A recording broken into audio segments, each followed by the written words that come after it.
Where was I?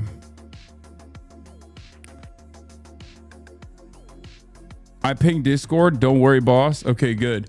So, personal news wise, it didn't add, but your mod at Discord instead. Okay, good. Meat Kenya throwing massive shade your way. I don't care, guys. I don't know why you're like, guys.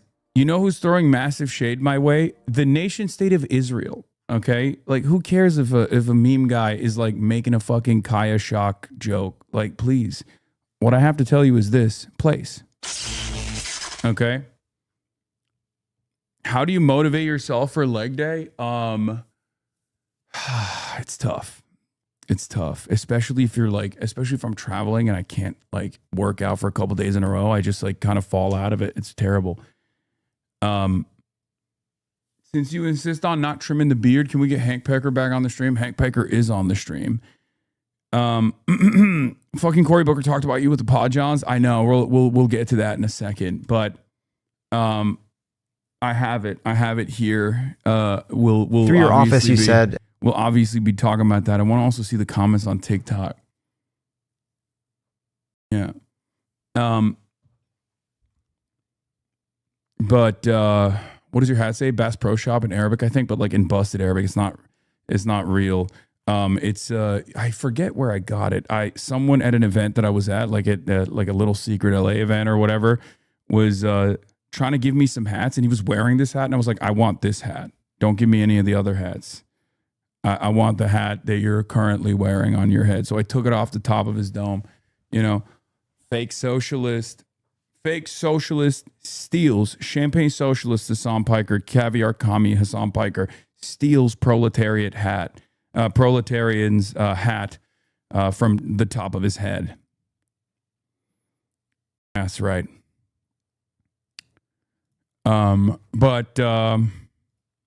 Yeah, there's a lot going on in the world, and obviously we're going to get into it. We're going to be talking about the search and rescue mission that was successful, but still very, very devastating for America in general.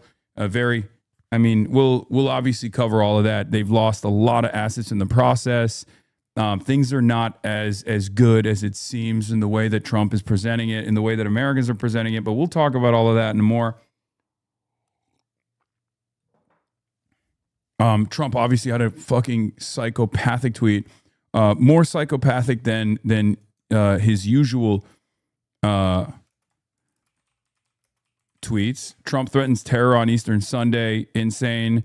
CSAR extracts pilot. Many planes downed. Epstein Fury, day 36. Right-wing Dems still on my ass. Michigan tomorrow. Sunday fun day. Get in now. So,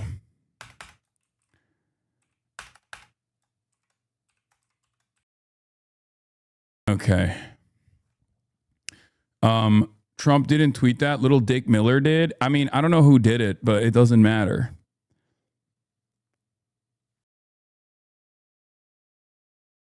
You were right. U.S. bombed the area to clear space for rescue. Al Jazeera took the bait with no verification, which was suspicious when I first saw it reported yesterday. Yeah, they were not, what do you call it? They were not doing the Hannibal doctrine.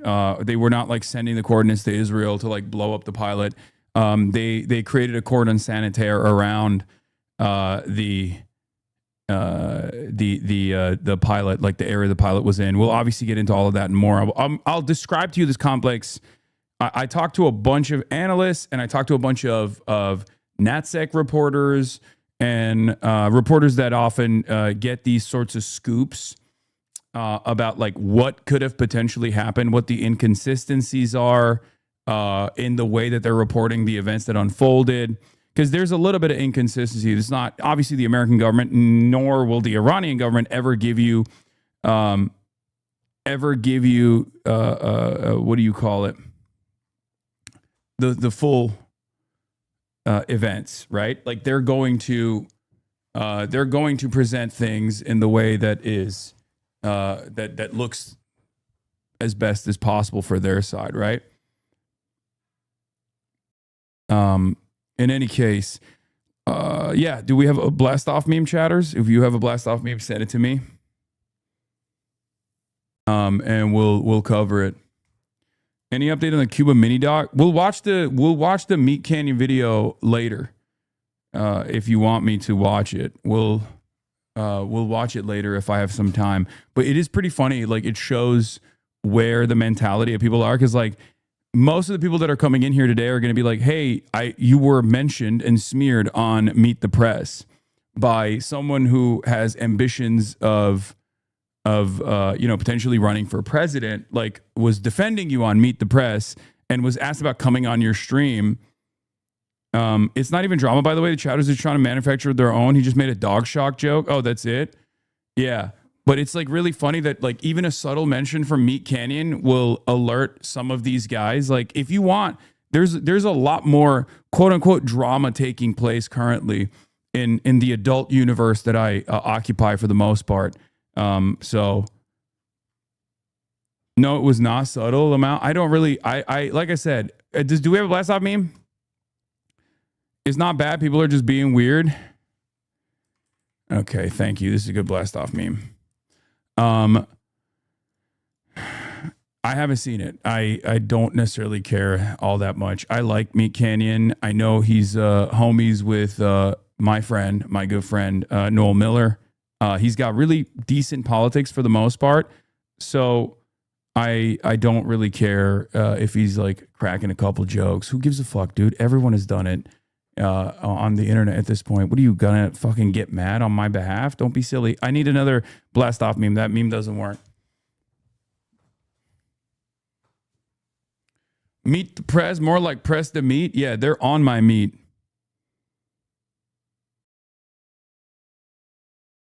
Yeah, I make jokes about it too. So, don't you have 2 events tomorrow? Not tomorrow. It's going to be on Tuesday. I'm going to go to 2 college campuses and stump alongside Abdul Sayed for Abdul Sayed Senate run. He's in the Democratic primaries in the Michigan Senate.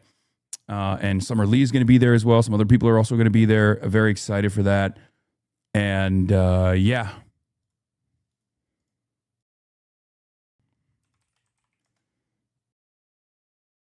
Yeah, Trumpetola. So, all right, that blast off is good. No Twitch noti. Yeah. Everyone, all the forces are against me, chat. That's what it is. That's what it is. Tell El Sayed to endorse me if he loses. Okay, he's not going to lose. And sure, I got you. Yeah.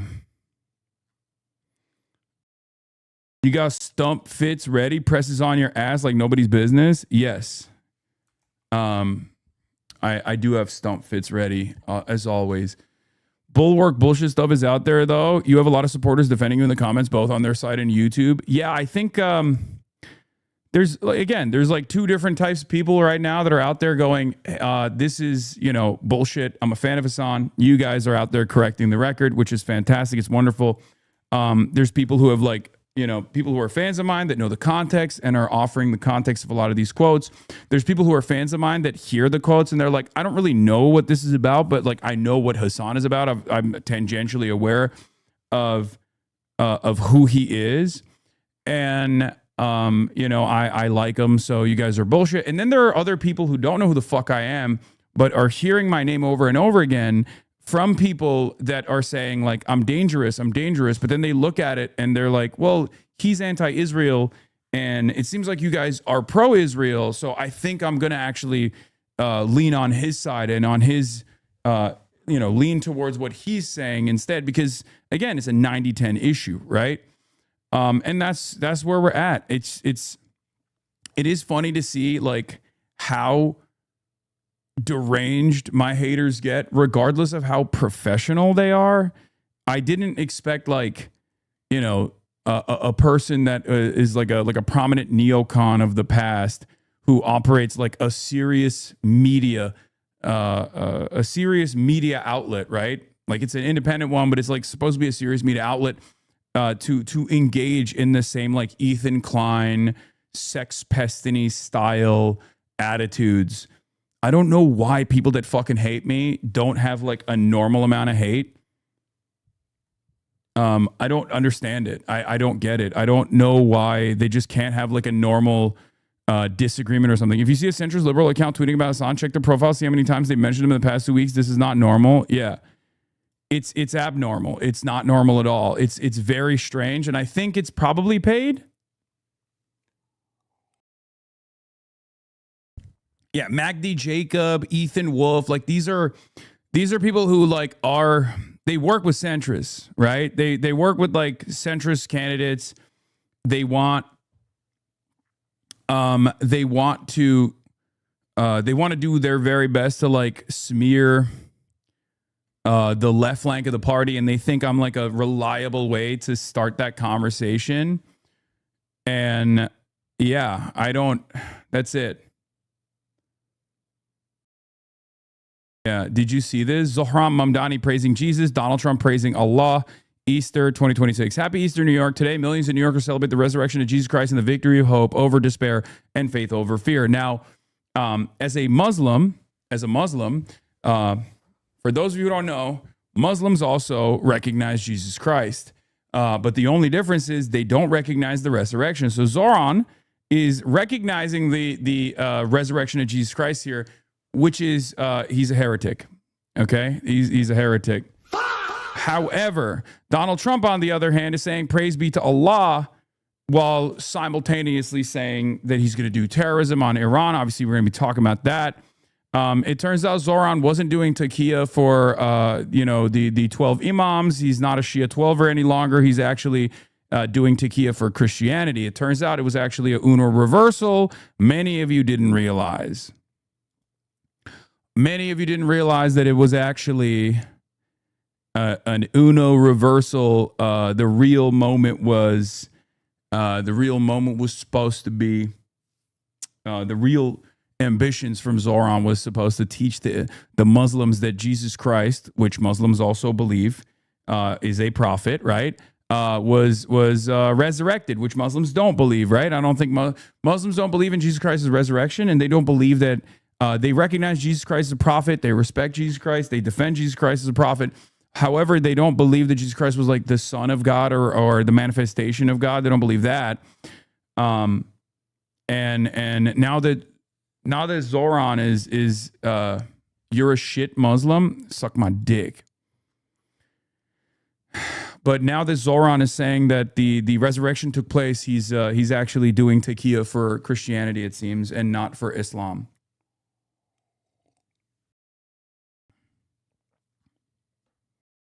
We do believe Jesus' resurrection. Do we? I thought that it was that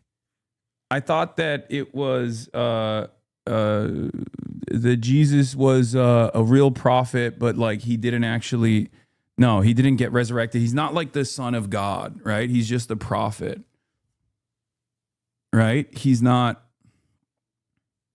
That's like the big difference, even though Muslims obviously do respect Jesus Christ, and perhaps more than a lot of Christians do, ironically enough, but no, you do not, you bad Muslim. I mean, I am not a good Muslim at all. I'm a Muslim in name only. Let's be real, okay? I'm a mino.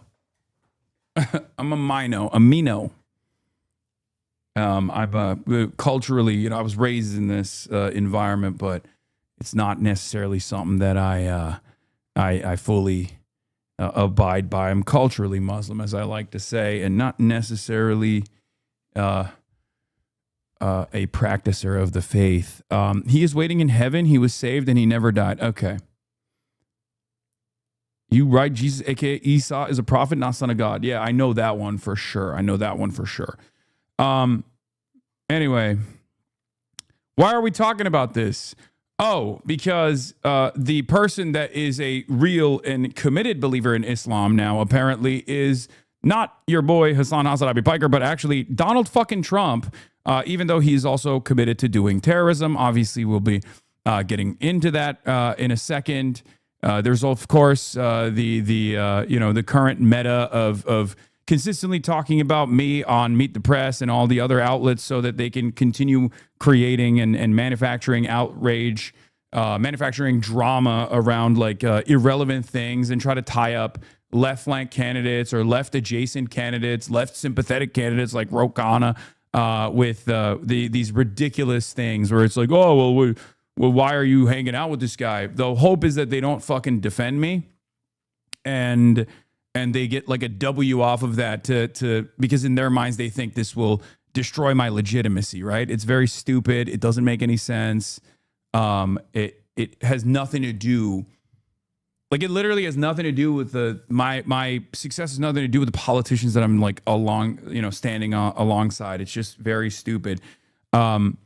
And after these last 3 weeks of unlimited Hasan derangement syndrome shit, the very same people that represent these centrist forces are seemingly retreating. So here it is. Jill Filipovich says, my hot take on Democrats and Hasan is that the vast majority of voters do not give a shit, and the Democrats should spend way more time talking about them, about something that is not Hasan Piker. I actually do agree with this take. I didn't invite this media cycle. They did for some weird reason. It is very strange that like all these outlets that have written about me in the past, quite literally saying stuff like, oh, this guy's the Joe Rogan of the left. He's the way that the Democrats are going to reach out to the youth, are now also leaning into the fucking smears as well, which I find a little bit discouraging. You know, you guys are fake friends. Okay. You're fake friends, NBC. Like, think about it. NBC is like writing articles being like, this is the guy that's going to reach out to the youth. He's the Joe Rogan of the left. And then they turn around and they're like, actually, he's a dangerous anti-Semite, according to the ADL. Like, how'd that happen? Yeah. And then Sarah Longwell, who played a big role in like elevating this discourse, the Hasan is the most significant problem that the Democrats are facing discourse, is now going, yeah, let's retreat. Let's retreat. Because Sarah started this nonsense, and now that she's been royally embarrassed by the situation she created, she's trying to cover it up. I did not start it. I'm not embarrassed. I'm not trying to cover it up. I'm right. But to combat the amount of mischaracterized insanity you good folks are pumping into the world would eat up my whole weekend. I'm sure we'll keep talking about it as time goes on. It's not a topic that's going away. You know? Yeah, it's pretty funny that they went from discount Hillary Clinton. Yeah, they went from like everything that we have to talk about. The most significant issue right now is Trump is like inflicting maximum damage on Iran, and Iran is retaliating and causing American assets to light on fire, putting American troops in harm's way. Trump is gearing up for a $1.5 trillion military budget on the one hand, openly saying that like we can't feed our children, we can't pay for daycare because we have to pay for wars, Israel's war specifically. The people have spent, these guys, these right-wing Democrats have spent the last 3 weeks talking about this shit, and it didn't work, right? It didn't put a dent. It didn't actually do anything. It didn't have a significant impact at all. It's just people that are hysterical talking to other hysterical people about this, and those people already are like terrified and think that anyone who is understandably disturbed by the actions of Israel is a rapacious Jew hater, right? Like that's their attitude regardless. But now that they didn't have the impact at all, and as a matter of fact had the reverse impact that they were trying to get out of this situation, which is it basically just highlighted me to a lot of people who don't know who I am, to a lot of Democrat boomers, in my opinion. And instead of looking at all of those comments and going, wow, this guy's a real danger to the American, this guy's a real danger to America. I think a lot of like independent and Dem boomers that watch this stuff go, yeah, we've heard this. We've heard this about everyone that speaks out against Israel. And it's, you know, it's ridiculous. I think that's what it is. I think a lot of people are aware that this is how a lot of people reflect on this kind of manufactured outrage. Yeah, I saw this. The young Bernie Warren. Yeah, this is the retreat. The retreat is here. a lot of these like centrist accounts and right-wing Democrats who are Israel first, let's be real, they're Israel first Democrats. They are out there. They represent like no constituency whatsoever, as we know, but they also, while they represent no constituency whatsoever, they represent like 99% of the discourse on Twitter. And therefore, given that they have connections or reflect on the gripes that influential groups have, they do get a little bit of mileage in the media, right? Third way is irrelevant. They don't have a real constituency. And their worldview has been destroyed, thoroughly dismantled, right? Their attitude of lean to the right to win elections has given us 2 defeats against Donald Trump, first with Hillary Clinton and then with Kamala Harris, right? We know that already. And it's not that just we know that on the left flank, right? We know that on the left flank, of course, but the liberal wine moms that made up the Fedayeen constituency, the most loyal, diehard constituency of the Democratic Party, the ones that are most susceptible to the electability arguments, that actually hated Bernie Sanders initially, have come to that conclusion that Bernie was right. They've come to that conclusion that Bernie Sanders and the movement that Bernie Sanders represented was correct, and that they were wrong. And now they're infinitely more open-minded to populist leftist candidates and no longer believe in the centrist argument that we must do centrism to win elections. We have to vote for the most centrist candidate, right? Like, that theory is gone. It's destroyed. So what a lot of these people did was try to attack a more vulgar voice, right? They try to hit the civility arguments, because I am vulgar, right? I'm not a civil person. I'm a vulgar person. Even if my cause is moral, our cause is moral, the way I communicate myself on these issues sometimes is very impassioned, very, very aggressive, right? And not civil at all.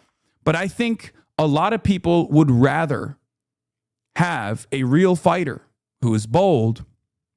I think a lot of people would rather have someone who's vulgar but moral than someone who's civil but immoral, right?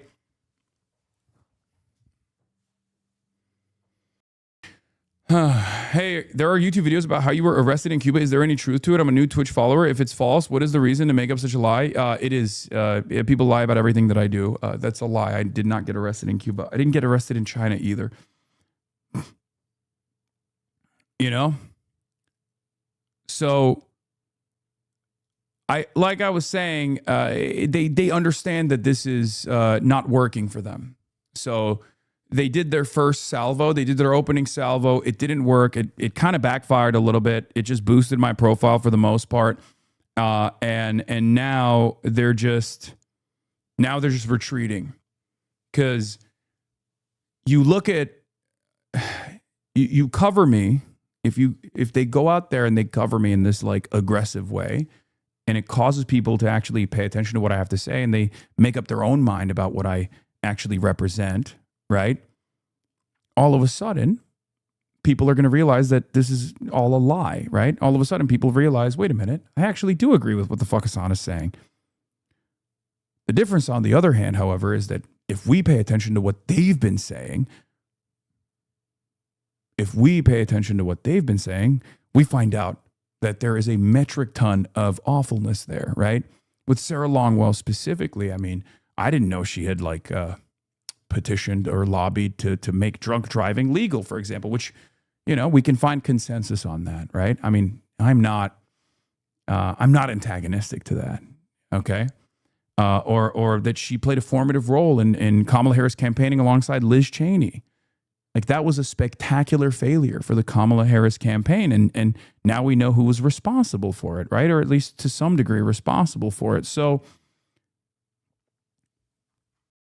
you know, their advocacy and their past is infinitely worse than someone like mine, you know? All they got is he's vulgar. And Alonzo Germendi says, honestly, the anti-Hasan campaign is only exposing more normies to Hasan the Hun. Gone are the days when he's anti-Israel was received as bad by the public. Israel has made sure of it, and they encounter his anti-Zionism or are drawn to it, Streisand affecting him. Exactly.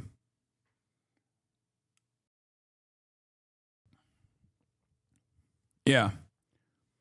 That's it. You can keep crying about people being tankies or whatever all day, every day. Please watch the new Meat Canyon video, bro. Dog, you're in this community for long enough. I think there's a lot of other stuff that we got to watch before we watch the Meat Canyon video on this day, right? Like, please lock in. I mean, there will be a time and place. Hopefully, if I get through all of these, if I get through all of the stuff that I want to talk about, like, we'll get to it. You know, I know, I got it. He made a Kaya Shock joke. Like, it's going to destroy me. It's going to hurt my feelings, and then there will be a million TikTok videos about how, like, Meat Canyon calls out Hasan. Hasan killed himself after watching Meat Canyon video. Like, you'll get all of that, right? You'll get all of that out of your system. I promise. What was the adult drama you mentioned? The adult drama I was mentioning is this. What I'm talking about right now is this. Like, this is the adult drama, right? The Meat Canyon thing is not even drama at all. So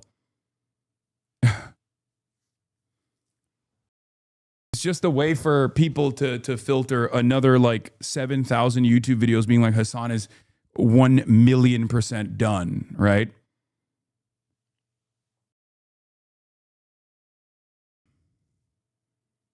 Yeah, I like Meat Canyon. I'm pretty sure Meat Canyon is a sympathetic voice.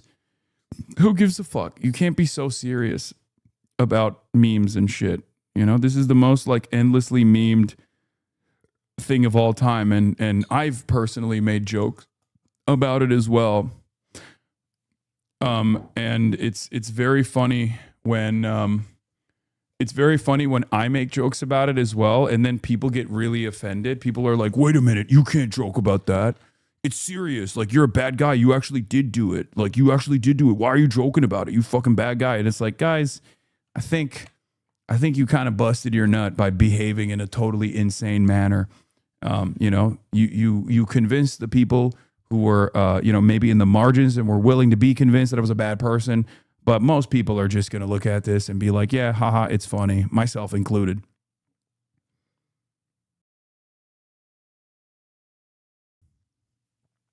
Can you shock Kaya right now? There you go.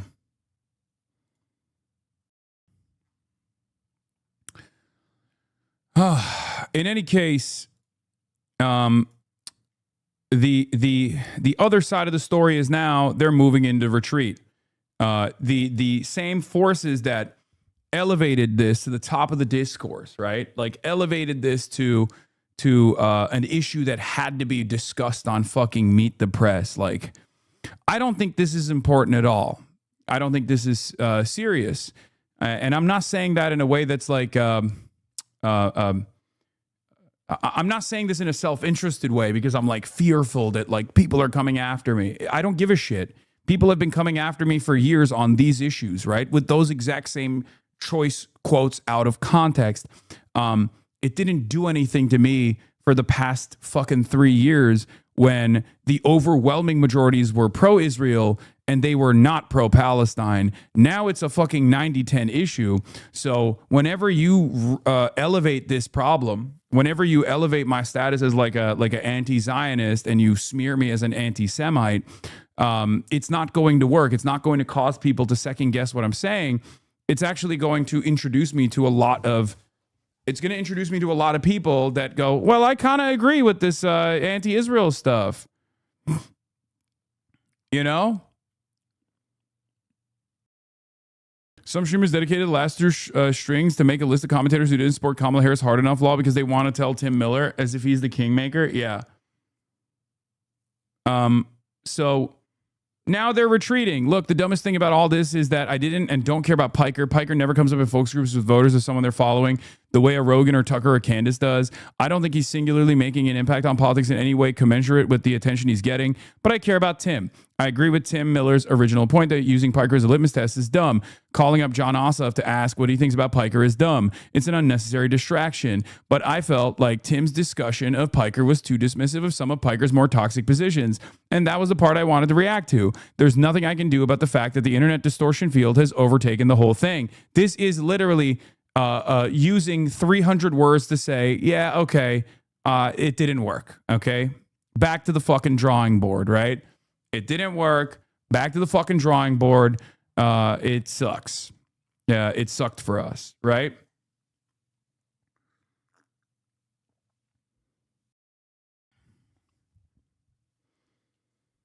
Yeah, she was losing her fucking mind. We watched the video. She was genuinely behaving in a hysterical way. I don't think I have this kingmaker status. I've never said that I have this kingmaker status. I've never implied that I have this kingmaker status. These guys think that. As a matter of fact, for the past 2 months now, or the past month-long discourse cycle, what have I always said? Consistently. I've consistently said, I'm not a kingmaker. You're just using me as a entry point into a battle that you want to have, because I'm just a megaphone. I'm a megaphone for the resentment that a lot of people in the base of the Democratic Party feel, right? I'm just a platform. I've never shied away from saying that. I've always openly admitted, like, we have some impact in this community. We're large enough. We're all over the place. And there are a lot of people in this community that are very interested in politics, and obviously are tuning in, day out, and they have a lot of impact. We can have outsized impact on certain issues because we have the door knockers and the phone bankers, right? However, there's never been a moment where I'm like, you come on my show and you're gonna fucking win the race. Like, that's not a guarantee at all, right?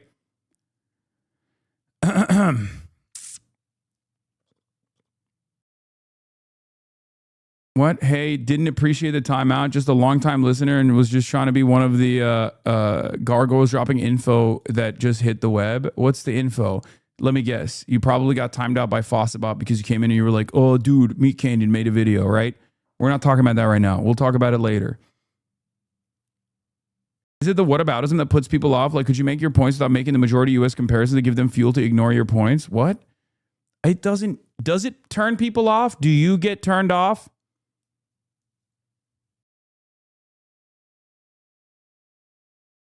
Or are you, or do you still have that, like, American exceptionalism in your mind that causes you to react the way that you're doing currently when I bring up my country that I pay fucking tax dollars to and what they do with those tax dollars? They don't use it on you. They don't use it on me. They don't use it on our fucking roads. YouTuber commenter replied to me that they had pre-ordered Sarah Shortbat book and canceled it after seeing the video law. Like, that's what it is. It's not whataboutism. I'm an American citizen. I'm talking about, like, what my tax dollars are going to. I don't want it to go to developing weapons that Israel uses to blow up schools, developing weapons that America uses to blow up schools in Iran. I want that shit to build schools here in the United States of America. Okay? That's it.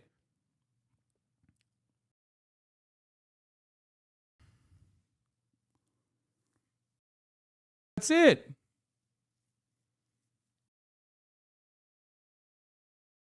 I don't personally have a problem with it. I'm talking about the general public, that it might put them off and undermine your points and make people listen. Okay, well, you don't have to be a fucking backseat campaign manager for a person who's not even running on a campaign, okay? I'm a communicator. This is my job.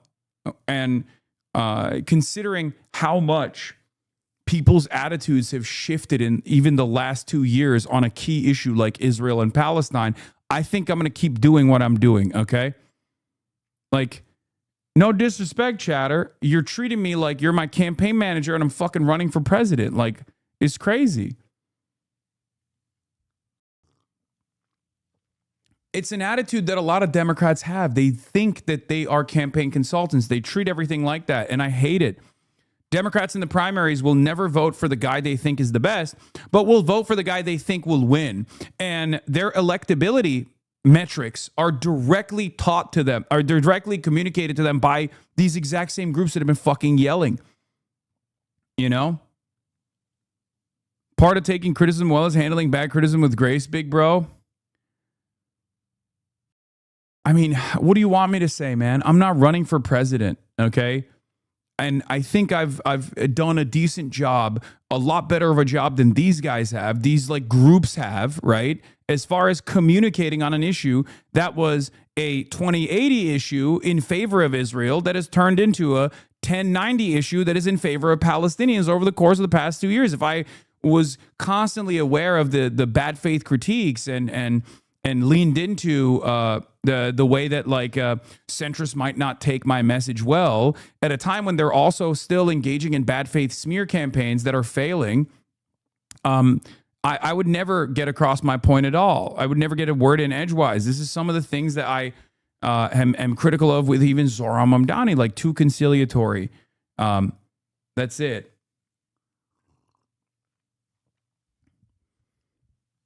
What are we doing? We're doing like a defensive tone policing at a time when like the message is penetrating. Hello, Hasan. Today's my 45th birthday and I feel old as fuck. Do not reach this age. Things start to break and your cynicism grows exponentially. However, I think I've been a sub for 8 years. Cheers. What's up, Lib Bizzle?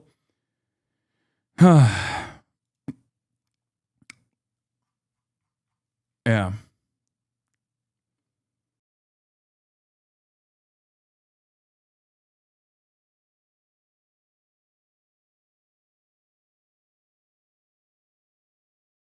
They can't explain Plattner's success. Dems ignore him like the plague.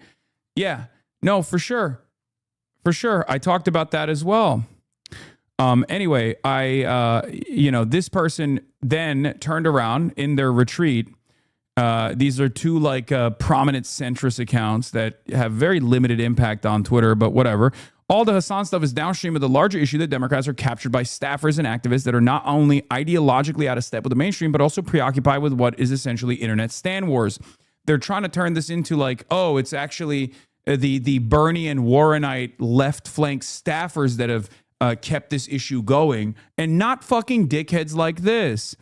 Honestly, can't be overstated how much this is true. The staffer activist class is basically all made up of well-off, hyper-online Bernie Warrenites whose priorities are just completely out of touch with the average worker, even the average Dem base voter, says Centrism fan account. Turns out Centrism fan account, we looked into it, is not a fan of centrism, is just a fan of MAGA, ironically enough. Very mask off. Yeah. Austerity's theft responds to this and goes, the young Bernie Warren lefty internet pilled staffers that keep making Hasan a trending topic. Andrew Cuomo, Jonathan Greenblatt, Mallory McMorrow, Brad Schneider, Joe Cowan, Jake Tapper, Josh Krauscher, Matt Bennett, Neera Tanden, Shannon Watts. I love the idea that having Jay Insider pump out a dozen articles per week of Hasan derangement and third way sending litmus test questionnaires to senators demanding they disavow him is actually being driven by lefty staffers doing too online stan culture. Also, that Gray B guy is literally the husband of Neera's weird ass German postdoc internet reply girl. And the other dude used to go by People for Chelsea Clinton. So, yeah, that's it has nothing to do with like Bernie Warrenite staffers or anything like that. But I do appreciate how much this movement has turned into something so stupid for the centrists that they have to turn around and be like, oh, we didn't want this to happen, actually. Why is it happening? He's just irrelevant. Stop paying attention to him. The reason why they're saying that is because it fucking backfired. Okay? It backfired. It didn't work. They chose a 90-10 issue.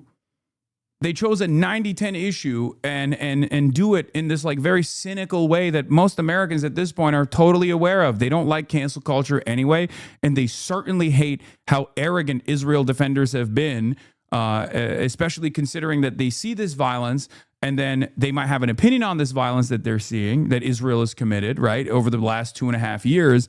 And all they hear from Democrats and Republicans and people who are just like Israel first is this idea that if you dare speak out about this, you need to get fired. You need to lose your job. You need to be outcasted, like turned into a pariah in polite society. And they look at that and they go, well, the fuck you, you know, It only breeds more resentment. It has backfired spectacularly, and it will continue to backfire, and it will continue to grow the anti-Israel movement in this country, which is a good thing in general. It's good. It's good to be anti-Israel. Israel's done a whole litany of war crimes. Israel's done a genocide. It operates a fucking apartheid with our political cover and our unlimited tax dollars. It's fucking ridiculous, you know?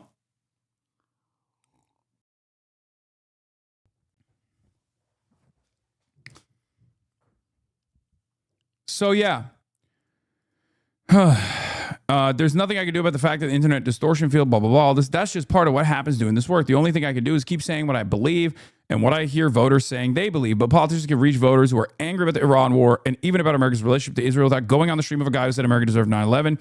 But it's also no doubt true that he's being elevated by the whole conversation. And the right answer to questions about him should probably be Piker who? Because that's what most voters would say if you ask them. Yeah, screaming, crying, pissing my pants for 45 minutes straight about a topic. I don't even care about this topic at all. Honestly, like, who cares? Not me. That's for sure. You know? Yeah, I'm vulgar. I'm a vulgar Twitch streamer. You worked with actual war criminals, right? Man, you guys are so high on your own supply. Voters don't know who Hasan Piker is. Try coming back down to earth. Then why have you people been spending the last 2 weeks crashing out over him? You started this. Exactly. Yeah. That's it.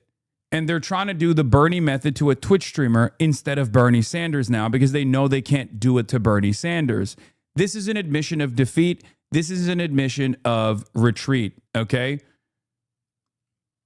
You said Democrats are focused on Piker because he's making their life harder. The only reason Dems are talking about him is because a centrist think tank is campaigning against him as a part of his $30 to $50 million effort to crush the left.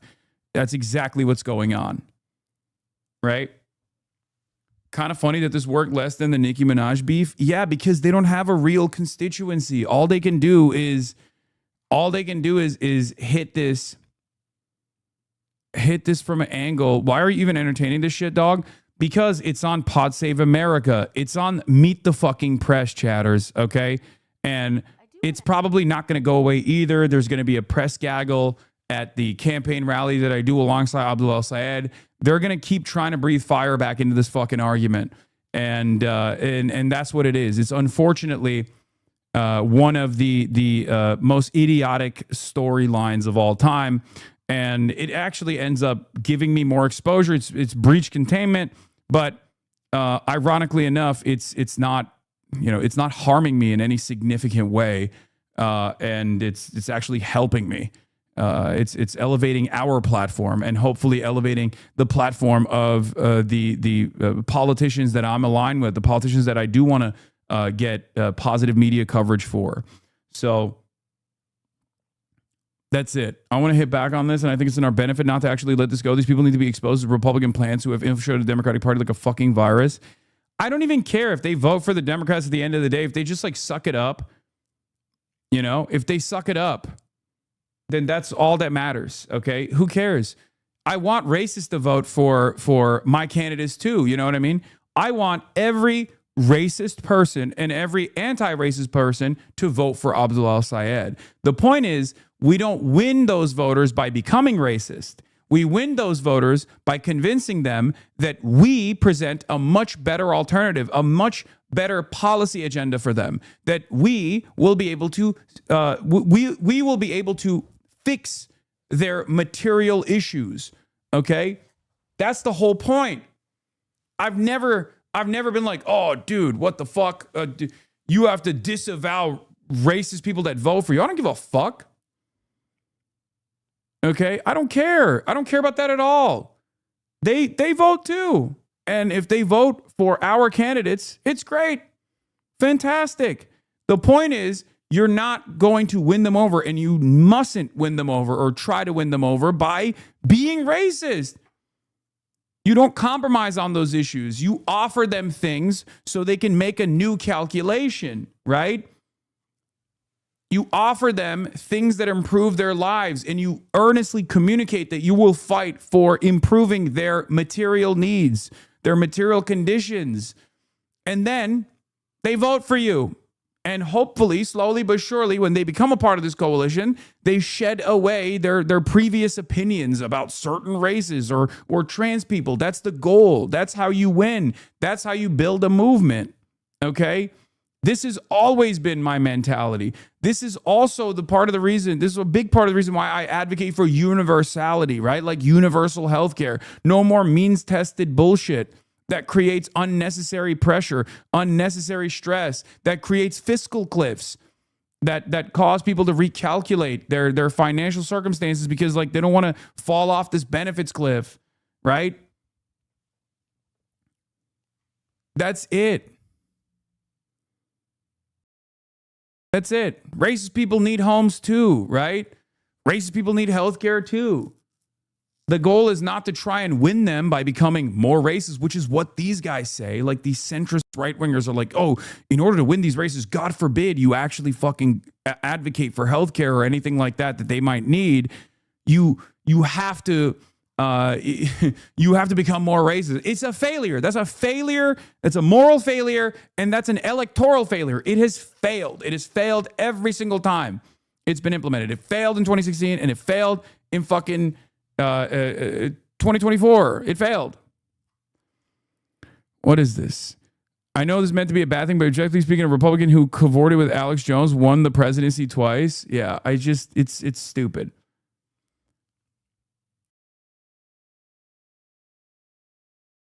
That whole "you are the only Jesus some people will ever see" can apply to policy too. We show them the way and they follow. What?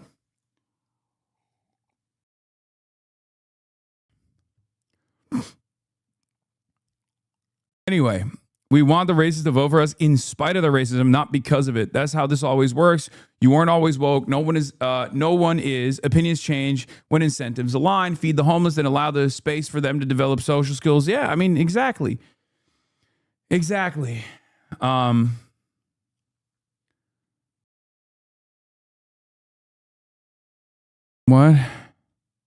I will log off. Only found us on TYT, but then recently started watch Twitch out of boredom. But shit's pointless anyways. Anyways, good for Hasan if he can make moolah by yapping. I don't know if yelling on Twitch will help you. You're right. I should not do that. I should just quit. Like right now, I should quit instead. I mean, is that all I do? Is that all I do? Like people will say that regardless, but like, you know, I do actually put my money where my mouth is. I actually put my body on the line as well for the things that I believe in. I'm all around the place. I go around the country. I go around the world, visit areas of American impact, and try to do my best as a singular individual, right? Like with the hopes that, you will do the same.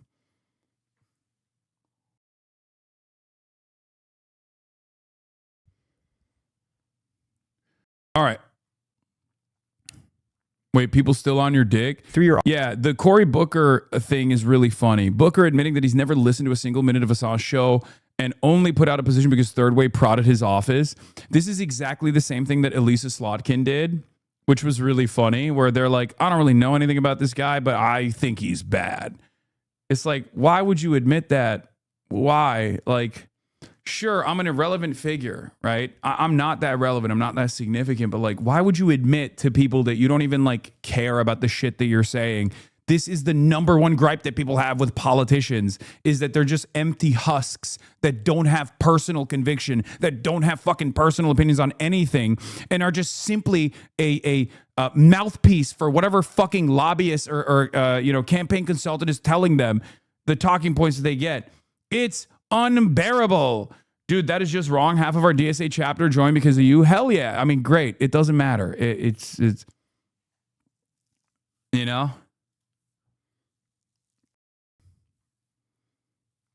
Good. Great. I didn't say I have no impact whatsoever. You know, I have some impact. Slowly but surely we'll have more impact. But you know, it's not, you know, I'm not like a kingmaker. I'm not a singular person. No one is. No one is a singular force that can change the trajectory of American politics. That's not how this stuff works. It's a movement. We all play a major role in this. All of you, every single individual in this chat, that goes out and speaks to their parents, speaks to other people out in the real world, and defends these positions that we all believe in, you're playing a major role here, okay? I'm just one fucking guy. I am nothing without all of you. That's how it works. That's how I've always explained this process, and I will continue to keep, I'll continue to say the truth, because that is the truth. Office, you said, and it's just one person, but it's part of a large group of, I think, people that have this point of view, that you wouldn't say go on like Hasan Piker's stream because he's said some heinous and stupid shit in the... Yeah, I don't like the way John also presented this, because like he's known me for a decade, right? Like, but it is what it is. Past, but to me, I've done his show. You know what I mean? Come on, John. Expect you'd be like chomping at the bit to say, you know what? Of course I'm going to go there because I want to represent this point of view in a place that doesn't normally hear it. And I want to talk about the ways in which I think some of the things he said are offensive. The same way you might want to go confront somebody on Fox News, or you've met with, talk to Newt Gingrich and he said crazy shit in the past too. So maybe part of the way out of this is for someone like you to go to those spaces, even if there have been things that are offensive to people. Yeah. So first of all, somehow we're having a much more deeper and personal conversation than I thought. So I'm going to be very candid with you. These podcasts think you're Adolf Hitler? No, they don't. I talk to them every fucking day, pretty much. Specifically, John Favreau, whose show I will be on. You guys, stop. Pod-safe scumbags are enemies. That's why shut the fuck up. They're not, okay? Stop. Thank God I don't fucking operate in the same way that you guys do. Because if I was just as like ruthless to people and just as not open-minded to people changing their mentality, I would have zero fucking allies right now. Okay? None of you know how to fucking coalition build. You guys are insane. You have to literally dial it back, brother. Jesus Christ. Pod Save America was formative in the Grant Plattner campaign and in the Abdul El Sayed campaign. Like, they're obviously recognizing exactly what the fuck America needs right now, and they're leaning into it. Stop being so goddamn ruthless to people. Oh my God. You need to be, you need to stop being insane, please. I don't even care that John Love has said this, okay? It doesn't matter. Gotcha. Got me, but in a very good way. I always want to talk to you about deep things. No, I appreciate that, and that's why I appreciate you, frankly. So here's the candor. I had no idea who this person was until a few days ago. I never heard their name. That's going around, I think, yeah. And I still haven't heard him speak even. I haven't heard anything he's done. The man. That's a crazy thing to admit, by the way. I don't even know if it's true or not. It might be, and it might not be, right? But that's a crazy thing to admit. Like, you're basically fucking saying, like, I don't know anything about this guy. They just fed me talking points, and I said those talking points. And it's like, brother, don't you understand? That's precisely the thing that people hate about politicians. Like, you should never, as a politician, you should never admit that, in my opinion, okay? Never admit that you're an empty suit, a husk for a collection of talking points that like lobbyists have given you. Don't do that. You don't have to know who I am, but be honest, right? Don't throw your comms director under the bus in the way that he's doing, right? He's like, well, my comms director gave me these choice quotes and I thought, wow, heinous, you know? Just be like, this is irrelevant. Why am I fucking talking about a Twitch streamer? Shut up. That's what you would normally do, right? If you don't know who I am, you say, I don't know who he is. I'm not going to talk about this. It's ridiculous.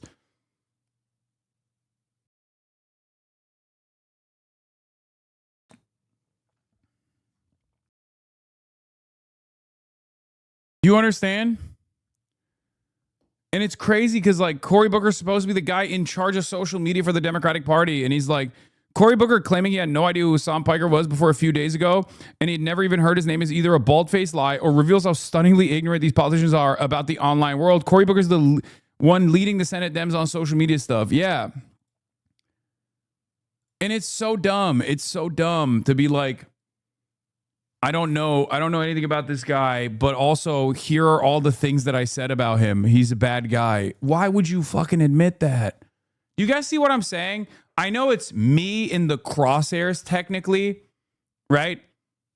It's technically me in the crosshairs. So for a lot of people, you think like, oh, this is self-serving. You're just defending your own honor. You're defending yourself. And it's like, no, I'm actually identifying a major fucking problem with the way that politicians are perceived this is a much broader problem. This is not about me at all, right? I'm removing myself from this equation, and you should too. This has nothing to do with me and something to do with like the way politicians are perceived. Okay? You aren't important enough for him to personally know about. He has people for this. Duh. No, brother. Brother, how do you not understand? If I'm so insignificant, if I'm so inconsequential, and you're a goddamn senator, the way that you respond to this is, I'm a fucking senator. I got real shit to worry about. What do you mean I'm going to disavow some random guy? I don't know him. Do you not understand? That's the point.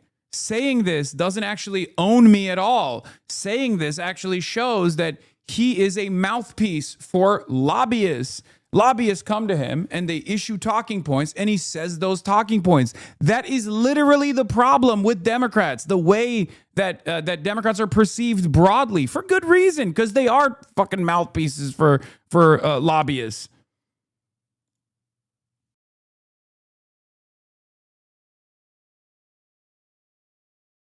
And sitting over there as my comms director. It's almost as if there's a bunch of focus on one random streamer, and it's not really the right way to have a big debate. Yeah. That's my point.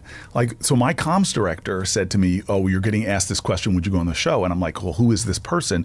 And all he did, the totality of this person he gave me. Right there, that guy. I don't want you, he's not on camera, so I don't feel like I'm implicating him. Mm-hmm. The totality of what he did to me was show me 4 or 5 of the most outrageous things. And they're pretty outrageous. They are. I said, okay, well, whoa. Right.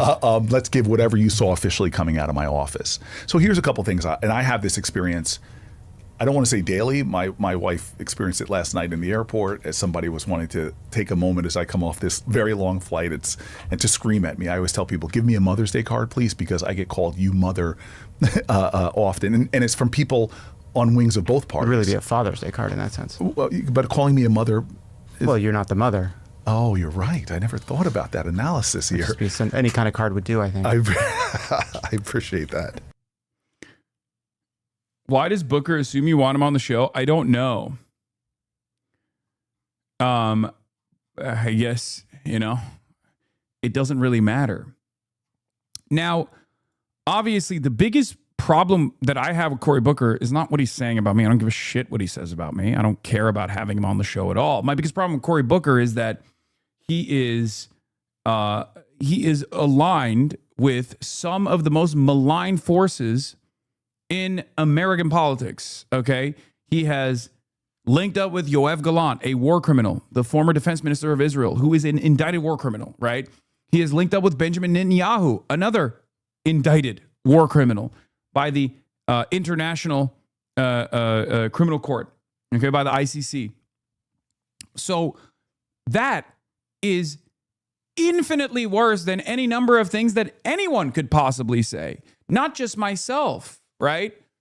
This is ridiculous. Like you as a senator doing that is far more consequential than any number of different things that any number of different Twitch streamers, podcasters, or whoever the fuck could ever say. That is unforgivable, right? Because that's real. That has real impact. That says a lot more. You can be as positive and as like optics focused as you want, right? But at the end of the day, you're doing that shit. That's so much worse. That's real harm. You're advancing material harm. Booker admitting that he's never listened to a single minute of Hasan's show and only put out a position because Third Way prodded his office. Then he went on a long, largely unrelated, rambled deflection about getting heckled at the airport constantly and the importance of reaching across the aisle on a personal level to ultra-conservative senators like the late Jim Inhofe. And what's really funny about this, by the way, what's really funny about this is that he still gave such a wishy-washy, centrist-ass position when asked. Cory Booker and all these right-wing Democrats cannot have any conviction. Just have conviction. Be like, he's a bad guy. Lie and say, I know him very well. He is a malign force in the party. He is a cancer. We have to purge him. It's unbelievable. Even then, he's still a fucking centrist. It's like, yeah, you know, I said he was a bad guy because someone gave me choice quotes. And, you know, I was prodded by the lobbying arm of the party. But honestly, I don't really know. Maybe we should reach across the aisle. It's like, why would you do that? Why are you such a fucking centrist? Why are you such a goddamn centrist that you can't even have a consistent position on this? You know? Yeah, it's ridiculous that like Cory Booker also is the guy who is claiming he's never heard of me, but like he's leading the Senate Dem social media efforts. Like that's crazy. He should talk to his staffers. They know who the fuck I am. They're probably in here right now. You know? So funny.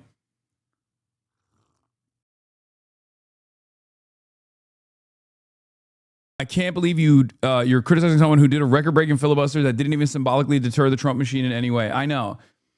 That is perhaps perfectly illustrative of the way that Cory Booker and others like him want to have impact, right? That's it.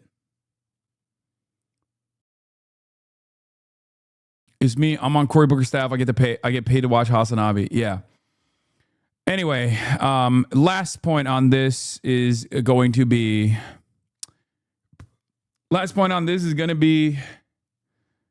1 year ago, Cory Booker spoke for 25 hours. Here's what it accomplished. Nothing. Yeah.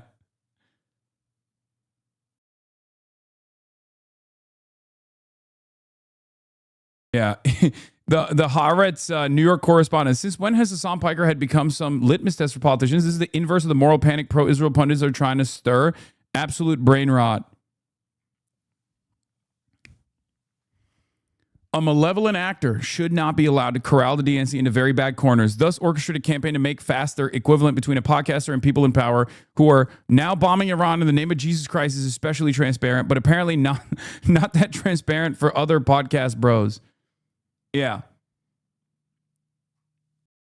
No, I know he didn't do anything. I know he didn't do anything. It's zero. He accomplished zero. 1 book tour, 0 votes stopped, 0 bills passed. I know. Yeah, what they also don't want to reckon with, or what they fail to reckon with, is that the average voter is way, way more anti-Semitic, like actually anti-Semitic.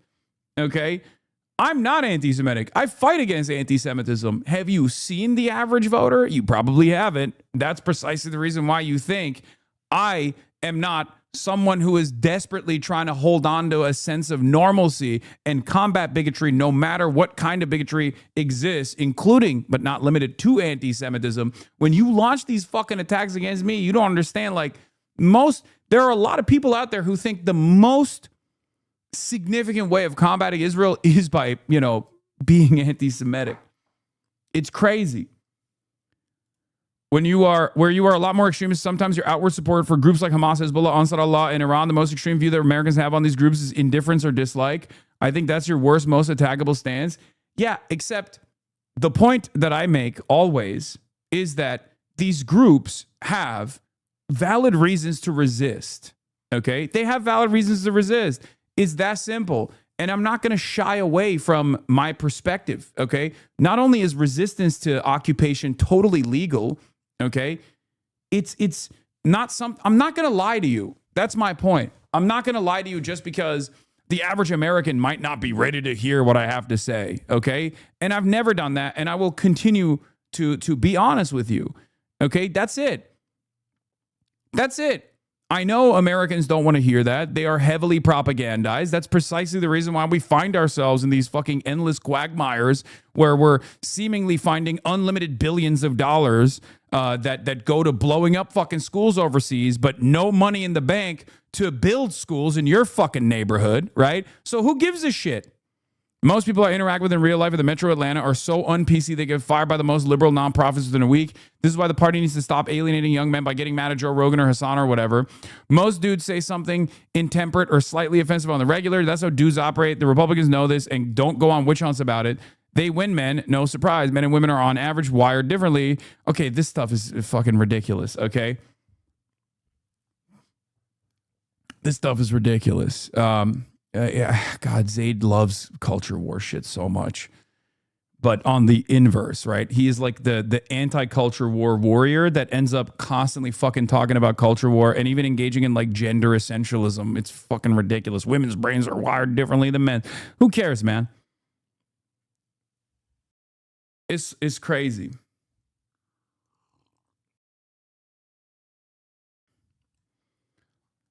Yeah. Benjamin Netanyahu's Cory Booker. Benjamin Netanyahu's a horrible person. Also Cory Booker. Yeah. I think Zaid would do much better analysis if he wasn't so hyper invested in fucking idpol. It's crazy. My people, the Easter Party, stop talking about Iranian people are all radicals. I don't know what that means. Okay.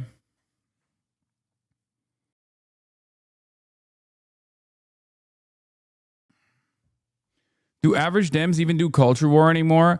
I think the Democratic voters don't.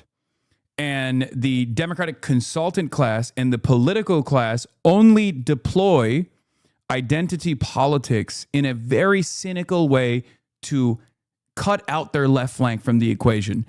They will look at people like myself who has spent a lifetime fighting against white supremacy and anti-blackness and will cynically take a clip completely out of context to say, see, Hasan is telling black people to shut the fuck up, right? And it's usually the people that stand in opposition. It's often the people that stand in opposition to combating white supremacy that do this. It's so cynical, okay? It's so fucking cynical. It's always a handshake between right-wing forces in the Democratic Party, which get a lot of mileage in mainstream press, and outright neocons and reactionaries and fascists on the right who can so quickly tune up people. But luckily, a lot of the Democratic voters are no longer getting fooled by this. There's still a way to go, right? There's still a way to go. It's always, this hurts your cause by a guy who hates you and your cause. Mamdani's blatant disregard for middle classes put him at odds with black New Yorkers. Funny to see how both the establishment Dems and Republicans are trying the black identitarian angle against Mamdani. That is exactly what they're doing, okay? It's concern trolling, and I don't think people are falling for it as much anymore, and I'm glad that they're not falling for it as much anymore. The voters are done with this shit because they saw it with Bernie. They saw it with every left flank candidate. Okay. I think the average person sees this stuff and go, what the fuck are you talking about? Right? Most people love this guy for good reason. He's a very, very popular politician. He's a very popular mayor. Right? And that's good. It's a good thing that he's a very popular mayor. Honestly, I feel like other leftists and libs fall for the hate campaigns against you more than normies do and the sexism accusations. Yes, I know. It's because they're operating on, unfortunately, a hyper online echo chamber. That's what it is. If they were to go outside and talk to normal fucking people, if they were to have normal relationships with regular ass people, they probably would have a very different attitude.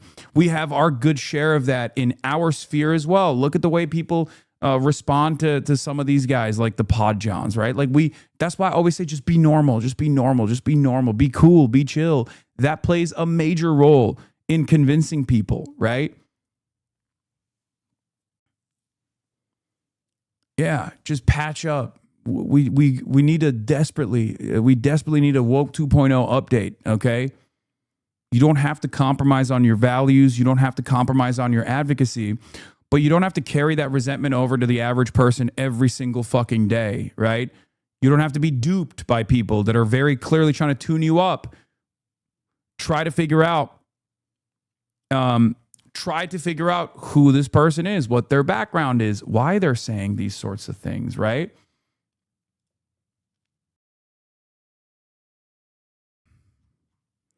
Yeah, this is another like incredible fucking take. Opinion. It is time for Mamdani to stand in solidarity with Muslim leaders who eschew anti-Semitic tropes such as genocide and occupation and are committed to a new broader realignment or regional alignment in the Middle East. Yeah, tropes such as genocide, tropes such as occupation, tropes such as apartheid. Okay, that's not what a trope is, buddy. That's just what the truth is. Uh-oh, the U.S. State Department is doing a trope. Israel and the occupied territories, Israel and the occupied territories, the occupied territories, right?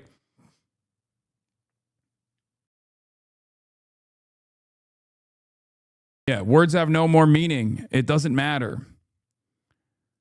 It's not anti-Semitic to accurately reflect on what Israel as a nation state is doing, okay? You're out of your fucking mind. This is unbelievably off-putting, okay? This kind of stuff is unbelievably off-putting. And that's precisely the reason why a lot of these people's attitude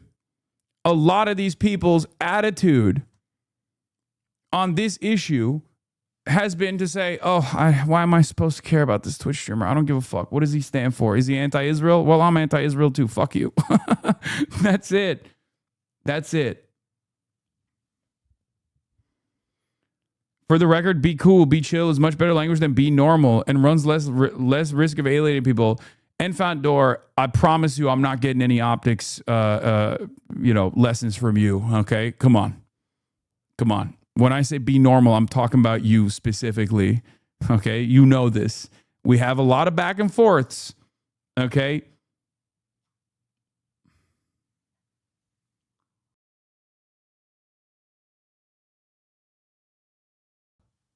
Yeah, it's we're not going to have a philosophical debate on what normalcy means, and are you actually engaging in ableism when you say be normal? Are you actually alienating people who are neurodivergent and might not feel normal? What is normalcy after all? Do you think like do you think this message is going to have a larger impact in Michigan, in the state of Michigan? You know? Let's say you're trying to have a quick and easy conversation with like as broad of an audience as possible. Do you think we should be doing that?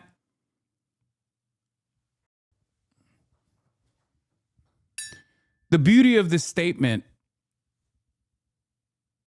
of being normal is that it's personally different for every single person, right?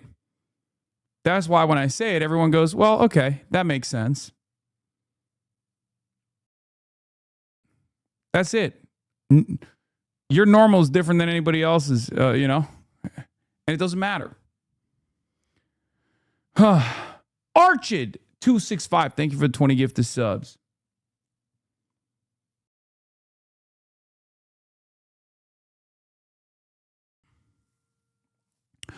All right.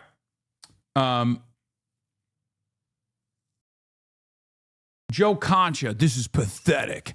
Absolutely pathetic. Rokana, looking forward to you explaining how America deserved 9/11. Of course, 9/11 was a terrorist act against America. We were justified in our strikes against Al-Qaeda. Spoke out against that statement forcefully. Do you stand by every statement that Trump has made or every right-wing commentator who you have engaged with? We need to stop with gotcha politics. So yeah, they're trying to cook Rokana with this. They're trying to be like, oh, Rokana, he loves Hassan. He loves 9/11, which, it's tied up. It's a lie about me that then gets advanced as like a truth, right? It's a misunderstanding. And then it's like packaged into anyone that's associating with me. But all you got to do is, this is ridiculous, man. I don't agree with every single thing that he said. It doesn't fucking matter to me. And not only that, but also it's blowback, right? I'm gonna ask you, here we are in the midst of... All right. So Rokana went on Meet the Press. Okay? Rokana went on Meet the motherfucking Press. And apparently, amidst this major energy crisis that we've caused because we got goaded by Israel into fucking blowing up Iran and doing terrorism and spending and lighting on fire billions of dollars, right? Amidst that crisis, Meet the Press still has time to be like, well, Rokana, as an elected, what do you have to say about this talking point that we got from fucking one of the advocacy groups that is still trying to maintain some semblance of control over the Democratic Party and ensure that the Democratic Party is a right-wing corporatist party, even though that is what has precisely led to their defeat over and over again, right? The world is on fire and they're still going, what about Hassan? No, but appealing to normalcy in reference to a white supremacist genocidal state in society is fucking crazy. No, it's not. It's not. It's not even. You're absolutely wrong. You got to go where people are at and talk to them in a language that they understand. I'm not saying compromise on your values. I'm saying talk to people in a way where you're pleasant. Talk to people in a way where they'll be more responsive to you. If you talk to them crazy style, they're going to go, everything that you fucking represent is disgusting. I don't care about it. Fuck you. Okay. You're an insane person. Right? Don't be an antisocial fucking weirdo just because you understand that you have the morally correct position, the morally righteous position, doesn't mean that's how you end up convincing people. Okay? Most people think their position is the morally righteous position.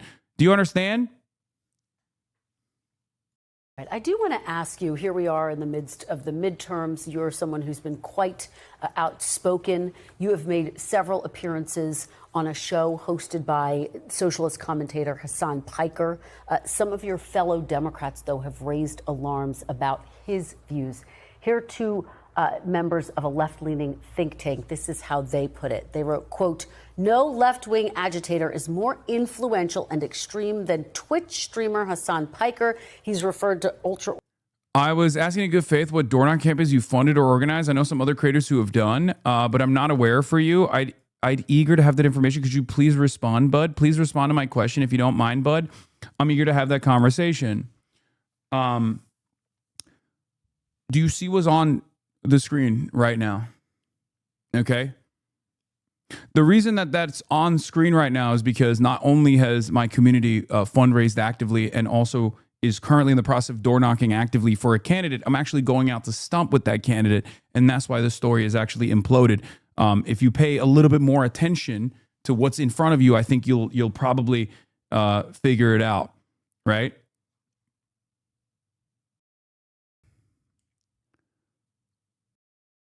Do you understand? Like, I mean, hopefully this is a sincere question and maybe you'll understand what's going on. But, there are a fuck ton of candidates that I have elevated, that I have, worked with leading up to this primary season, but certainly before it as well. I mean, I'll give you an example. I've worked privately with like the John Ossoff and Raphael Warnock campaigns behind scenes. I'm a bit unsure, to be honest. Okay.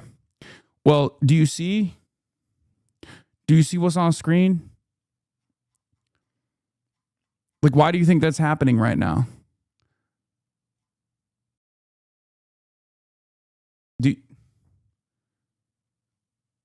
Why do you think these guys are yelling about me?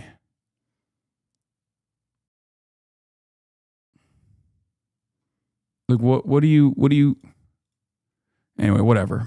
Let's continue. Orthodox Jews as inbred, employed anti-Semitic dog whistles, bloodthirsty, violent pig dog against an anti-Hamas. Yeah, go take it up with Zoran, who got yelled at quite a bit. That's a Destiny fan, by the way. He said the thing that got debanned in the first place in other chats. Oh, nice. Viewer of his stream compared liberal Zionists to liberal Nazis and said Hamas is 1,000 times better than the Israeli state. Now, Hasan Piker says some of his comments have been taken out of context, but he largely stands by them. Do you have any regrets about appearing on his show? None, and I would go again. But I, of course, condemn those comments. I mean, I've described Hamas as a terrorist state. And we need to unequivocally condemn anti-Semitism. But Hasan Piker was at the DNC in 2024, covering like even like the condemnation in and of itself is like, we don't have to entertain this stuff. You know, I don't think we have to entertain this stuff at all. We can just be like, look, man, like, what are we doing? Israel's done a genocide. Like, people are going to resist against that. Like, it's unbelievable that this is like being presented as like the major point of contention here, right? It's ridiculous. Vice President Harris, what should the standard of the Democrats be? Should we not go on Theo Von? Should we not go on Sean Ryan? Should we not go on Joe Rogan? Should we just have these purity tests of canceling folks? The lesson of it's also really funny because, like, unlike Theo Von, unlike Joe Rogan, unlike Sean Ryan, I don't harbor any reactionary points of view. I'm opposed to reactionary ideology, which is precisely the reason why people are doing these sorts of attacks. Okay. But in any case, the let's last continue. election is we've got to be out there. We've got to engage. It's a complex, messy, multiracial democracy. I will defend my views, but the people who are saying don't engage will cost us future elections. Do you run the risk of legitimizing some of those views by appearing on his show? How do you answer that? He's got millions of followers. He'll have millions of followers whether Ro Khanna goes on his show or not. The point is that we should go on and have tough conversations. You know, actually, I respect Rahm Emanuel. Rahm Emanuel says he'll go on, and if he makes a comment that I disagree with, then I will push back right there. So I think the test should be what you say. If someone is going on these programs and not pushing back against anti-Semitism, fine. But you know, I haven't done the background check on you, Chris, and I'm sure there are no crazy comments. I have not said anything like that. I can assure you that. Where do you draw the line, Congressman? Would you appear on, for example, a right-leaning show? Alex Jones, for example, who has made controversial comments that have enraged people, hurt people deeply in some instances. Look, there is obviously a line, and I probably wouldn't appear on Alex Jones. But the point is, I don't think that that line should be with Hasan Piker, who has millions of followers. And largely what his view has been critical of the blank check that we gave Netanyahu in the war in Gaza. Now, I don't agree with every one of his statements, and it's a judgment call. But here's what I will say, Kristen. The Democratic Party has been too reluctant to get out there, to mix it up, to engage. Yeah, by the way, let's see who legitimized me in the past, because this is NBC News' Meet the Press. Oh, that's right. It's NBC News. Behind the scenes with Twitch streamer Hasanabi. Here's NBC News. Twitch is transforming into a political arena. Hasan Piker is at the forefront.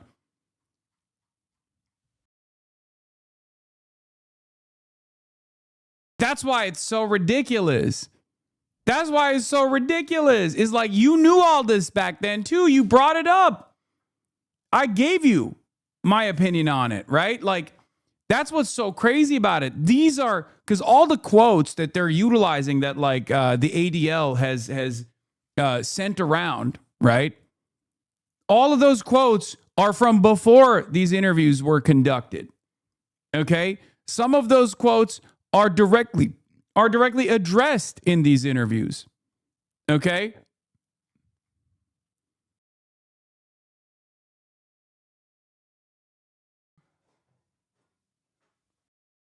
That's what the problem is. It's so inconsistent. It's so ridiculous. Did Meet the Press give you a heads up? No, of course not. Of course not. That's what's so funny about it, is that like every single one of these outlets is now doing this.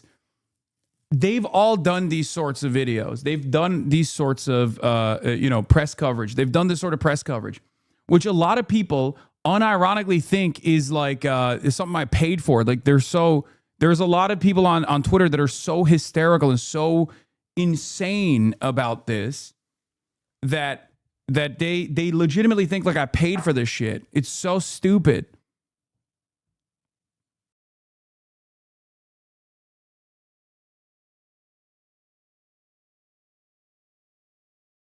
Democratic consultants clearly don't actually want to win elections. They want to cling to a pastime of respectability policies that requires them to boycott any objectionable figures. Trump talks to Alex Jones in 2015 and won. Talked to all sorts of characters in 2024 and won. Democrats need to get a fucking grip and snap to reality. Yeah. And the other side of this, of course, is that I'm not even like Alex Jones at all. Like, I'm not like those people at all. I'm not like Joe Rogan at all. This is part of the reason why I was annoyed when people were like, oh, we need a Joe Rogan to the left. I was like, and you're the Joe Rogan to the left. I was like, no, I'm not actually. And I don't even think that you can win by developing a Joe Rogan to the left. That's not how this works. Right? Just advocate for good policies that actually materially improve people's lives, okay? That's what you need to do. And you need to be earnest about it. And you need to be bold. And you need to not worry about the way that people are going to attack you. You need to be a little bit more shameless, right? They want someone like you without your views and glaze of the DEMS. Exactly. That's not how this media environment works at all, right? That's not how this media environment works at all. It's frustrating that people are just like not cognizant.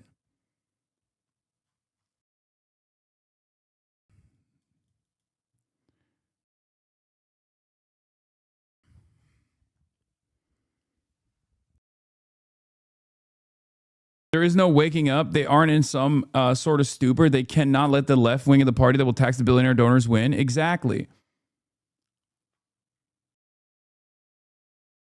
Last sentence. Khanna defends engagement with Piker. The Hill has reached out to the White House for comment on Piker's post. Uh-oh. Donald Trump is going to fucking snap into play. You absolutely need to be sending out response to NBC calling you an anti-Semite, quoting the Jewish insider David Frum, Claude Analysis, and comparing you to Alex Jones. Buddy, that's not how that works, okay? I'm a very accessible media figure, an accessible media figure that they've literally interviewed in the past. Obviously, they have access to me if they choose to reach out for comment.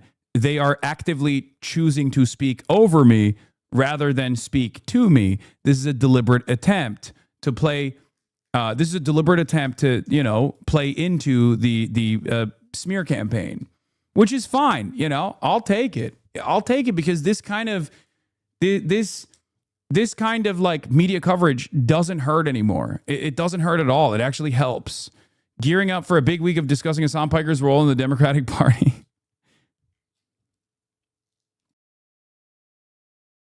The supreme leader of the DNC. Yeah, I'm the Ayatollah of the DNC. Ayatollah Hasan Piker.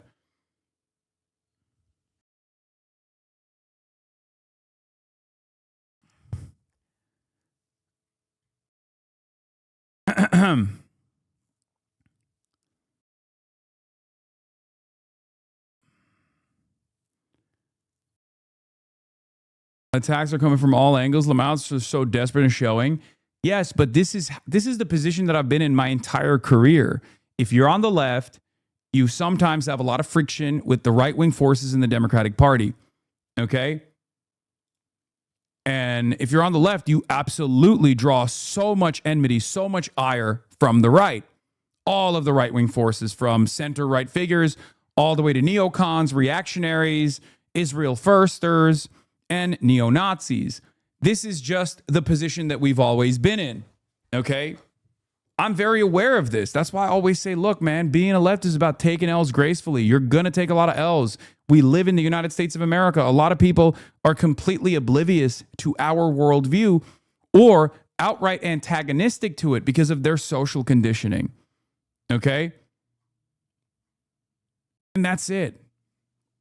So get used to it. Get ready for it. You have to be able to receive this kind of blowback all the time. And I have for years. I've had for decades, right?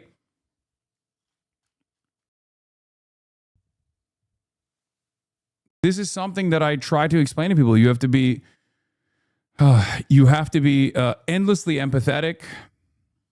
You have to be endlessly empathetic, no matter, how repulsive someone's worldview might be. If you're trying to convince them, obviously I have my weak moments. I'm speaking for 10 hours every fucking day. There are going to be plenty of opportunities. Not being antisocial for explaining patiently the curious, not fucking Nazis, but is that what you simply mean by be normal? Not being antisocial is a fucking crazy world. How are you supposed to be normal about it? How would one go about this in Nazi Germany? Yeah, I mean, there was a shit ton of resistance in Nazi Germany, right? The communists were actively, once it got to that point, they were actively fighting. They were actively engaging in like street battles, okay? But how did they reach broad awareness? They looked at the social forces, they looked at where the masses were, and they worked to organize.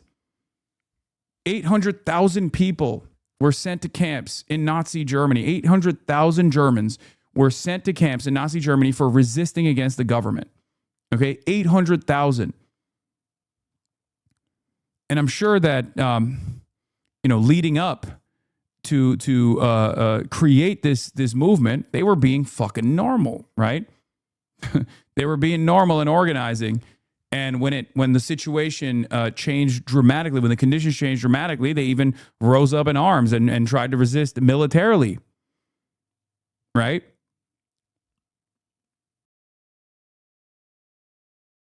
Anyway.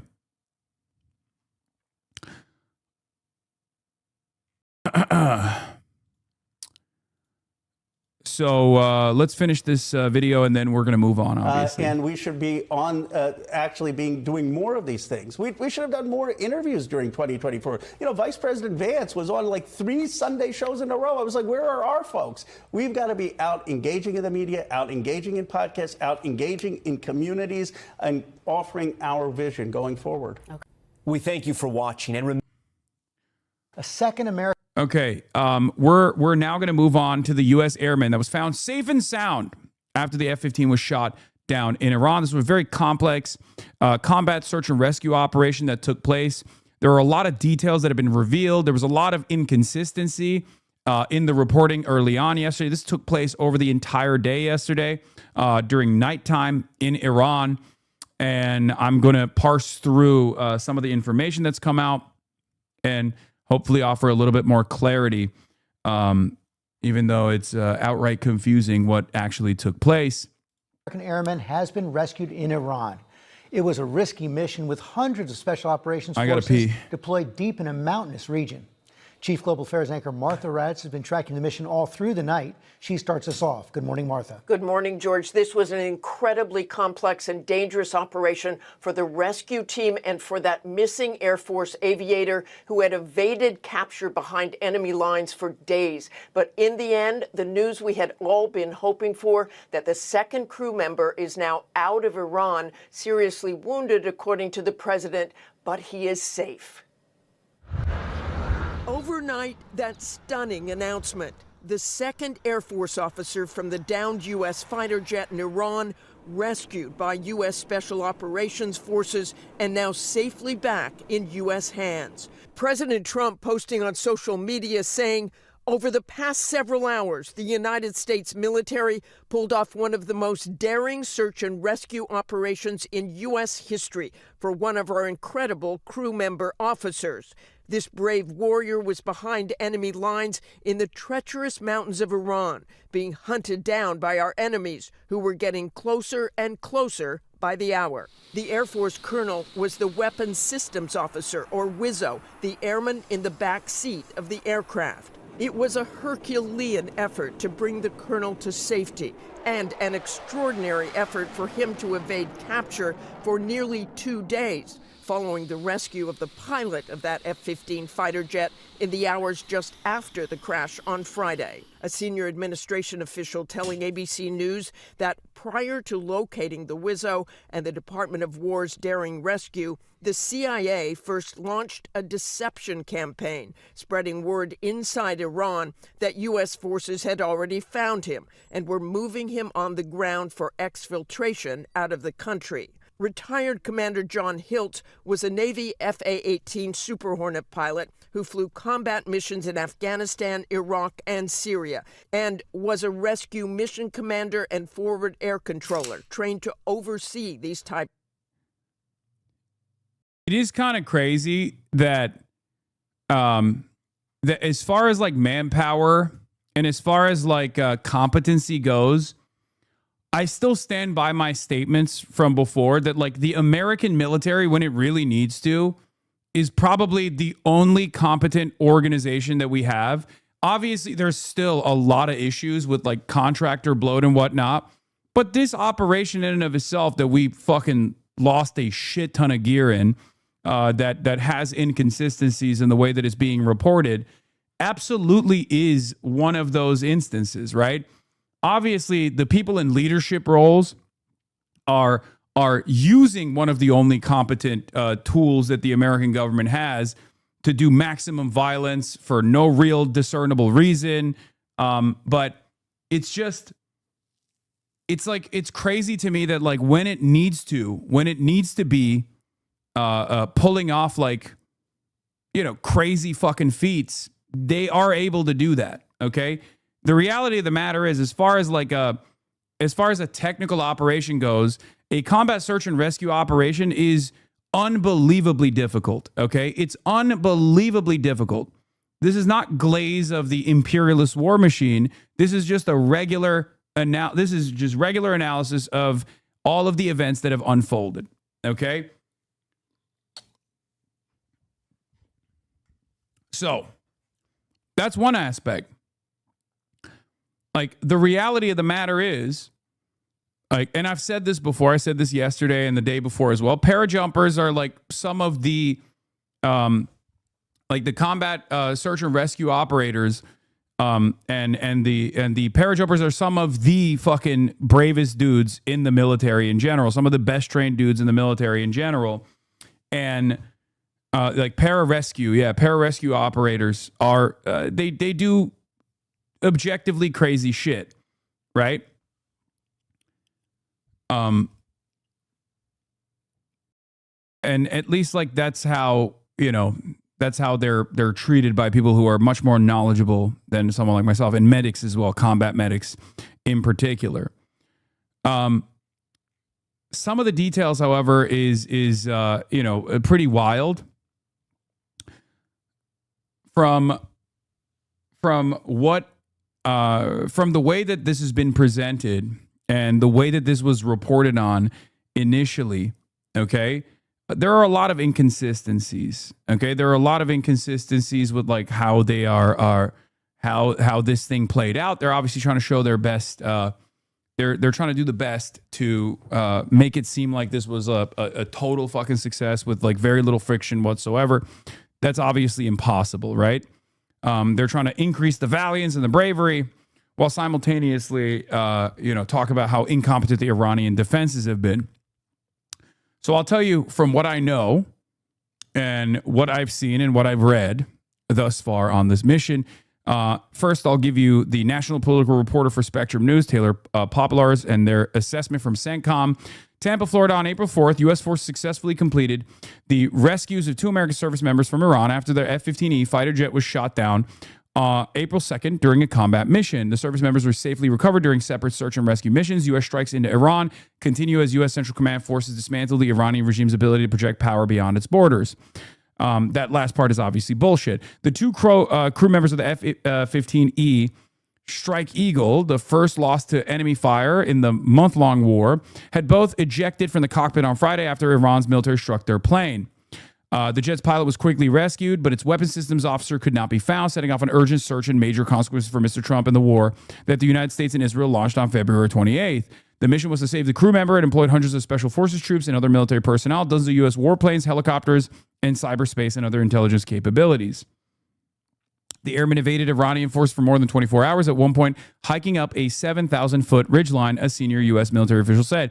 So what's interesting about this is like every single thing that you hear from mainstream media will be deliberate. Every single thing that you hear from the New York Times about this operation is deliberate, even down to the last statement in this operation, which is, I think, one of the most interesting parts of this.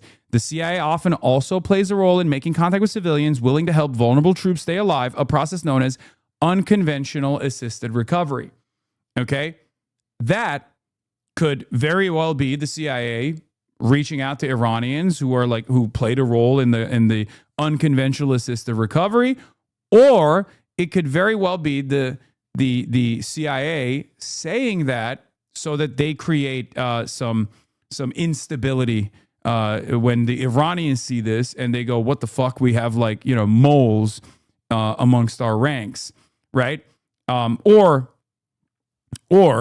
it's a way to make the Iranian government more paranoid, while simultaneously greatly propagandizing their capabilities.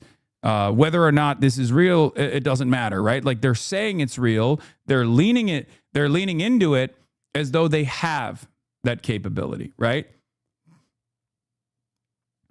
God is good was the first radio signal.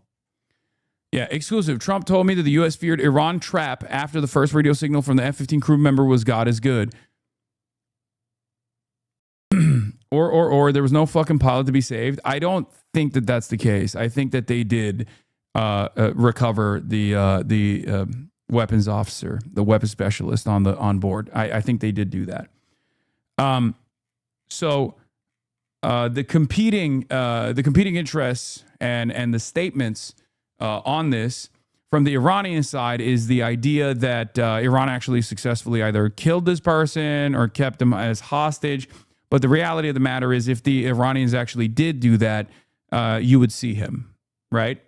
So once again, regardless of what the IRGC or whatever like Tasnim says, if they did do that, you would see it, right? They would show you because it's a major blow to the confidence that the American military has. An Air Force officer whose fighter jet had been shot down in Iraq was rescued, rescued by U.S. Special Operations Force in a risky Saturday night mission that took commandos deep into enemy territory, President Trump said on social media early on Sunday. The rescue followed a life-or-death race between U.S. and Iranian forces that stretched over 2 days to reach the injured airman, who was a weapons systems officer, current and former U.S. officials said. In the end, Navy SEAL Team 6 commandos extracted the officer in a massive operation that involved hundreds of special operations troops and other military personnel. And I do think that they probably deployed, from what I understand, they sent in the first search and rescue. The first search and rescue was able to find where the guy is, right? And they set up a cordon, like they cordoned off a 3-mile line around where the pilot or the weapons officer was, right? And they literally lasered any civilian that was in that 3-mile radius. Clearly, like they set up loitering, they set up Reaper drones, MQ-9 Reaper drones around a 3-mile or a 3-kilometer line, and created a cordon sanitaire, and they just mass murdered whoever the fuck was near it, right? Whether you're a shepherd or whether you were like a civilian going home to your village, or whether you were actually, a Basij paramilitary force member or a part of the police force, or even, a civilian who took up arms to go and try and find where this guy is. And they just lasered them, right? U.S. MQ-9 Reaper drones protected the rescued F-15E crew member by striking Iranian military-aged males. This is an admission that they killed civilians, by the way. When they say Iranian military-aged males, they're literally openly admitting that they set up a cordon sanitaire on Iranian soil and killed people in their own fucking backyards, basically. And it also includes like children as well. Also includes people under the age of 18. That's what they say when they say military-aged male. That doesn't mean they're over the age of 18. That means they most likely killed people that are under the age of 18 as well. Believed to be a threat who got within 3 kilometers of the airman, a person familiar with the operation told Air and Space Forces magazine. So they did that. 13 to 55-year-olds. So they did that. They lasered all these people, right? They set up like a safe zone, which is not a very safe zone for people that just like live in the neighborhood, right? Obviously, live in the mountainside. And then the pararescuers came in, but they got stuck.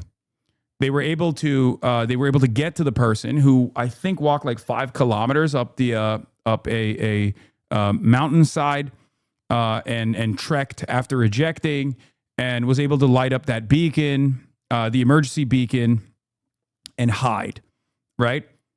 And they tried to clear out the area of any kind of anti-air defenses with the A-10 that was then destroyed in the process, right? Obviously, as we know. That was day 1, by the way, not even day 2. And on day 2, they set up a forward operating runway behind enemy lines. At least they claim that it was behind enemy lines. I have no reason to disbelieve that, but it is a mountainous region on the western side of Iran that's close to the Iraqi border. But they basically set up like a refueling runway, a makeshift runway, which is just dirt, right? They found a FARP. Yeah, they created a FARP. That's what it's called. A forward arming and refueling point. Because helicopters are necessary to maneuver around, but obviously they have fuel restrictions. So what they did was create a runway for these planes that have the necessary fuel and munitions to land in. Okay, Fox News confirmed second crew member to down F-15E fighter jet has been rescued, and the members of the rescue team extracted him from behind enemy lines in Iran and are all safely out of Iran. That according to two senior U.S. officials and multiple well-placed sources in the region. The weapons system officer ejected along with the pilot when the F-15E Strike Eagle they were flying was struck Thursday night, early Friday local time in southwest Iran. The WSO used CSAR, survival, evasion, resistance, and escape training to evade capture, hiding on an elevated ridge after hiking away from the wreckage and putting out an emergency beacon. U.S. Special Operation Rescue Forces, including PJs, United States Air Force pararescuemen, and many layers of elite rescue forces, which I suspect is also Delta Force as well. You're parroting Pentagon propaganda? No, dude. I'm telling you what I have read thus far, and I'm going to tell you what parts of the operation are abject lies. Okay? The C-130s are also able to load up MH-6 Little Bird helicopters in the hull and deploy them once landed. That's almost certainly how that Little Bird helicopter had to be scuttled. Got there. Exactly. Complex layered mission to find both the crew member and also keep the Iranian force who were hunting the American weapons system operator at bay. There are videos that have appeared from local eyewitnesses that show what appeared to have been injured and dead Iranian members of the IRGC in Basij who were looking for the downed American crew member. Fox has learned there was fighting on the ground, but no Americans killed during the operation. So I don't know if this is the case. Okay, I don't believe that this is the case, for the record. I don't believe that this is the case. And I think that they're most likely lying about that, and also lying about exactly how the two cargo jets and also potentially one helicopter was destroyed in the process. Okay. It was a very complex operation to retrieve the downed service member. A well-placed source briefed on the operation told me many different branches of the U.S. military were involved in the rescue. Fox News confirmed the A-10 Warthog that crashed Friday was involved in providing cover for the rescue team searching for the pilot. That A-10 crashed in Kuwait, first reported by ABC Friday, but the A-10 pilot managed to eject safely and was rescued. There was destruction of aircraft which have sensitive equipment on board, I am told, all a part of the complex CSAR combat search and rescue mission. The F-15E was pretty much destroyed on impact. Two rescue helicopters were hit by enemy fire on Friday, and the crew members on board were injured by enemy fire but managed to make it out of Iran. There were a lot of elements to this rescue, I am told. So the destruction of the aircraft is the part that I think is inconsistent, and they're lying about it, right? I've seen images. It definitely was destroyed on the runway. The images of the destroyed aircraft are not consistent with an aircraft that was downed. Okay? It's not, for sure. So whether the Americans themselves or Delta Force themselves actually destroyed the aircraft in order not to let the Iranians get these, in order not to let the Iranians have access to this, like, you know, like special parts that it has, because these aren't like regular C-130s. They are they're specialized C-130s. The technology itself is obviously proprietary. They don't want the Iranians to get a hold of it, right? They don't want any of the foreign adversaries to get a hold of it. But I don't think it was the Americans that blew it up. They're claiming that it was the Americans that blew it up. But here are the confirmed losses with the current tally for this F-15 that was downed over Iran. There was one F-15E Strike Eagle that was destroyed, two HH-60 helicopters that were damaged, one MH-6 Little Bird that was destroyed, one A-10 Thunderbolt II was destroyed, two C-130 Hercules were destroyed, two MQ-9 Reapers were also destroyed in the process, and possible and unconfirmed damage was one F-16 Fighting Falcon, did an emergency squawk, one KC-135 Shadow Tanker also had an emergency squawk. This was all on the first day. And one A-10 Thunderbolt II, possible emergency landing, which is dubious. So, you believe this bullshit wholly? They were all shot down and Trump authorized Hannibal directive to end it? No, I don't. I don't know why you are. Dude, listen. If that's the case and you're not coping, then you'll see. That's it. Okay? You'll see. You'll see. The reason why they expended so much on saving this one pilot is because they did not want a major fucking L that the Americans would take here if the Iranians were able to secure the prisoner of war. Okay, that would have given Iranians tremendous leverage. Okay, instead of like killing every single person,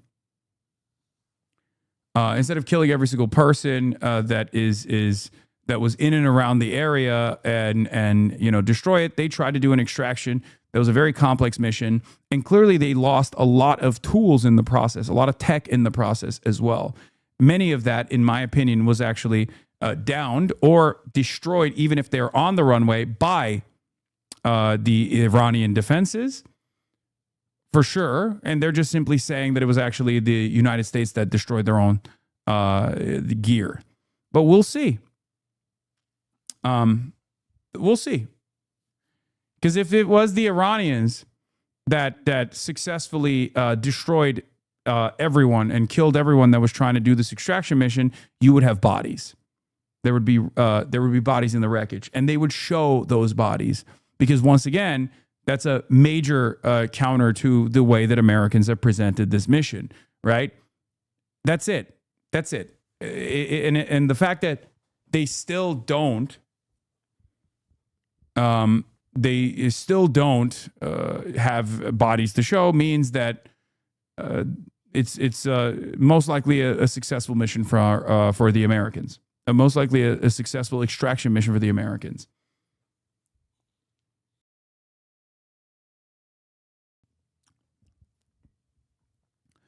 So, I know it's protocol to blow up anything you leave behind. Either they sent in Delta Force because the pararescuers do not have explosive munitions that they can deploy that blow up their own fucking tools. That must mean that they most likely sent in the Delta Force alongside a second rescue mission so that they could rescue the first rescue mission that was looking for the second pilot or the weapons specialist. Okay? That's my assumption. Lol, where did you get that info? Wait, what do you mean? Is it wrong?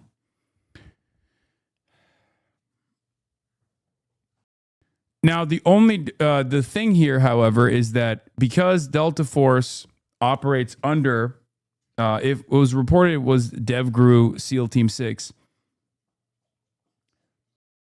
some of these special forces operators, even if they actually do get fucking shot or killed, are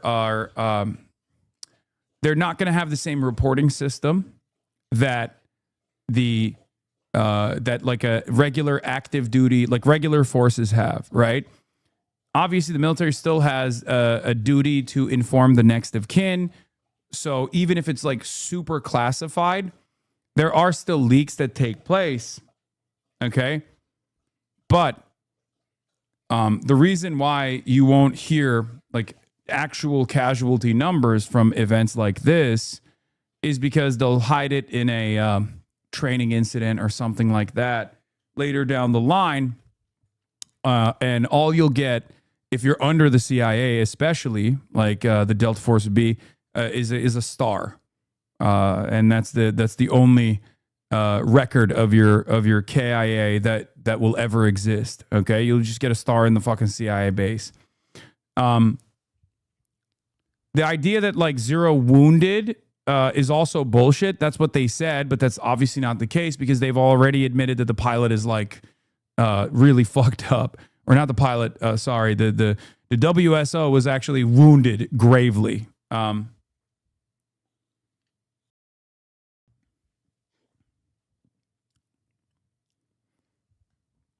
So, what is this? Look at those health cares. It would have been such a strong diplomatic bargaining chip for prisoner of war. A lot of our money. Double ply rescue missions. They cite the source. You can go evaluate. Okay. So,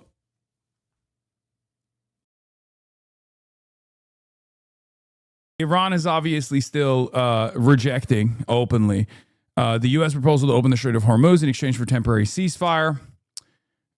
So that should tell you what they think. Okay, that should tell you what they think about like what their position is. Okay, That's not true of DOD. They do get acknowledged as being KI as a part of military operations. We can look back on multiple instances of DEV and SFOD guys being killed during the global war on terror and prior that were acknowledged. Okay.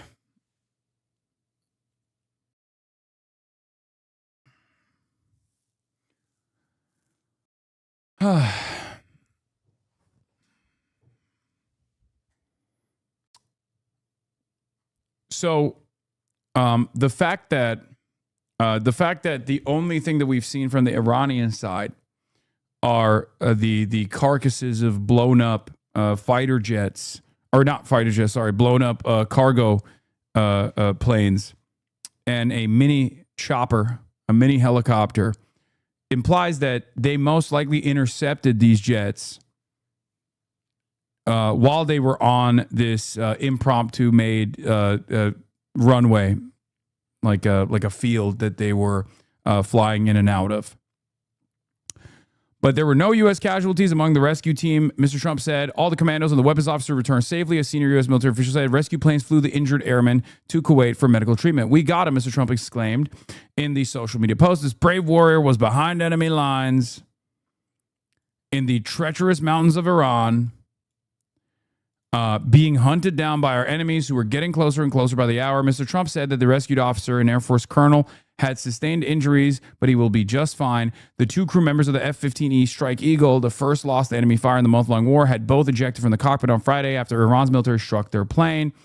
The jet's pilot, yeah, I got the IRGC statement. I'm going to show you. Some accounts cite this damage as proof it wasn't abandoned because of the sand.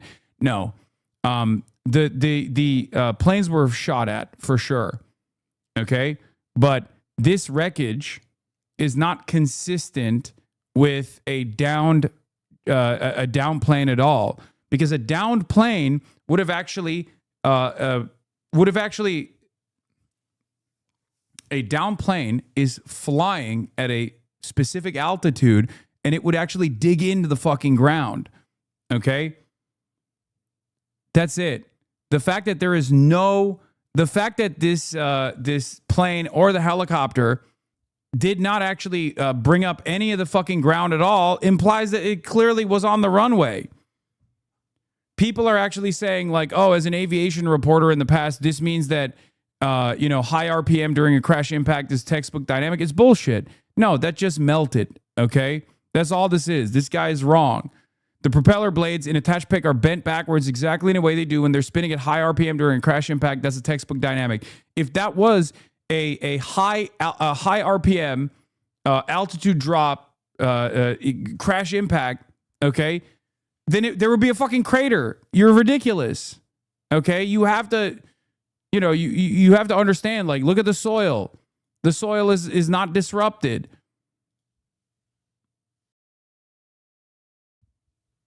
It's crazy. Please be a little bit, more normal about this. Yeah, it's clear that there are pics also. Yeah, I saw this as well. There are pics that it was on the ground as well. The different lighting in these two images suggests that they're real. Sunrise in Iran is at 5:49 a.m., which was just over 2 hours ago. The second image shows the C-130 burning with the sun fully up, which is largely in line with the timing of the Al Jazeera reports on the rescue operation. Okay? They most likely got shot at, and they had to bail.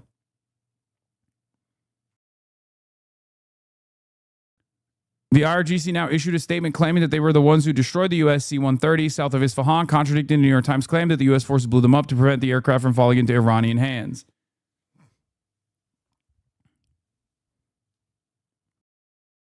So they emergency landed? No, I think they didn't get to take off at all.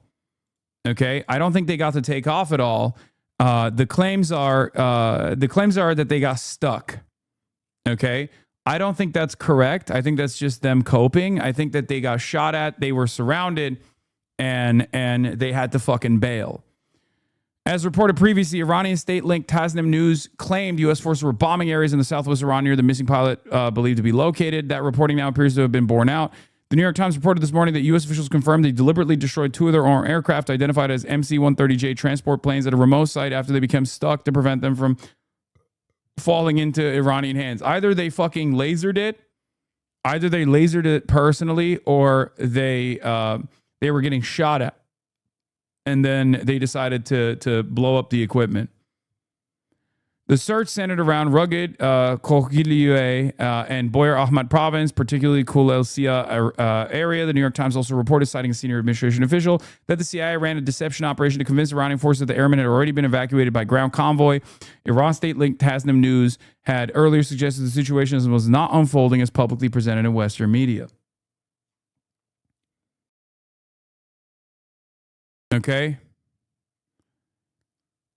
And if you look at the wreckage, because there's plenty of image on the wreckage now, the fact that there are no bodies in the wreckage, the fact that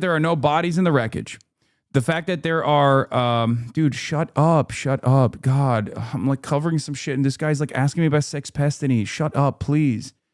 Jesus Christ, who gives a fuck? Oh my God, lock in, please. No, when multiple planes are down, they fall. They all land in the same spot to make cleaning up faster. Okay.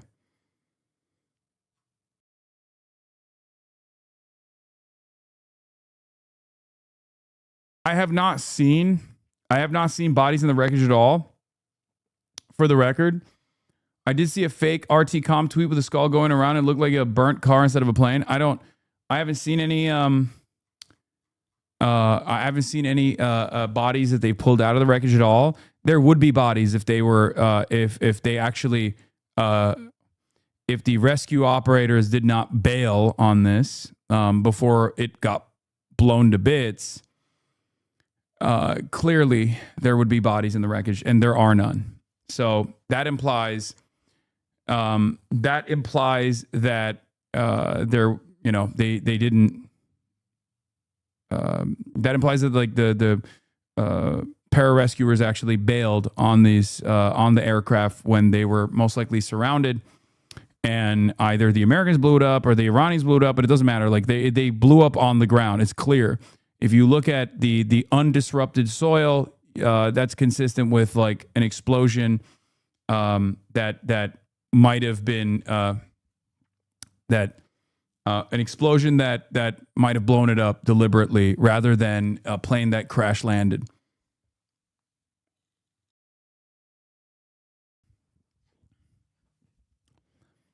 In any case, the U.S. account is that two MC-130J Commando 2 Special Operations Transport aircraft landed at a makeshift forward airstrip during the rescue, but became disabled and unable to take off. U.S. forces evacuated personnel and deliberately destroyed the aircraft on the ground to prevent capture. The recovered crew member had evaded Iranian forces for more than 36 hours in mountainous terrain before extractions. Reports and imagery indicate U.S. forces also destroyed at least one MH-6 Little Bird helicopter left behind on the site. President Donald Trump said the pilot was safe and sound. Iranian account says Iranian military linked sources, including Khatam al-Anbiya, command and state-affiliated outlets, claimed the operation resulted in significant U.S. losses under combat conditions. They say the Iranian forces engaged in U.S. aircraft and ground elements, leading to the destruction of multiple assets, including two C-130 MC-130 transport aircraft, two Black Hawk helicopters, drones, including an MQ-9 Reaper and a Hermes 900. Iranian media also reported intense ground clashes in the area during the rescue attempt. Fars news agency said 9 Iranians were killed and 7 wounded in Khokhiliyeh and Boyer Ahmad province during the overnight operation. State-linked commentary drew comparisons to Operation Eagle Claw. In 1980, the failed U.S. rescue mission in Iran, framing the latest operation as a similar or deeper setback. An advisor to Parliament Speaker Mohammad Bagher Ghalibaf described the mission as a historic failure, claiming U.S. forces suffered loss across multiple aircraft types and suggesting the scale of the operation had been downplayed by Washington. Earlier, Tasnim News Agency reported that U.S. forces were bombing areas where the missing pilot might be located, a claim that aligns in part with the U.S. acknowledgement that the aircraft were destroyed at the site, though broader Iranian assertions about intent and losses remain unverified. Images circulating online show the burned out wreckage of what appear to be a U.S. MHC-130 transport aircraft at the forward base in southern Iran. Separate images showed an apparent wreckage of an MH-6 helicopter. Okay. Sorry, just got here, but was the IRGC in the region or was it just police and armed citizens? I think the most sober analysis here is that the IRGC first of all, they blew up the roads leading into this area. They blew up the roads specifically so they could disrupt transport. Okay, so that was number one. And I saw videos, if you remember, there were a lot of videos of like cars that were trying to get into the area and were just like stuck in a 100 car pileup basically, where they were just like waiting bumper to bumper traffic. They also then created a 3-kilometer cordon around the pilot and eliminated anyone, civilians, military-aged males, as they say, children, whoever the fuck was in the region, in an effort to preserve the safety of the American asset. The reality of the matter also is that it's clear at the very least that like they could not take out the MQ-9 drones that were like they don't have enough. They don't have the capacity to mobilize enough anti-air systems, at least in this area. Okay, that's just the reality. Or rather, they were too predisposed elsewhere, but they clearly were not able to intercept any of these. They were clearly not able to deny or intercept any of these, planes, and were only able to get to them when they were staged on the ground. Okay, this still means that they have a hard time staging inside of Iran. They can't create a successful forward operating base. They can't create a FARP without having without meeting significant resistance from the ground forces. By the U.S. description of events, they basically fucked this up with no help from the IRGC. That tells me that if the IRGC is marginally more competent the next time this happens, good chance that all of the Americans die. I think the fact that the IRGC is not competent enough to mobilize in that quadrant says something, though. It says something about their capabilities. Okay? That's just the reality. Because the IRGC is supposed to be everywhere. I know Iran is a massive fucking country, but they have these decentralized systems of defense, and that means that they should be able to mobilize specifically in this region and be able to fight back against, be able to push back against these drones and destroy whatever like defensive corridor that they're trying to create. Because if you can't do that, that means you're also having a hard time combating the terrain. You're also having a hard time getting through in your own terrain where you're supposed to have significant advantages. Okay? Because, like, yes, the American military has superior air power. This is true. Okay? They do. But we know that already. This gives, in my opinion, a lot more confidence in Donald Trump to conduct a special operation in the future. It will most likely be even more devastating than this one. But at the end of the day, the disadvantages on the Iranian side are obviously not knowing exactly where the weapons specialist is, right? They don't know where the weapons specialist is. America does know where the weapons specialist is. But when you have a fuck ton of drones that you can just like send out there and loiter in the vicinity and just like laser people, that obviously disrupts whatever military operation you have. If you can't take out those drones, then that's going to be a consistent problem. They are being baited, Hasan. That's cope.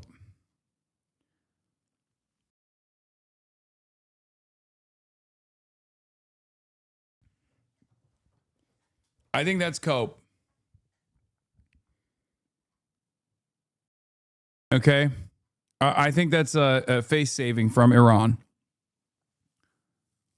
Like the idea that they're baiting the Americans to try to invade through that quadrant is a total cope. Because the reality of the matter is, let's be real, this would have been a major point of leverage for the Iranians if they were able to successfully extract the prisoner of war and refuse Americans the combat search and rescue operation, regardless of the unbelievable damage that they were able to do to the mission, regardless of all the destroyed equipment in the process.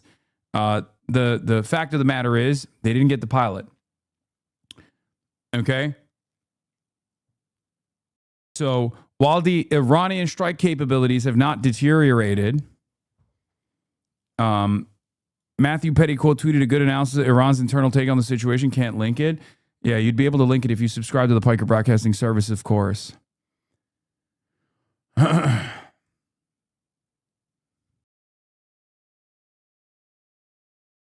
The IRGC priority will be prepping for the ground invasion, so they'd have minimal assets available for this, which is a lower priority. I wouldn't read too much into it other than what we already know, that their anti-air capabilities greatly diminished.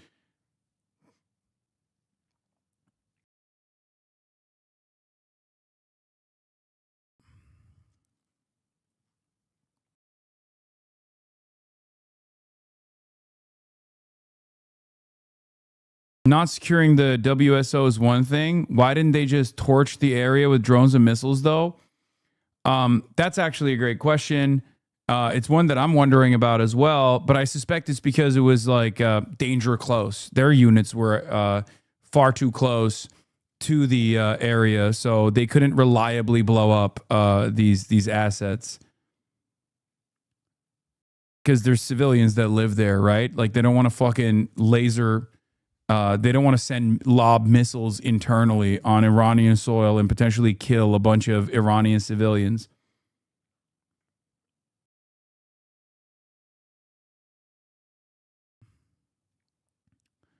So yeah.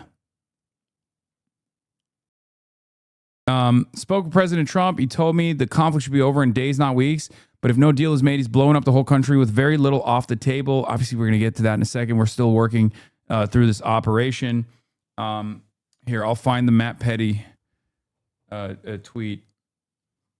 But, you know, this is not like a spectacular W for America in the way that the Americans are presenting it, but it's certainly not something that is looking too great for Iranian capabilities as far as like being able to quickly mobilize in this massive country, in this mountainous region.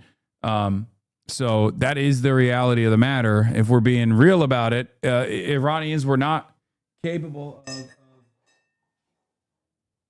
of mobilizing fast enough and extracting this, mobilizing fast enough and then extracting the pilot so they could take him as a prisoner of war. Anyway, following the desperate attempts, this is the new spokesman for Central Qatar al-Anbiya, says, following the desperate attempts by the American terrorist army aimed at carrying out a rescue operation for the pilot of its downed fighter jet, a number of enemy aircraft entered the airspace of our dear country Iran at the dawn of April 5th, 2026. With God's help and support, thanks to the vigilance and readiness of the Islamic fighters in the armed forces, the use of electronic warfare, modern air defense systems, the implementation of land mosaic defense plan, and the establishment of a military and security cordon. Several of these aircraft were targeted, including 2 military transport aircraft of the C-130 type and 2 Black Hawk helicopters, forcing them to make an emergency landing in one of the areas south of Isfahan. This is what I believe, for the record.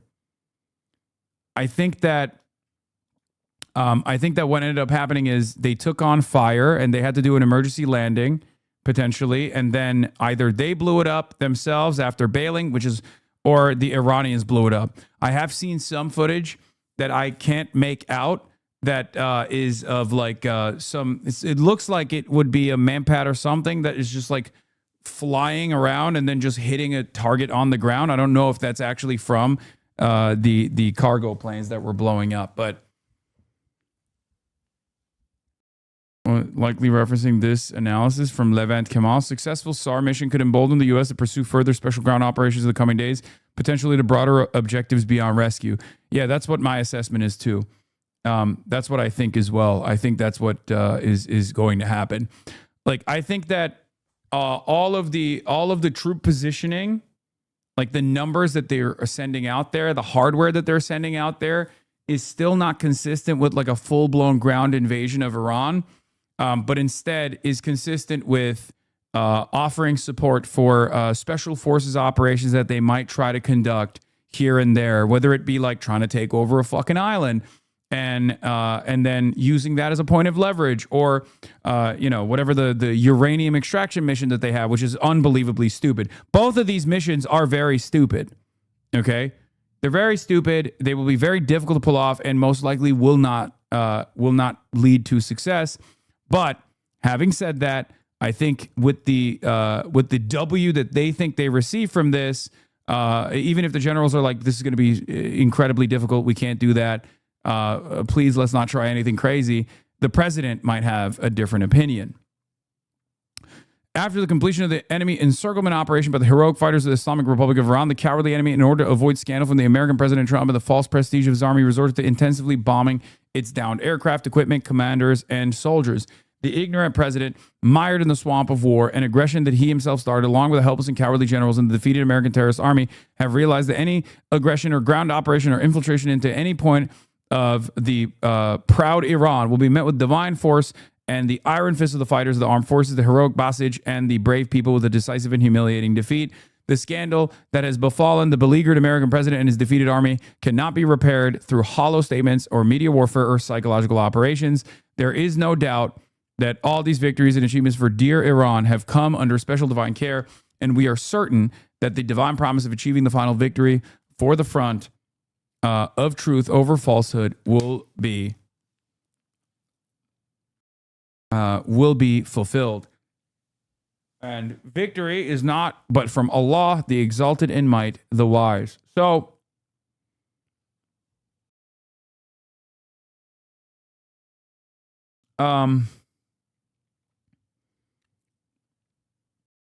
it's Matthew Petty quote tweeting Hamid Reza Azizi, good analysis of Iran's view, I believe. Okay, does anyone have the link? Anyone that's a subscriber to the Piker Broadcasting Service have the link that I'm looking for? Maybe I'm a dumbass. I am, but I would say the most logical way to look at it is not about a lack of manpower, firepower to defend the region. It could have been them using it as an opportunity to test out their firepower against tech manpower using the rescue efforts, but like there's no way to prove. No. Post with map of what you are explaining. Yeah, details about the rescue offered the U.S. Weapons Systems officer via a U.S. military official. The mountaintop area on the left is where the WSO was hiding. He ejected 5-ish miles northwest of there. The right area is the makeshift landing strip where they landed 2 C-130s and had 4 MH-6 little birds. One little bird flew to that mountaintop area and rescued the WSO and brought him back to the landing strip. And of course, the 2 C-130's nose gears got stuck in the dirt. So after a few hours, they had to bring in 3 AFSOC-8s to fly out the 2 rescued WSO and the 100 or so personnel involved in the op. The op basically cost $300 million because they had to abandon the 2 AFSOC C-130s and the 4 MH-6 little birds. Then the U.S. Air Force had to use multiple bombs to blow up all the aircraft they abandoned at the airstrip. And the Iranians shot down 2 Mark 9 Reaper drones. Luckily, the U.S. suffered no casualties. And we had to use multiple bombs and missiles to blow up IRGC vehicles that tried to drive up the mountain and also those that tried to drive to the airstrip. No, this is 220 kilometers away from the WSO, from where the WSO ejected.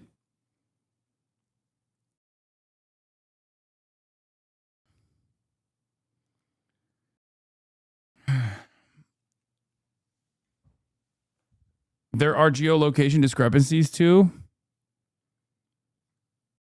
I'm guessing Iran was concerned there were too many eyes on the area and didn't want to expose tunnel entrances. That's why they didn't put too much of a fight. I mean, it could be a number of different reasons, but the reality is Esfahan is not in the northwest. No, the landing area was Esfahan. I don't know how that makes sense, but the plane absolutely blew up in Esfahan. That is true. That is consistent with the Iranians. That's consistent with what they're saying. And I don't know how close to Esfahan. Esfahan province, not the city. Isfahan, sorry. Anyway, does this operation increase or decrease the likelihood of a future U.S. ground operation in Iran? There's no clear consensus yet. I can tell them what their consensus should be if they want to survive. Hamid Reza Azizi reports, how is Iran interpreting the U.S. rescue operation? Reactions inside of Iran have been mixed. State media have framed the operation as a clear U.S. failure, pointing to the reported loss of aircraft and helicopters and questioning whether the second airman was actually rescued. In this narrative, Washington is seen as concealing both material damage and possible casualties. Particular attention is focused on Donald Trump's public messaging. Iranian commentators argue that the absence of any acknowledgement of losses reflects an attempt to construct a narrative of success and distract public attention from the material costs of the operation. At the same time, reports suggest that clashes did occur during the mission. Individuals on the Iranian side, particularly local people involved in search efforts, were reportedly targeted. This complicates the picture and suggests the U.S. operation was not as clean as presented by U.S. officials.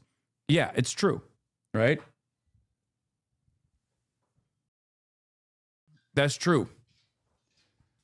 Beyond the information war, some Iranian analysts have focused on what the operation reveals about Iran's defenses. The fact that large transport aircrafts and accompanying helicopters are able to penetrate deep into Iranian territory raises concerns about gaps in airspace security. This is true. The depth of penetration reaching areas south of Isfahan is seen as particularly significant. It suggests that under certain conditions, the United States can insert forces far inside of Iran, even if only temporarily. Again, true. Okay, remember that. These are important points of consideration. Okay? This is the reason why America will feel more emboldened. In spite of the losses that they incurred, this is absolutely true. From a military perspective, analysts emphasize that countering such operations requires rapid detection and response. However, the presence of U.S. and possibly Israeli air cover complicates direct engagement and raises the risk of casualties.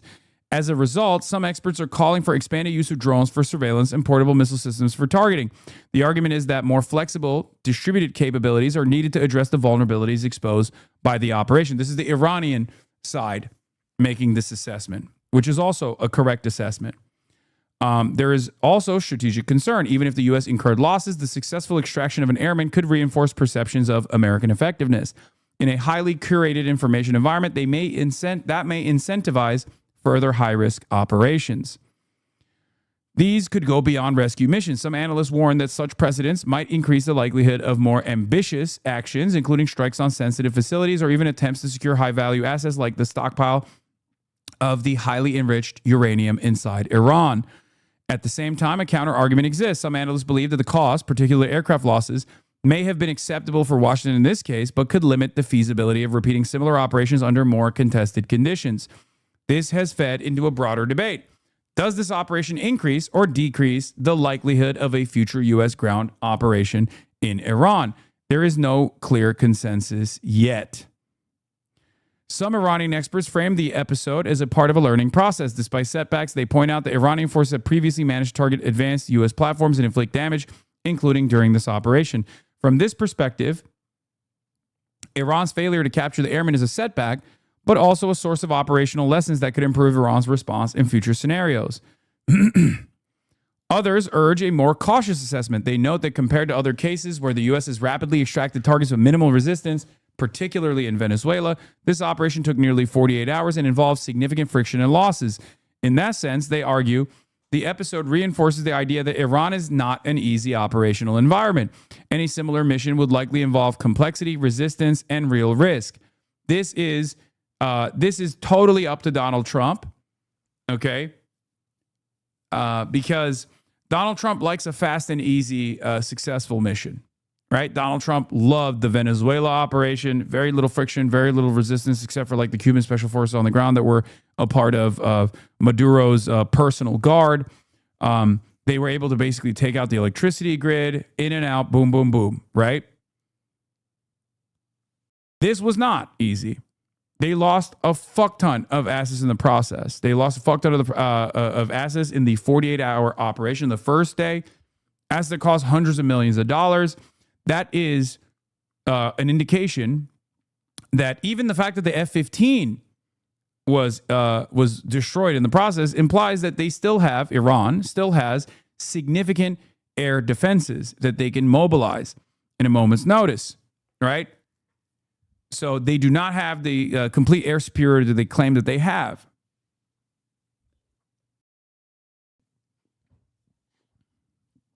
If Trump thought it went well, he wouldn't be melting down over social media overnight. He would be gloating. I mean, true. Finally, some commentators draw parallels with Operation Eagle Claw. In Iranian discourse, such comparisons are often used to reinforce the narrative that the U.S. military operations against Iran are repeatedly frustrated. For more ideological voices, These parallels are framed in symbolic or even religious terms, presented as evidence that Iran has historically resisted external intervention and that there is divine support for Iran. Overall, the episode is being interpreted in two ways at once, as both a sign of vulnerability and a demonstration of resilience. That tension will likely shape how Iran adapts its defenses and how it anticipates further U.S. actions. Okay? The thing about the rescue operation where only one pilot got out and the first wave of helicopters got shot up by local boys with 1920s Mausers and the U.S. had to blow up its own planes and helicopters on the ground is that it's going to be presented to Trump as a kick-ass success. And there's enough footage of U.S. Air Force Special Forces blasting Basiji on the ground and drone strikes on military-age males that the sizzle reel Trump gets every day will look cool, but this is going to be spun as a reason for doing the uranium heist, not a lesson against it. That is my suspicion as well. I think Donald Trump is unreliable, and he knows that he hasn't received the military successes. He has to recognize at this point that he's not getting the military success that he wanted out of this process. Strait of Hormuz is still closed, obviously, and Iran is still striking Israel and the Gulf nation states, and even their extraction industry, as well as like American companies in the region. So obviously, he is looking for a W wherever he can, and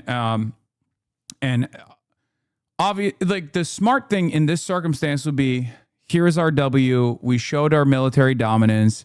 We showed how much we value our service members, our brave, valiant heroes, right? So it's time to retreat, right? You got a good W here. It's a good point of de-escalation, but that's not going to happen most likely. Let's be fucking real. This is where you cut your losses and you fucking bail, right? It's a good opportunity for face saving. I don't think they're going to do that. I think he's going to look into this and say, sure, we lost some of our assets, but who gives a fuck?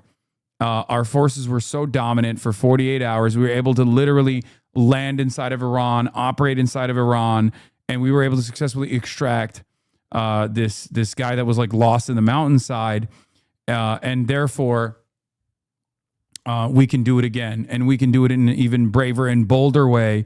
And I do worry that this will embolden the Trump the Trump administration into moving in a direction where they'll do the uranium extraction mission, which will be infinitely more complex than this, and will most likely have, considering that it's a military position that they're trying to advance, will require excavators, will require specialists that come along with the special forces, will require creating a FARP in the middle of a contested area, and will require significantly more tools in a much better guarded area, where they will have anti-air defense systems, and it will require them to hold a position in a known military position, right? Deep inside of enemy lines. Very different than being able to figure out where this guy is in a fucking mountainous region and very quickly creating like a drone cordon that lasers whoever civilian or enemy combatant that comes near it, right? So that's that in that instance, it obviously the situation favors Iranian defenses, right?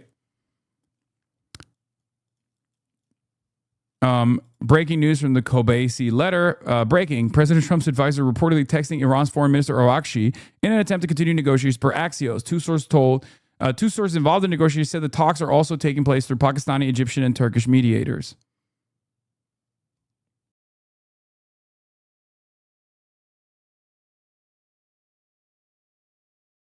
Paradropping excavators and forklifts? Yeah, no, literally.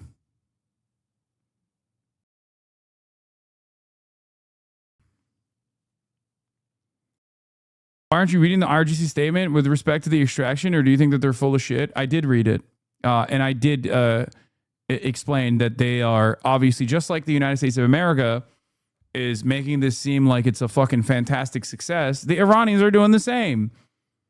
of course, both parties are going to lie and embellish and make their position seem much stronger. Okay, because war is not just being fought on the battleground; it's also being fought in the information space, right? But Levant Kemal also says he's a Middle East Eye guy. He says a successful search and rescue mission could embolden the U.S. to pursue further special ground operations in the coming days, potentially for broader objectives beyond rescue.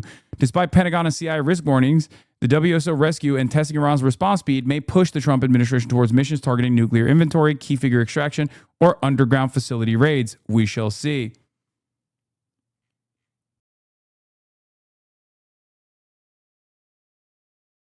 Who ultimately... Here, let's take a look at what Trey Yingst had to say. There was also another moment of Hasanabi vindication where Trey Yingst also revealed on Fox News that Donald Trump told him that they had armed the Kurds, which is what I told you before, because I'd seen the videos in the Kurdish regions of Kurdish militants like straight up assassinating police chiefs and shit like that. And a lot of people yelled at me at the time. This was obviously in the buildup where there was a tremendous amount of state repression from the Iranian side in the protests that were put down, and a lot of people were a lot of people were killed. News can report that on Saturday morning, the CIA was able to locate and confirm this U.S. service member in a mountain ridge south of the city of Isfahan, and that is when the appropriate calls were made to relevant parties, including the Secretary of War, the Joint Chiefs Chairman, and the President himself, who ultimately ordered this operation. And within 12 hours, we can report there were U.S. Special Forces on the ground inside of Iran rescuing this U.S. service member. Yes. Behind enemy lines. Incredible reporting. Yeah. Trey Yingst, live for us in Tel Aviv. Trey, thank you. Thanks, Trey. Thank you so much, Trey. And with that, let's bring in... News can report that on Saturday...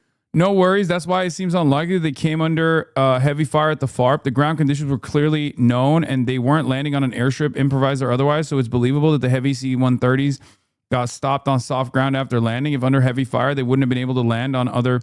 they wouldn't have been able to land other fixed wings. No, I don't think they got... I don't think they got hit in the air. I think they got resistance from the ground while they were on the ground.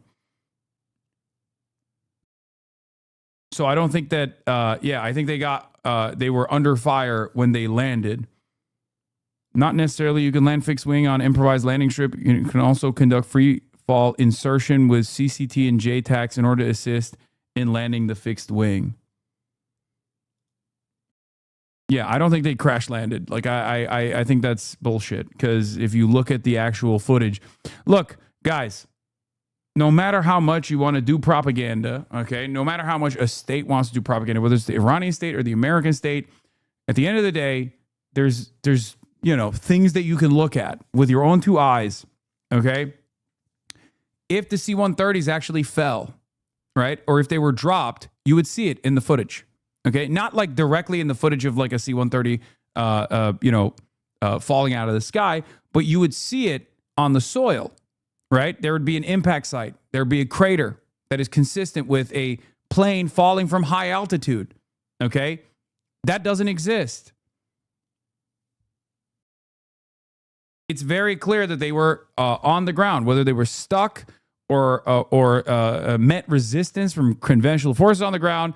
Doesn't change that dynamic. They were clearly not, the plane did not fucking fall out of the sky. The bent propeller indicate a gear up landing. They 100% had a forced landing.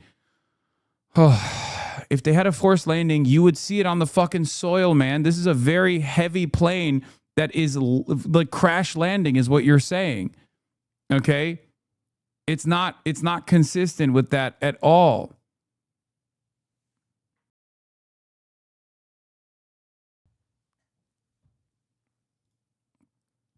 If you look at the impact site, it is not consistent. And this is from the Iranians, right? Iranians have shown the blown up planes. Okay? The Iranians have openly shown the blown up planes. Okay? And when you look at those blown up planes, None of us are experts. It's a waste of time. You don't even have to be an expert to look at literally what's in front of you. What are you talking about? You just have to have a little bit of knowledge about how gravity works and how physics works. What do you mean? Here's another C1. Here's another C-130 crash similar from 2020. Note the clear impact visible from any angle. Where is it? Yeah, see?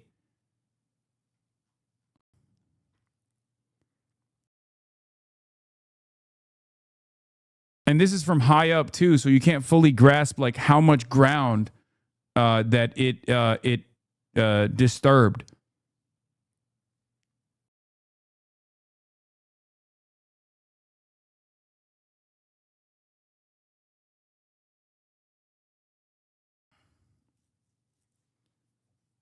Like it's like a huge skid mark on the ground.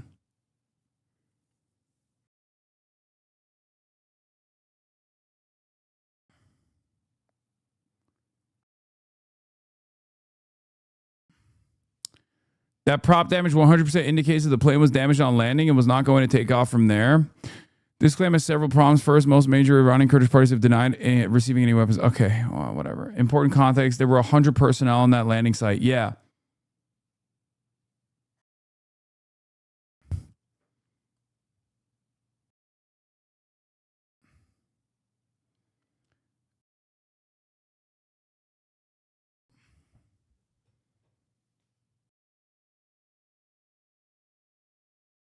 So,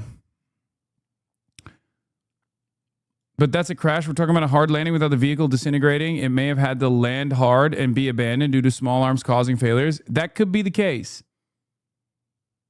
Okay, not a crash landing, but a hard landing that got the front of the plane stuck, that caused them to ditch the equipment and then blow it up. But again, I didn't see any disturbed debris at all near the impact sites. So near where the plane was blown up. The Iran war has eroded faith in the U.S.'s role as a protector of high seas and raised growing doubts about Washington's ability to manage the consequences of the war, according to a Bloomberg report. This is still obviously, this is one of those like you won the battle, but you're losing the war moments as well. Because like, the reality of the matter is this was a successful search and rescue operation, which certainly delivers a blow to Iranian capabilities as far as like denying, aerial operations to the American and the Israeli side. But it still doesn't change the dynamic of the war or the overall war goals. Because at the end of the day, the Strait of Hormuz is still under the control of the Iranians. And also on top of that, they are still incapable of successfully destroying all the anti-air systems that the Iranians have, clearly, which means that there's not full-blown air superiority. And last but not least, they're not deteriorating the missile launching capabilities as well, because Iranians are in for the long haul. Okay? IRGC also says the Strait of Hormuz will never return to normal for the U.S. and Israel, adding that its Navy is preparing operations for a new order in the Persian Gulf.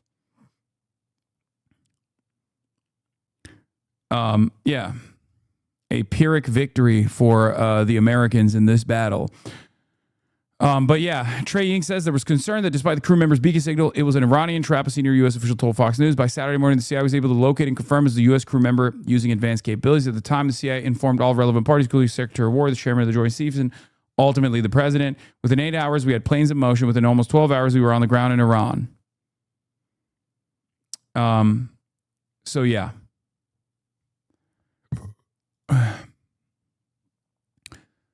Meanwhile, as as we've looked at here, this doesn't look like it was. This doesn't look like it was like a crash landing in any way, shape, or form. Obviously, could have been a hard landing where they were stuck and they met with resistance either pre or post. But the idea that this was like a trap is not the case, right? It was not within their capabilities. That much is clear, right? It was serious because Trump wasn't truthing OPSEC like he normally does. Also true. Also fucking true. What is this? Greg Abbott posted something? What the hell did he post? Wait, what is the AI image? This is so awesome. Here's a photo of the Honorable Colonel being rescued yesterday. God bless him. Our soldiers are all doing God's work. Happy Easter. This is so awesome. God, we are... God. This country, unironically, is led by some of the dumbest fucking boomers, dude.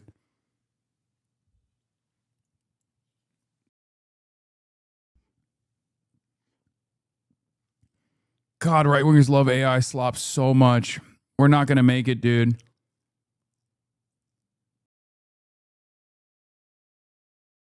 We're not going to fucking make it. Unbelievable. Unfucking believable. Vijay Prashad says the gap between Europe and the United States at this time is not strategic but tactical. Do not misunderstand Macron's disagreements with Trump. They are disagreeing about how to subordinate Iran, not whether it's appropriate to subordinate Iran to the West. Okay, fair.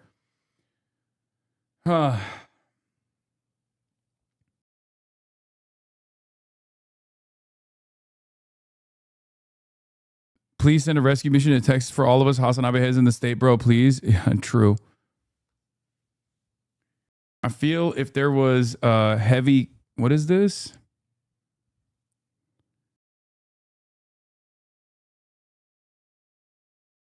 Hold on. What is this? Look to see why the official story is bullshit. The rescue of the second pilot gets so much more interesting when you realize he walked 110 miles in a single day to get to his location from crash site and another pilot.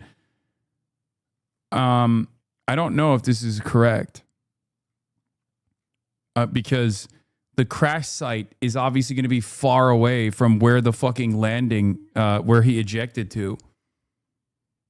Like, this person is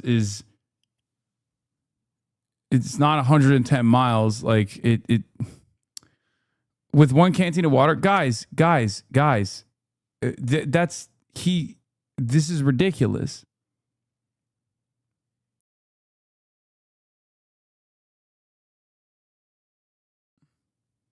Yeah, they're like the crash site. The crash site has nothing to do with where he ejected and landed.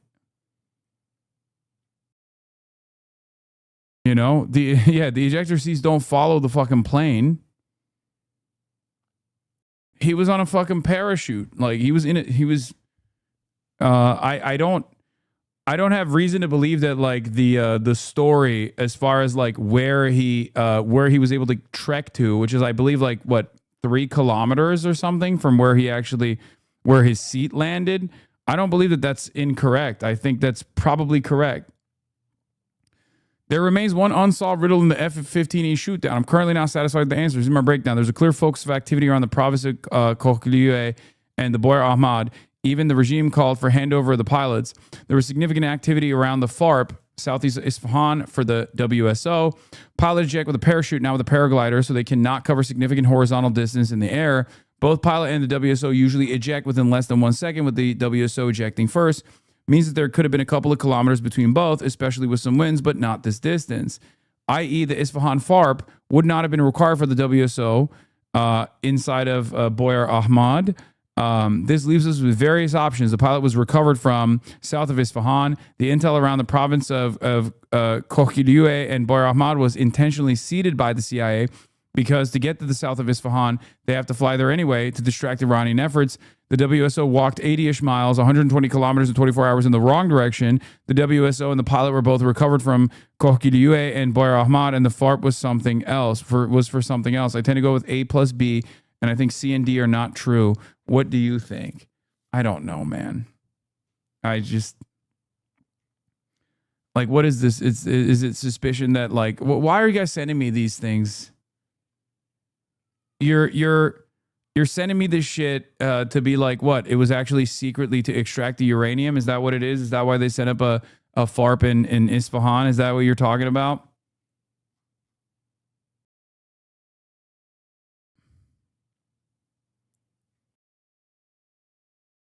I don't know.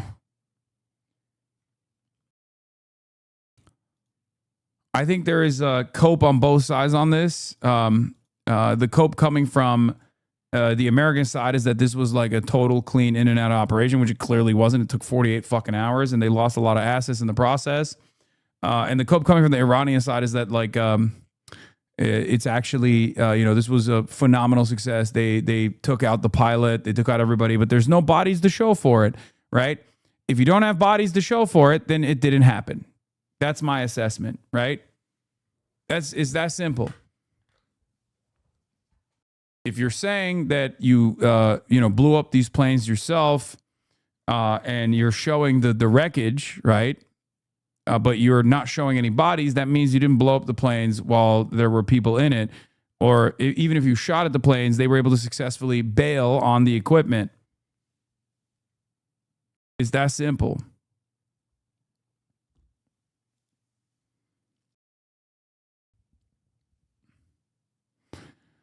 Finding the downed airman who'd been hiding behind enemy lines with little more than a pistol as defense had been the U.S. military's highest priority over the last 48 hours after ejecting. It's not even a pistol. They have like a foldable AR-15. After ejecting from the F-15E, the officer hid in the mountain crevice, his location initially unknown to either Americans trying to rescue him or the Iranians trying to capture him. CIA initiated a deception campaign to try to confuse the Iranian forces and convince them that the airman had already been rescued and was moving out of the country in a ground convoy, a senior administration official said. The agency also ultimately, well, I guess, yeah, it's an AR pistol. They mean a Cali compliant pistol?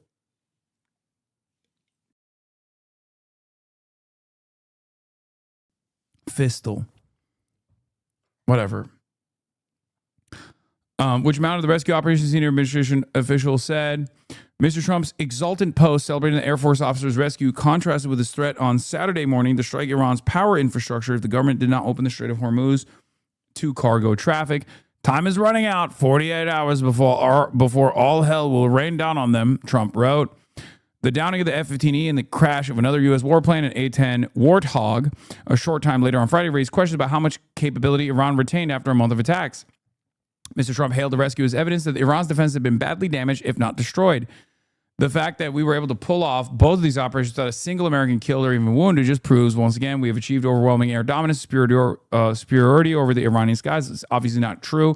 The Black Hawks were clearly met with strong resistance from the ground, and they openly, in the initial reporting, suggested that the people did receive some fire for the record. And were injured. The mission to save the crew member employed hundreds of special forces troops and other military personnel, dozens of U.S. warplanes, helicopters, and cyberspace and other intelligence capabilities. The airmen evaded Iranian force for more than 24 hours at once. At one point, hiking up a 7,000-foot ridgeline. A senior U.S. military official said U.S. attack aircraft dropped bombs and opened fire on Iranian convoys to keep them away from the area where the airman was hiding. As U.S. commandos converged on the downed airmen, they fired their weapons to keep Iranian forces away from the rescue site, but did not engage in a firefight with the Iranians, a U.S. military official said. The airman was equipped with a beacon and a secure communication device for coordinating with forces mounting the rescue, but the airman restricted the use of his beacon because Iranian forces could have detected his signal as well.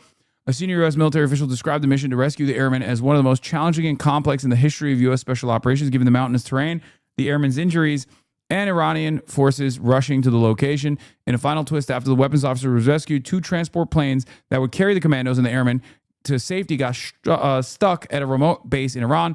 Commanders decided to fly in 3 new planes to extract all the U.S. military personnel and the airmen, and they blew up the 2 disabled planes rather than have them fall into Iranian hands. The F-15E fighter jet. So that's the part that also doesn't make sense. How the fuck did they land 3 additional planes and then fly out safely with 3 additional planes, basically extracting, or rather rescuing 100 or, less than 100, whatever. However many were on the ground already. How the fuck did they fly them out?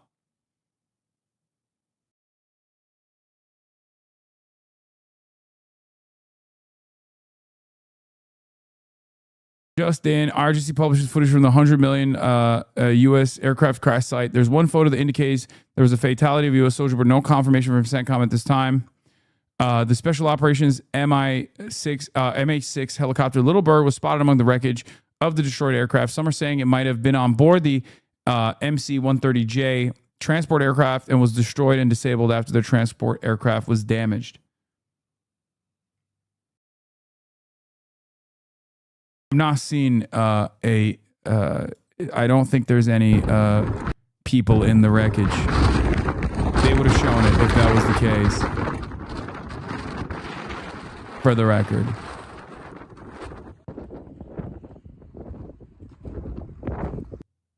So,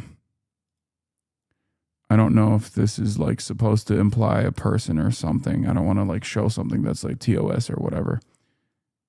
But yeah, there's a lot of guts of a plane and perhaps a helicopter, but no human beings.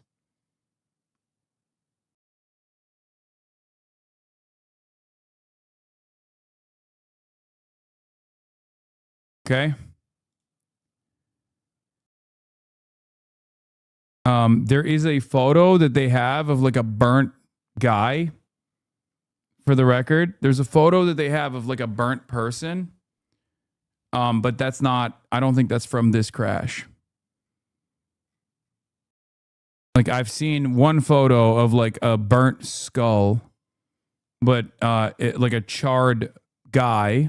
I'm not going to show it to you. I'm looking at it right now, but I don't think that's from this crash. I think they just like kind of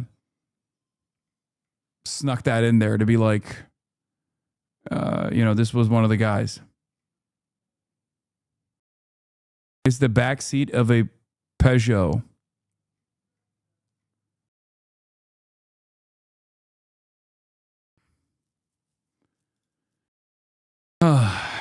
Iranian ground forces are said to be in full alarm and are spread across the country. They also closed all schools and universities. I've deleted the image containing the alleged skull of an American C-130 crew member. The remains resemble the car frame of a Peugeot Pars, an Iranian car. In order to stay truthful, I've deleted the tweet. Yeah, that's, I'm not going to show you, but that's Arya Yadegar, who is like very pro IRGC. And even he's saying that's bullshit. Okay.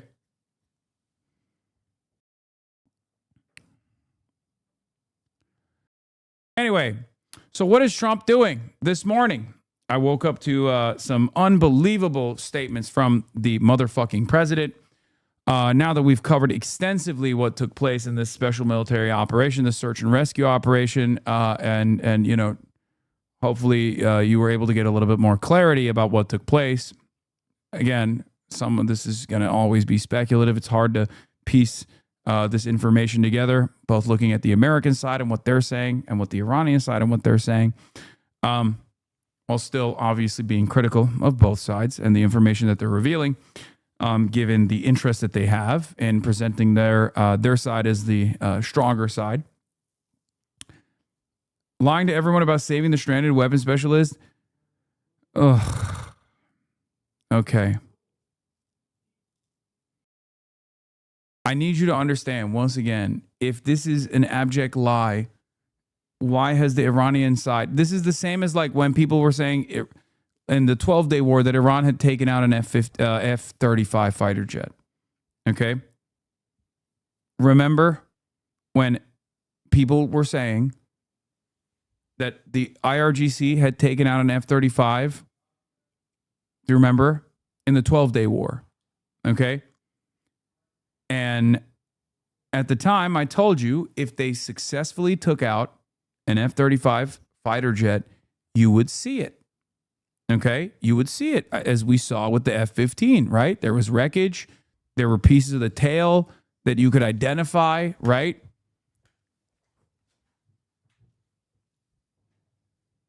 Obviously, I found them. Dirt.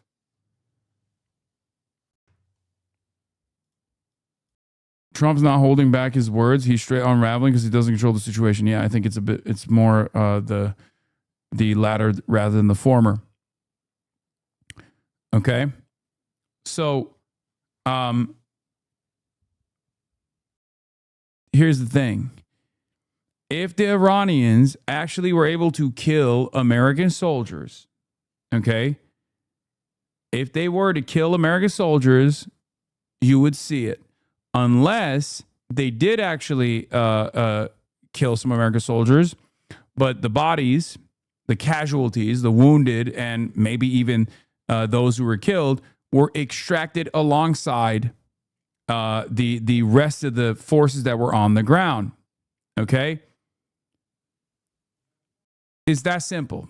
No body means, no body in the wreckage means they didn't kill any of the bodies or create a big enough security issue for the Americans to not be able to extract their forces out of the region. Because if they did, they would show the bodies, the charred bodies in the wreckage. Okay?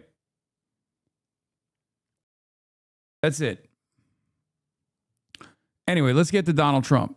Need a serious investigation on this, but it's going to be tough to do so. Anyway, you have to be realistic. You know, you have to be realistic about it.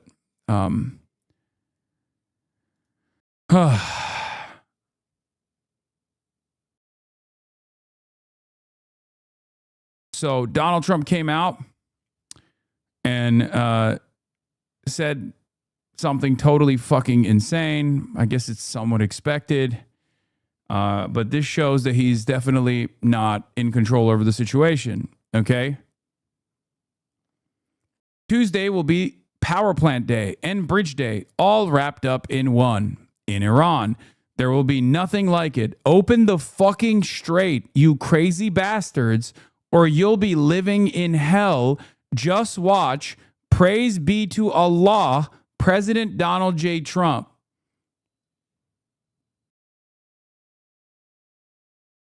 That is unfucking believable, dude.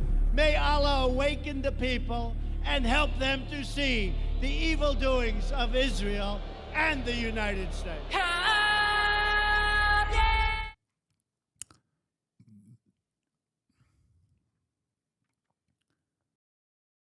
I don't even know what to say about this, like down to the praise be to Allah side of things.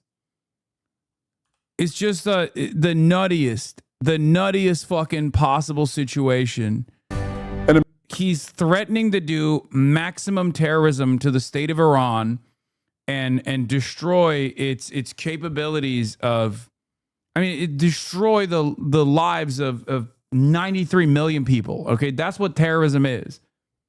Like, he's saying we are going to do war crimes. We're going to destroy the energy grid.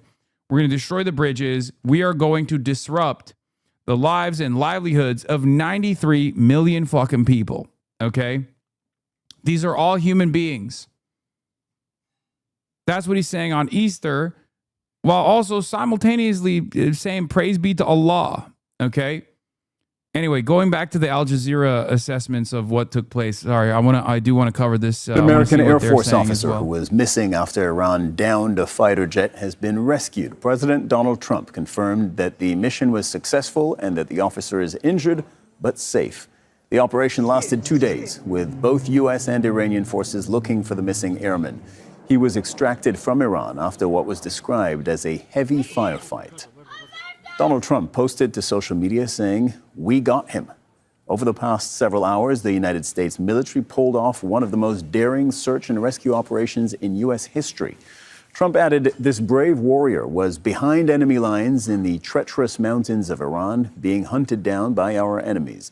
At my direction, the U.S. military sent dozens of aircraft armed with the most lethal weapons in the world to retrieve him. He sustained injuries, but he will be just fine." This miraculous operation comes in addition to a successful rescue of another brave pilot yesterday. Well, Tawhid Asadi is in Tehran. Nida Ibrahim is in Ramallah in the occupied West Bank, and John Hendren is live in Washington, D.C. That's where we start. John, tell us what you know about this rescue operation and how it unfolded. Well, sir, we know a surprising amount just shortly after the operation. And the reason is because President Donald Trump tweeted about this or posted about it just 3 hours ago. And we were getting live updates from a U.S. official as it was going on. As a matter of fact, at one point, that official said that the operation was in the middle of a firefight, that could still go badly, that the colonel might not make it out. It was an operation with many dangers. It did not go as planned. It involved hundreds of troops, dozens of aircraft. And before that, for 2 days, we had American aircraft scouring Iran looking for this person. Now, we are told from a U.S. official that they actually had the location of that airman. But as they began this operation in darkness, it ended in light. And that means it took longer than they expected it to, because they wanted to get out of there in darkness. And we're told that as they were closing in on that airman, a firefight broke out. They managed to pull off the rescue, but they left the country, finally secured a place for that airman in an aircraft, got him out of the country, but not in the way they had planned to do that. So this was a complicated operation that ended up avoiding a situation where a U.S. airman would have been held as a prisoner of war in Iran. John, stay with us. Let's get what the Iranians are saying. Tawhid, you're in the Iranian capital. So Iran and Iranian forces were trying to capture this American soldier at the same time that American special forces were trying to rescue him. What do you know about what happened? Well, not just the Iranian forces, but the local residents, as from the very first hours in the province of Kokiluya and Bor Ahmad, located in the western parts where this fighter jet was down. The Iranian state TV came out with a report even setting an award for a person who can catch or provide any information regarding these pilots. And obviously, so far, we don't have any reaction to this recent statement by the U.S. President Donald Trump, but still, we've got this report from the same province about 9 people being killed, and that might be associated with the any sort of obviously confrontation between the U.S. forces trying to rescue and the local forces who were trying, in a sense, to capture the pilot. Of course, we also know that Iran is saying right now that a C-130 fighter as well as 2 Black Hawks are downed in the central areas of Isfahan province, and that is something that we heard from the Iranian side. And also we've got the statement from the spokesperson and other military officials, a clear message of resilience and retaliation in that regard.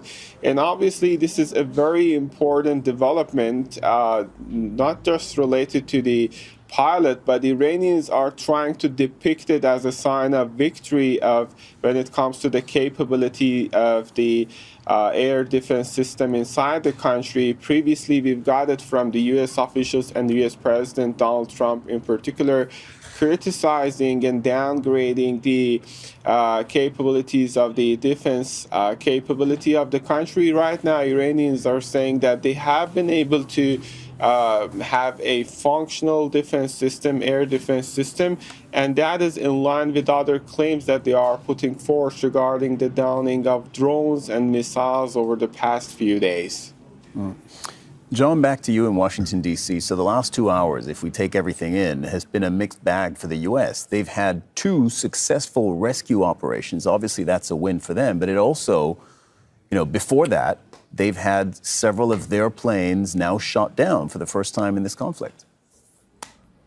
That's right. So we've got not only were these Black Hawks hit, there was an A-10 Warthog plane that on Friday was shot. That pilot had to eject and did so safely outside of Iranian airspace and was rescued as well. But you're right. Over the past 48 hours, there were 2 rescues. First of all, you have the pilot who ejected from that plane in Iran. Somehow, we don't know the details of this, that pilot was extracted from Iran, seemingly without a lot of drama. But then you had this weapons specialist, this colonel, who apparently evaded Iranian forces on the ground for 2 days, hiding as the Iranians scoured the ground, the hills and valleys, and the Americans scoured from the air, racing each of them to try to find that airman. And then you have this, this rescue operation overnight that ends up in a firefight, which was obviously something the Americans were trying to avoid. So definitely a mixed bag, complicated, but in the end, they ultimately achieved their goal, which was to ensure that they didn't leave a prisoner of war inside of Iran. And of course, the U.S. has a memory of 1979 when the embassy was taken over. There's a much bigger story here that's not being talked about, and is that they haven't been flying combat missions over Iran, have been using drones and cruise missiles, because every time they do, this happens. Yes, you fucking nailed it, chatter. That is a very important part of this story. And that is, if America had complete air superiority over Iran, they wouldn't be lobbing as many standoff munitions from very far away. Okay? Not only have they been doing this, they've been depleting their offensive capabilities, in spite of the fact that much of the missiles that they're using, they actually developed specifically against Russia and China. Okay? That is a huge part of this story, because as far as what happens, okay, as far as like what takes place in these like in the way that like America is comfortable conducting air operations, okay, they go in and they successfully diminish the anti-air systems of the country that they are going to develop, a no-flight zone over, okay, to maintain air superiority over. And then after that, it's much cheaper for planes to just fucking fly over and directly strike targets. Okay? They have more weapons that they could deploy this way. They have more munitions that they could deploy this way, but they have been shying away from it. Okay?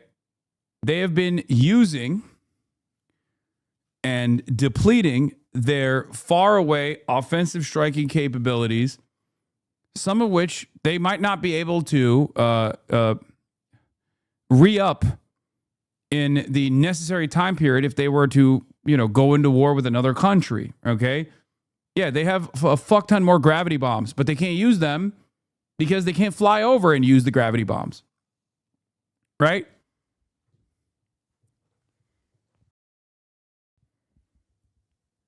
Hasanabi, bro, we're bombing Tehran daily. That is air superiority. I don't get what you're saying. Oh, my God. Dog, if we had air superiority, they would not fucking lose a fuck ton of planes in the process of doing a combat search and recovery mission, combat search and rescue mission. And on top of that, there wouldn't have even been an F-15 that was downed over Iranian soil to begin with. They also would not be they also would not be consistently utilizing Tomahawk missiles. You look at the bombs that are dropped on Tehran and you assume that's because American airplanes and Israeli airplanes are flying over Iranian airspace and dropping those bombs. Sometimes they are. Okay? Sometimes they are. But many of those bombs that you see, both in Tehran and elsewhere, are not precise strikes coming from airplanes. They're not dropping gravity bombs. They're actually lobbing missiles. Yeah, they're using the JSSM missiles.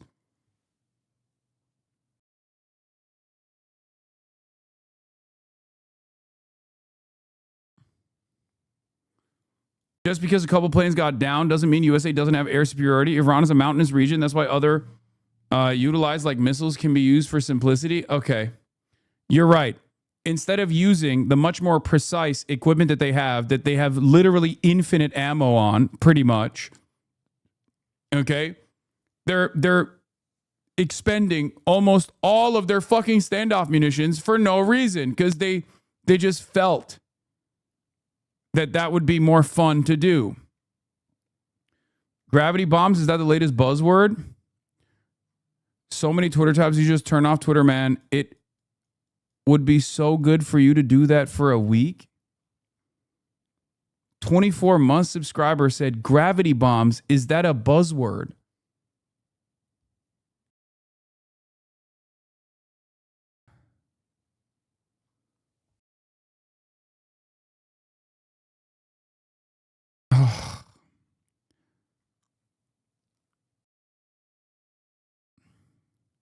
I've never heard the term before today. That's all. Am I the only place that you get information from? Do you read?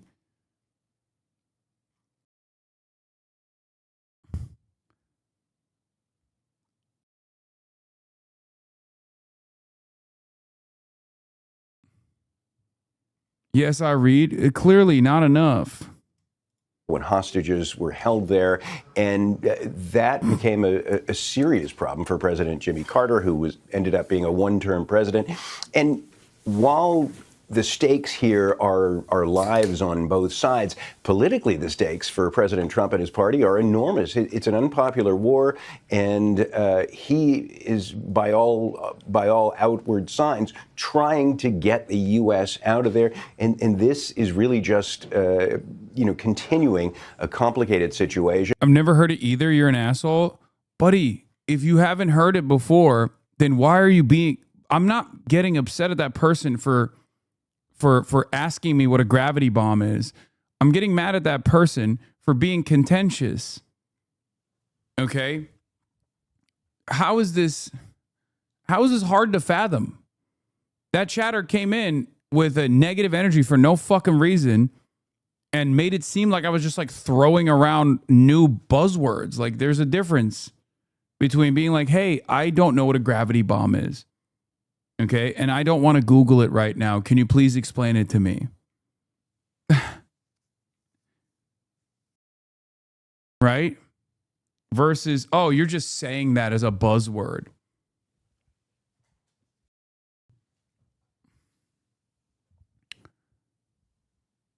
Like if you're, look, what I do here is try to educate people to the best of my ability. Okay?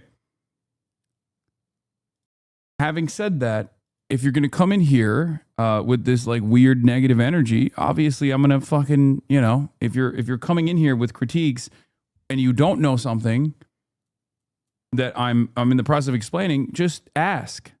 Be kind. You're using the most obscured language for unguided munitions? Buddy, who cares? Like, what do you mean?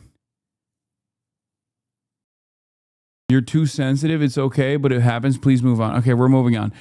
Anyway, the U.S. is deploying most of its long range. We read this yesterday.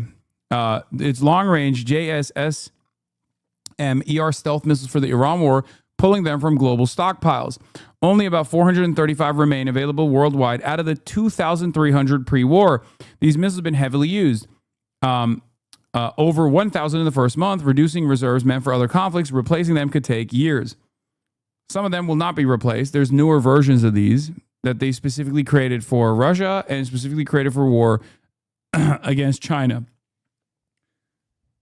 The fact that they're using these missiles from afar, lobbing them from, a very long distance, rather than using the much cheaper munitions that they have that is readily available, that you can only drop from planes, guided and unguided missiles that you can utilize in this circumstance, rather than the limited stockpile that you have of these long-range missiles, implies that they are not confident. They are not confident in the air superiority that they claim that they have. Okay?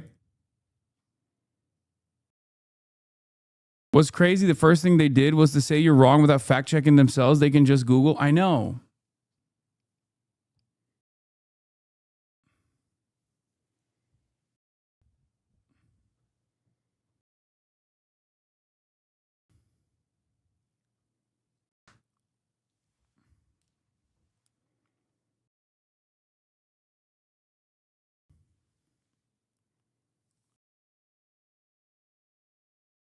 if America had already and Israel had already established air superiority over specific quadrants, they would be utilizing a lot more fighter jets.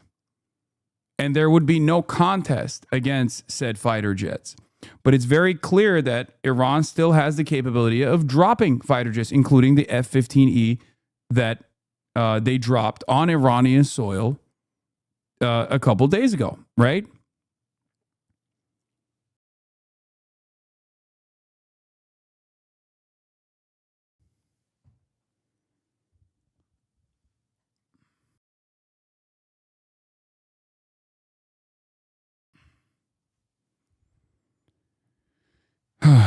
Anyway, that's it. That's made the U.S. Have difficulty trying to extract itself. Yeah, the situation might get even more complicated. Meanwhile, we have some breaking news to get to. President Trump making his first comments this morning on the daring rescue mission. Yeah. He just posted moments ago to Truth Social saying, "We have rescued the seriously wounded and really brave F-15 crew member officer from deep inside the mountains of Iran. The Iranian military was looking hard in big numbers and getting close. He is a highly respected colonel. This type of raid is seldom attempted because of the danger to man and equipment. It just doesn't happen." The second raid came after the first one, where we rescued the pilot in broad daylight. Also unusual, spending 7 hours over Iran. An amazing show of bravery and talent by all. We'll be having a news conference with the military at the Oval Office on Monday at 1 p.m. Eastern. God bless our great military warriors. So there's the president speaking out for the first time, confirming what we knew about the daring, bold, dangerous level that this rescue, both of them, entailed. Yeah, you know, this administration, Secretary of War Pete Hegseth, and of course our president have set the bar very high for daring rescue missions. I mean, here we are just off of the Maduro, you know, impeccably executed capture. Yeah, this is a little bit different than that, don't you think? You know, they lost 0 asses in the Maduro mission. There was a little bit of ground resistance, but obviously it wasn't anywhere near as significant as like losing a bunch of fucking planes in the process. Come on, man. An A-10 Warthog was dropped in the process. Like, that's insane. These people are fucking, they're out of control. Then we had the pilot who was rescued, again, under very unusual circumstances, as you said, in daylight. And then this one lost pilot who found his way into the mountains there in Iran, in the heart of enemy territory, with the Iranian regime placing a bounty on his head of up to $60,000 with all these Iranians searching for him, looking for him. He hides in these crevices. And somehow our amazing military is able to go in and capture him. And we have to thank our president for this Easter miracle, because he has not left the Oval Office. He is just clued in and determined to get him out. And boy, it happened. It happened. And what's interesting, you heard Brent Sadler, if you're watching earlier, talk about the debacle in the desert, lay those, 46 years ago. All the way back in 1980. And so, you know, these things can go south, obviously, very, very quickly. And we had great concern here on the couch, as I'm sure millions of Americans did. What would happen? Oh, there's going to be a fucking movie about this. They're going to be like, this brave pilot was on his way to fucking bomb an orphanage.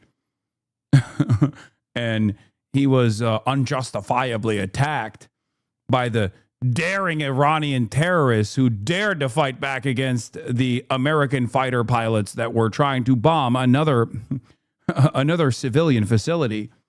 It's really fucked up. That's the way they're going to cover it. Top Gun Iran, brother. Top Gun Iran is the last Top Gun. They already did that. Okay, they already did the Top Gun Iran. It was the last one. If the Iranians happened to catch this particular Wizzo and then paraded him out for the world to see, and instead we wake up this morning to fantastic news that the American military, and I thought Trey Yanks really nailed it in his last report. The coordination, the collaboration that it takes to pull off something like this is nothing short of extraordinary, and it is fantastic news and indeed an Easter miracle. Yeah, and you mentioned Trey Yingst. With that, let's go to Trey live in Tel Aviv with the very latest. And Trey, we understand you have brand new reporting from a senior official. What can you tell us? Hasan kind of soft on Israel lately. Yeah, famously, I'm so soft on Israel. That's why every fucking mainstream outlet is just like reporting me as a dangerous anti-Semitic terrorist to every fucking politician that has ever appeared next to me or talked to me.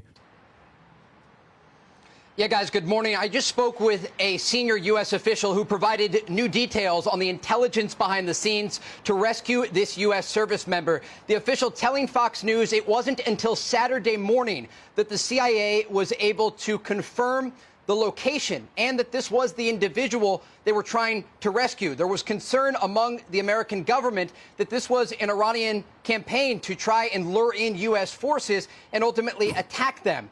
I understand, according to this official, that on Saturday morning, the CIA was able to locate and confirm the individual, at which point the plan went into motion. The CIA director made sure that the U.S. Secretary of War, the Joint Chiefs Chairman, and the president himself were aware. And I'm told that within 8 hours, U.S. planes were on their way to Iran. And within 12 hours, there were boots on the ground to rescue this U.S. crew member. As all of this was taking place, there was a deception campaign behind the scenes. I'm told by this U.S. official that the CIA leaked through multiple sources. They were trying to move a valuable package out of the country through a maritime exfil. This was meant to draw the Iranian army away from this area where the U.S. crew member was located. Ultimately, this was successful, and as a result, this was a historic operation that combined both U.S. intelligence and the military ability on the ground to get this U.S. crew member out of enemy territory. As all of this was taking place, remember, the Americans understood what would happen if the Iranians were able to close in and capture this U.S. service member, a crew member in the F-15 that was shot down on Friday. They know what happens when prisoners are taken in Iran. They are paraded through the streets. They use them for propaganda purposes. And it spoke to just how sensitive this operation was and why it was so important to get not only the intelligence right, but also to have the special forces prepared and in place to enter into enemy territory south of the city of Isfahan and ultimately conduct this operation that led to this U.S. crew member being safely evacuated from Iranian territory. So again, a lot of... Yeah, the IDF does not have the capability to destroy the missile cities of the Revolutionary Guards. Israeli media quoting an Air Force source. I mean, we already know that, though. Moving parts here, but Fox News can... Like, they have to do either a crazy operation where they just do, like, on the ground special forces trying to get into these fucking missile cities and just, like, blowing and trying to blow them up from within. And they're deep underground. And I don't know how like heavily guarded they are, obviously, but like the only thing they can do, as I've told you over and over again, since the beginning of this now 36-day quagmire, is that they can just like shut off the entrance points, which is what they've been doing to limited success, and maybe blow up a couple TELs on the along the way. But that obviously doesn't successfully diminish their capabilities, because they just dig themselves out and they still, turn around and send out more TLs to launch missiles at both Israel and also all the Gulf states. Saying you ran a decoy campaign successfully after doing so is fucking brain dead. Just point to Iran where they got the intel so it never works again. Complete morons. I mean, a lot of this stuff that they're revealing is also going to be information warfare as well. The CIA saying that they took advantage of like an unconventional assistance by tapping into like locals to help out the guy, the weapons officer. That is most likely a lie. According to a senior U.S. official, that on Saturday morning, the CIA was able to locate and confirm where the U.S. service member was, just south of the city of Isfahan. And that is when this plan got into motion, with those U.S. forces headed into Iranian territory to successfully evacuate their colleague. Guys? Trey, you mentioned, which I found fascinating, that at one point they weren't sure if whatever that beacon was in his that was signaling to the United States that this was indeed the person, that it could. I mean, you can imagine you find a body or a live airman, and you could take that off and put, just make people think it's an American, but it's actually Iranians who have captured him. There's a lot of Americans right now waking up this Easter morning just hearing about this miracle. Could you break down for us a little more the operation, where they think he was in these mountains, how they found him, just the whole complex operation that it took to get this man out of there? Yeah, Fox News has learned that this U.S. crew member was on the side of a mountain ridge, and despite having this beacon that all pilots and crew members have in case their planes are shot down, again, there was concern in the U.S. government and intelligence apparatus that this was an Iranian trap. And that is why it took time to confirm not only the location, but that this was indeed the U.S. service member who was lost inside enemy territory. Once that confirmation was made by the CIA, I am told it was communicated to all relevant parties, including the Secretary of War, Pete Hegseth, the Joint Chiefs Chairman, and the President himself. And again, Fox News can report that within 8 hours, planes were on their way to Iran. Within 12 hours, there were boots on the ground with hundreds of special forces taking part in this operation to locate and then safely exfiltrate the U.S. service member who was in that plane that was shot down on Friday. Remember, the pilot of the F-15 was evacuated by U.S. Special Forces on Friday. I'm told that the president was closely involved in this entire operation, and ultimately he was the one who ordered these special forces to go into Iranian territory south of the city of Isfahan and ultimately rescue their colleague. It was a very complex operation. It didn't go perfectly, but there were contingency plans in place, and that is the reason that U.S. forces were able to get in and successfully get out. Again, understanding that there were real concerns that the Iranians could have been trying to lay a trap to lure in U.S. forces. But once that confirmation was made, ultimately the decision was ordered by the president himself to send in these special forces and rescue their colleague.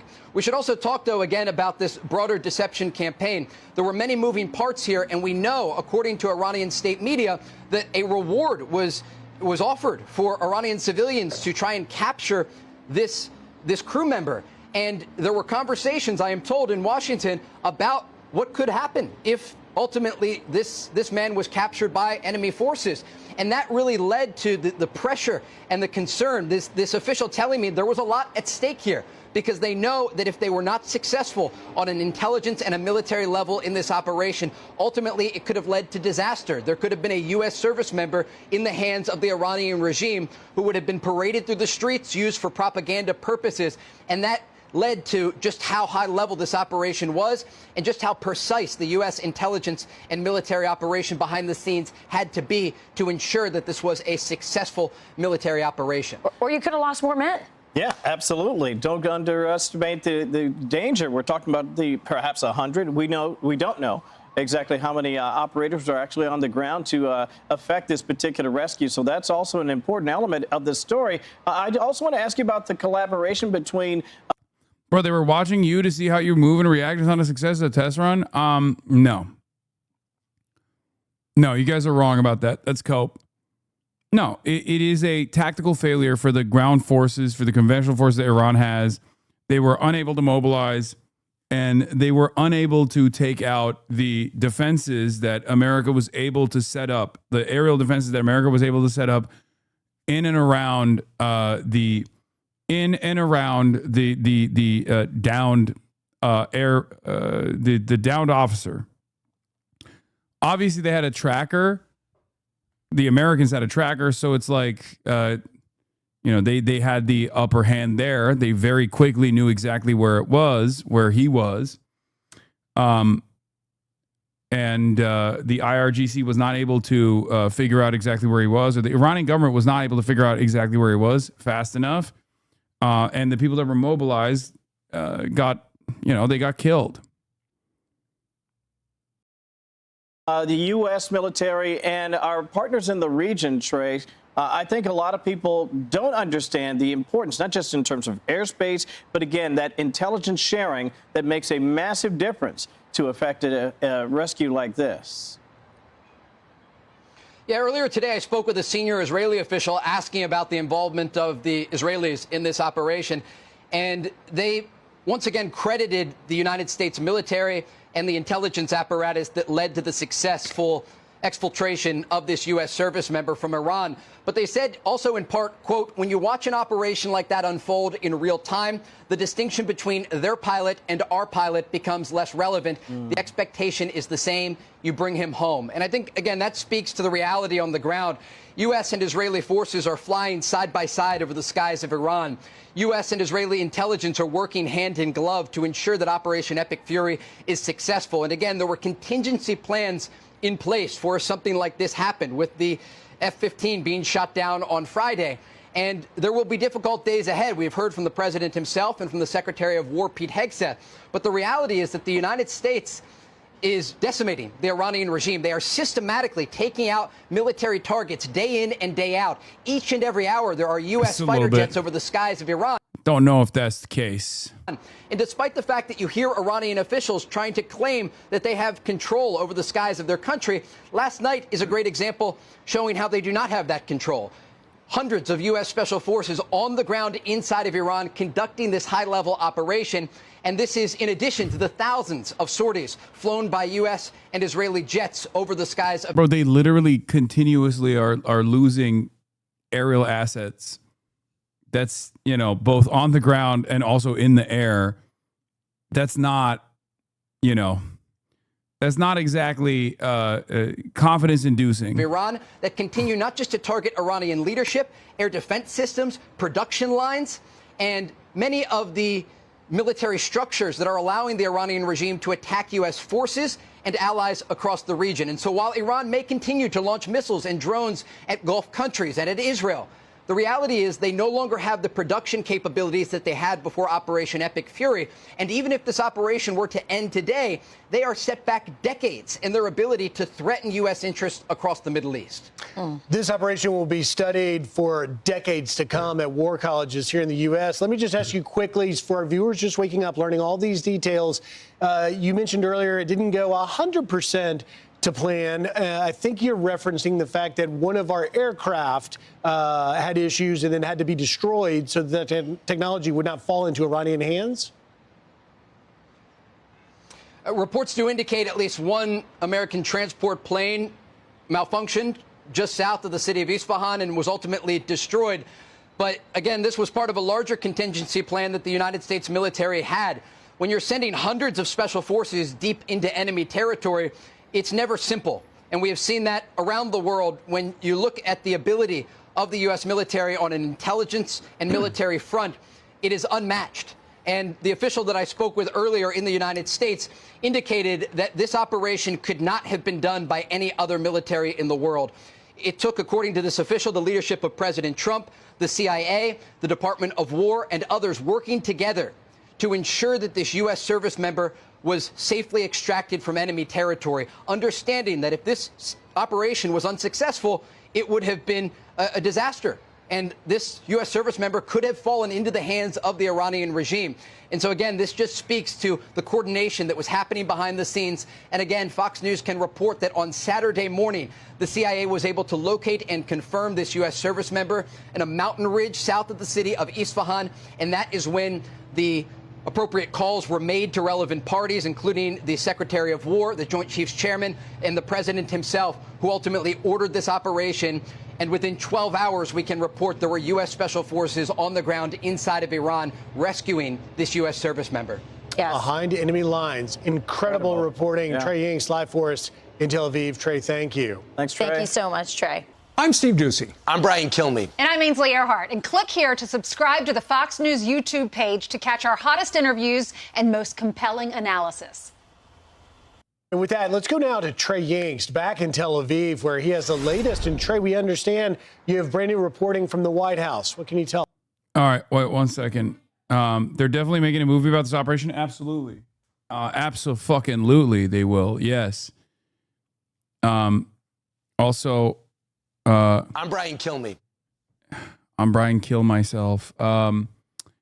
He's noticeably absent, but I guess he's not on the weekend team. That's probably what it is. New Call of Duty, all of that stuff. That is if we have a fucking Hollywood industry that remains after, the price of oil barrel is like $200. I'm sure America will still figure out a way to pull through and make something out of it. But the reality of the matter is, when Donald Trump is talking about like blowing up everything in Iran, Iran is talking about retaliation in kind by blowing up the entire oil and gas industry in the Gulf, which means destroying 20% of the entire planet's energy supply. Okay, 20% of the entire planet's energy supply. Now, there's a reason why oil is a global market. There's a reason why it's set as a global market, because it's a consistent need, right? It's a universal need. So when there's 20% reduction in supply, while the demands are the same, okay, it doesn't fucking matter if it's like only the Strait of Hormuz. Some countries will be devastated by this a lot faster than others, like Japan, Asian markets that get most of their oil and gas from the Strait of Hormuz, okay? But destroying 20% of the global supply will absolutely destroy the energy markets altogether, okay? It will cook every country, because what are they supposed to do? Not have a fucking working energy grid? We're talking about jet fuel. We're talking about diesel, necessary for transport, okay? For transporting goods inside of countries. We're talking about oil and gas that's necessary to power the energy grids, okay? What I experienced in Cuba will happen everywhere, okay? Will happen all around the world if 20% of the entire world's energy supply is destroyed.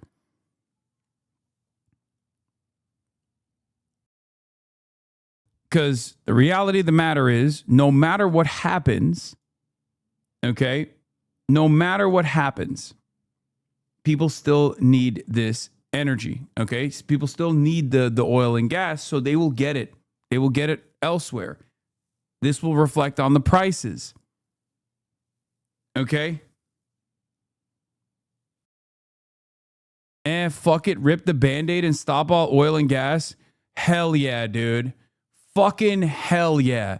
That's what I'm talking about, dude. Absolute fucking green anarchist psychopath in the chat. Yeah, fuck it, bro. Rip the Band-Aid off. Let's kill 2 billion people, dude. Like little babies in hospitals. Fuck it, dude.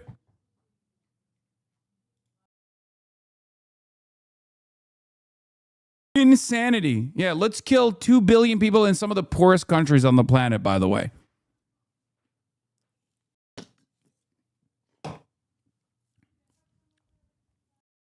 Incredible stuff, chatter. Thank you.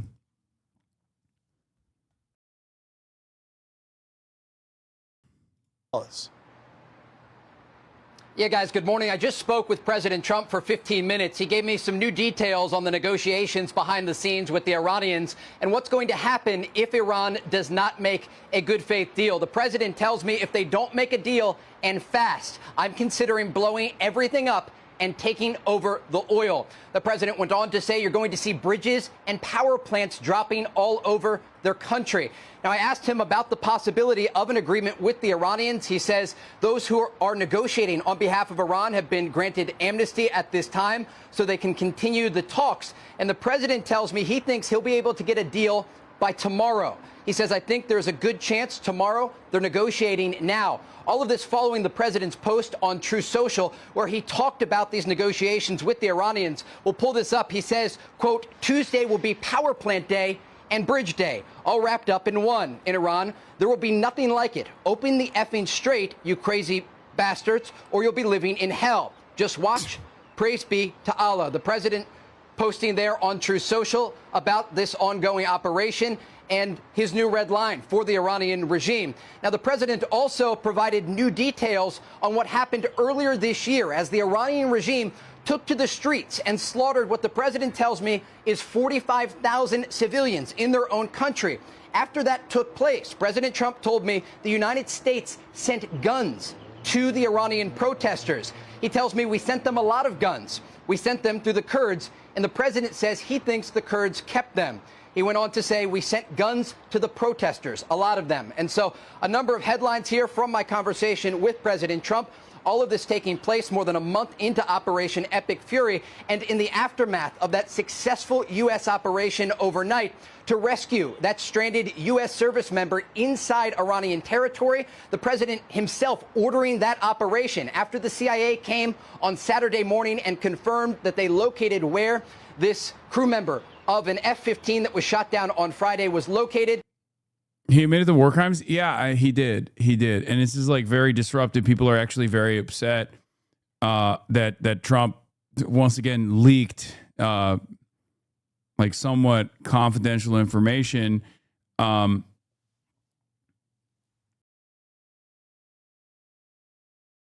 Yeah.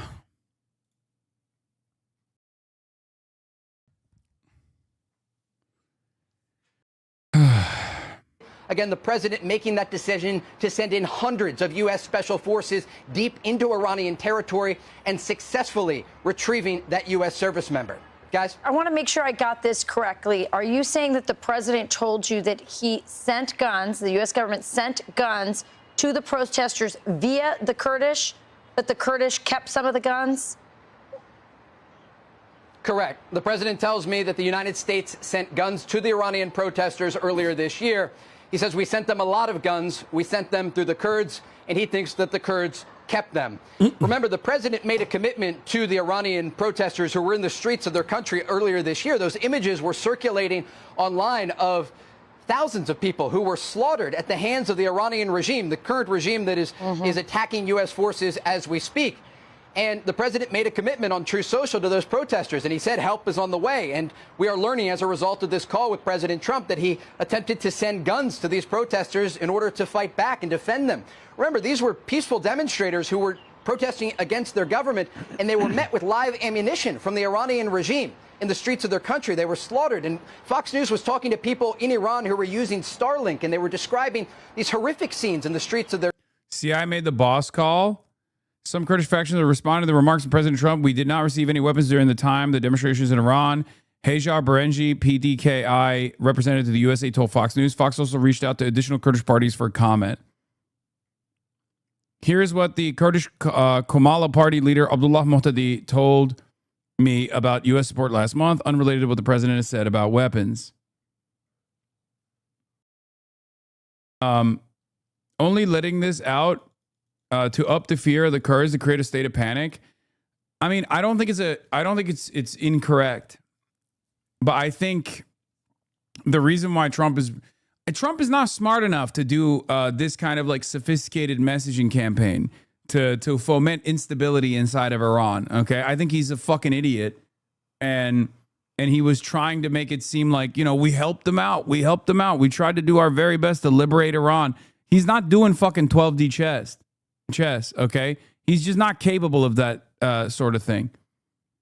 I think he just felt pressure to make it seem like he's helping the Iranian population to the best of his ability, and he just fucking straight up boom leaked some shit. There were not nearly enough armed demonstrators during the protests for this to be true. Trump is just making shit up to make it sound like he was supporting the protests and make our intelligence capabilities seem stronger.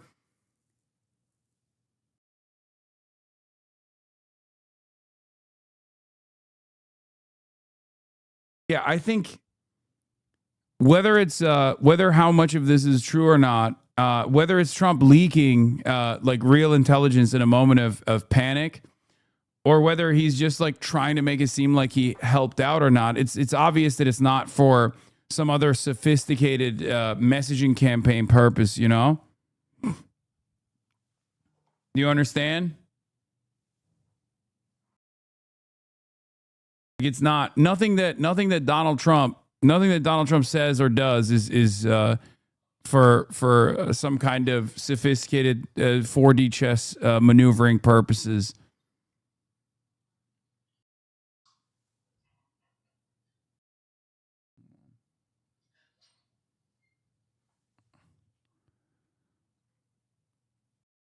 it's ironic because Trump doesn't even understand. It's ironic because Trump doesn't even fucking understand that this literally undermines the previous argument that they were making, which was that like these weren't armed protesters, like the Iranian government was like slaughtering them. It gives more, it allows the Iranian government to quite literally say, see, we told you, you gave these guys weapons. That's why we had to kill them. Classic Trump. Doesn't help anybody, doesn't even help himself. And just a moment of weakness where he just fucking came out and said it, right?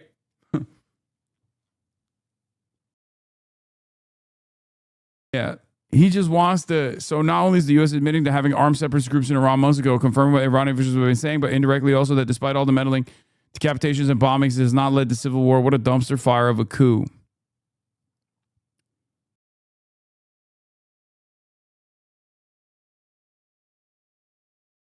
There were legit protesters early on, but they were the ones that were Mossad and CIA backed. This has been proved and assisted by the Mossad. Yes. I mean, that is true. It still doesn't fucking justify the unbelievable numbers that we saw.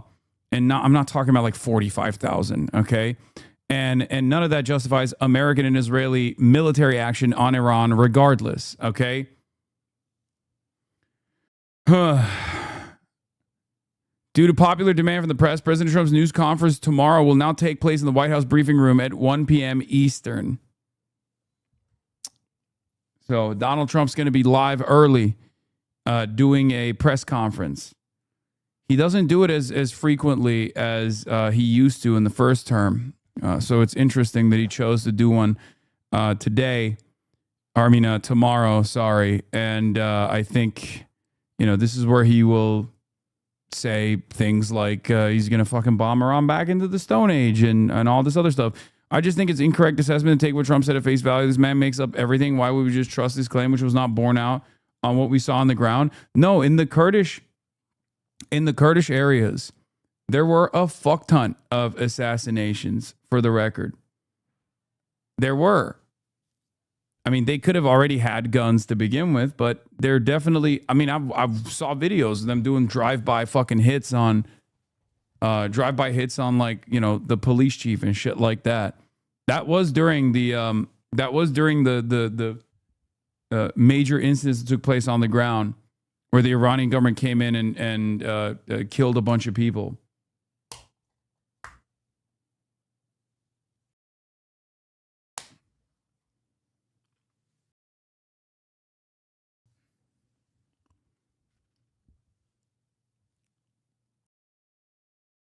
Yeah. Israel's Channel 14 reported foreign actors back in January. Yeah, that's the other side too. Like, there was confirmation from the Israeli side. Now, I don't know if the Israeli and the American side were saying that they were backing these protests and they were deliberately involving themselves in protests in an effort to foment instability inside of the country and to drive up the paranoia of the government so that the government was even more heavy-handed in their approach to dealing with the protests. That much, I do not know, I don't know how to weigh what these guys are saying with like what took place on the ground, right? Because I think obviously the Iranian government is lying about the way that they dealt with this and what led to conflict. But I also think that the United States government absolutely, as they do alongside Mossad, absolutely a hand in infiltrating the protests as well. The genuine protest movements that took place with the Bazaris that were frustrated by the economy, which once again is also a direct consequence of American intervention in the Iranian economy, as we know. So America's hands are all over everything that happens in Iran, obviously. Right? Damn, dude. Glad we have you to read Twitter to tell us what's real and true, real journalism. I think I've described this on numerous occasions, but we'll go through it again. This is a Channel 14 broadcaster. It's being reported by Dropsite News, very reliable news outlet. This is Caroline Levitt, the press secretary I know that you think, oh, it's just, this is Twitter. He's looking at Twitter tabs, but like this is the current assistant to the president and the 36th White House press secretary, Caroline Leavitt. Like these are primary sources. Okay. This is a video of Jake Tapper. It's a funny video. Reacting to shapes and sizes shapes and colors is, you know, it might make you feel like you're an intelligent person, but it's actually not a serious argument at all. Twitter is very difficult to navigate nowadays. It's a shithole filled to the brim with misinformation. But it is also still a place where journalists break their stories, right? And although it's very difficult to navigate, I still try to do my very best. So hopefully you understood what's going on here. Probably not. I don't suspect that this was a sincere statement.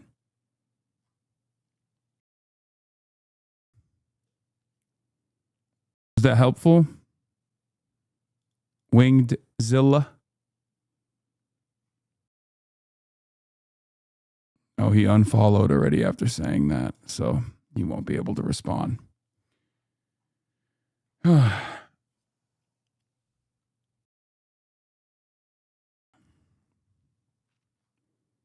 Why do they still use Twitter at this point? There's no other alternative, unfortunately. In any case, we already covered that. Another, Barack Ravid, obviously. More Barack Ravid. It's insane how much people crash out over you sometimes. Yeah, it's very strange.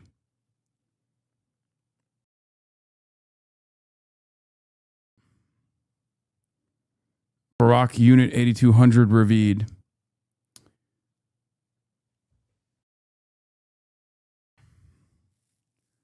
Why nobody uses Reddit? I mean, Reddit is infinitely more difficult to navigate.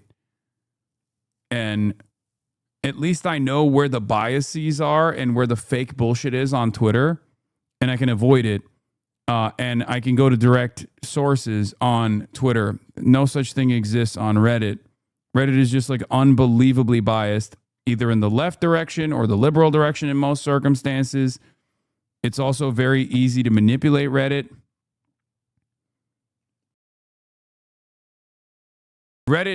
Going to Reddit is kind of like reading the replies, the botted replies on any post, right?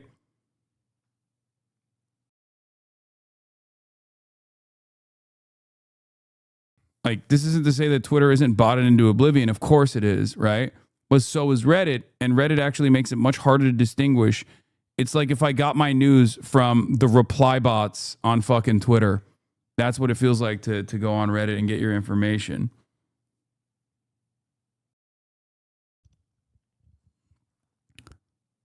Just opening.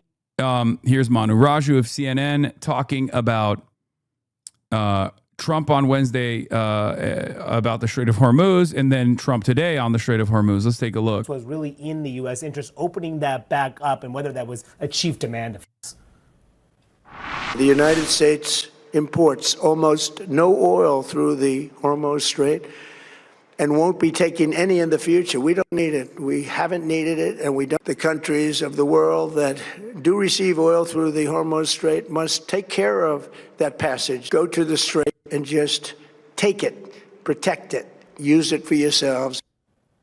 I mean, so what is it, Zolan? I mean, is that the objective now? Because he's been saying we don't need. He said. What is this video, bro? We don't need it. We haven't needed it, and we don't need it. And now he's saying open it, or there will be a living hell. The president has been delivering and showing conflicting. This was really in. Great video.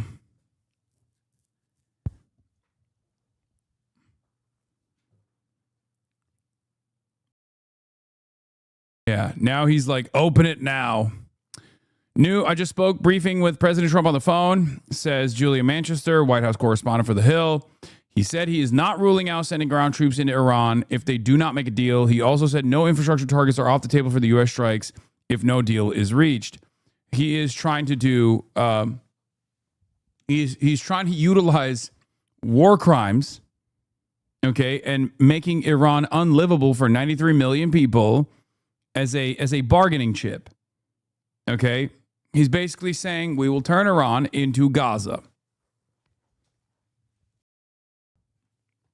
The Dahiyya doctrine that we saw in both Lebanon and Gaza, Donald Trump is saying he will do to Iran. So far, Iran has retaliated in kind. Trump has also extended the deadline for Iran by an additional 24 hours. In a post on Truth Social, he wrote, Tuesday, 8 p.m. Eastern Time. This doesn't spell a lot of confidence. Donald Trump has extended his deadline approximately 10 times at this point. Themasius says this is his fifth extension of the deadline. That's probably the real number. I'm exaggerating.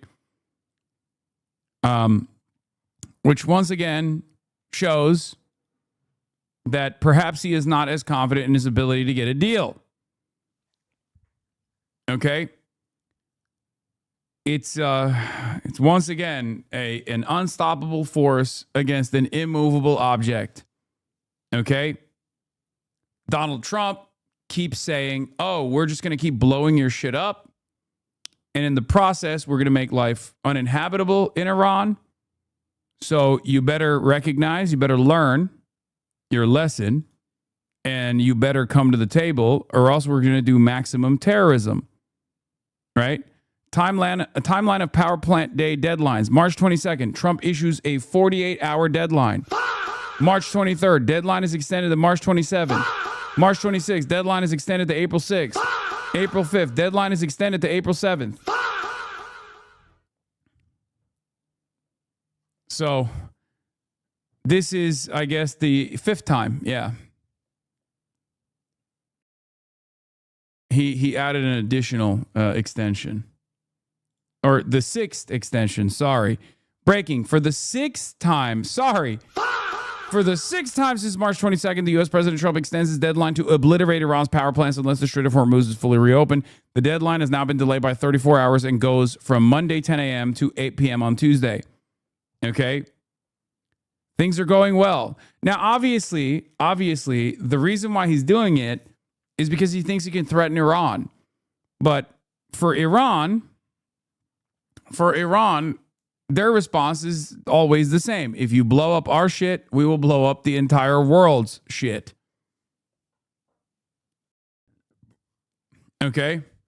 You blow up our power plants, we will blow up Israeli power plants, we will blow up the Gulf power plants. We will destroy the refineries, right? So they have still a ways to go on the escalation ladder in retaliation to the American and Israeli escalations.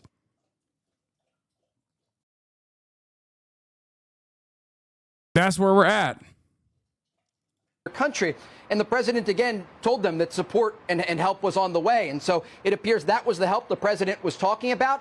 And again, as all of this is taking place, now that we zoom out 3 months later, the president is offering the Iranians a diplomatic solution to end this conflict. The same offer that he gave the Iranians before Operation Epic Fury began. Exactly. And remember, we know that at the negotiating table before this operation began, the opening position of the Iranian regime is that we have 460 kilograms of 60% enriched uranium, enough to make 11 nuclear bombs. And the president, understanding the country's ballistic missile program and their nuclear aspirations, ultimately ordered this operation. Well, more than 35... Yeah, this stuff is propaganda, 100%.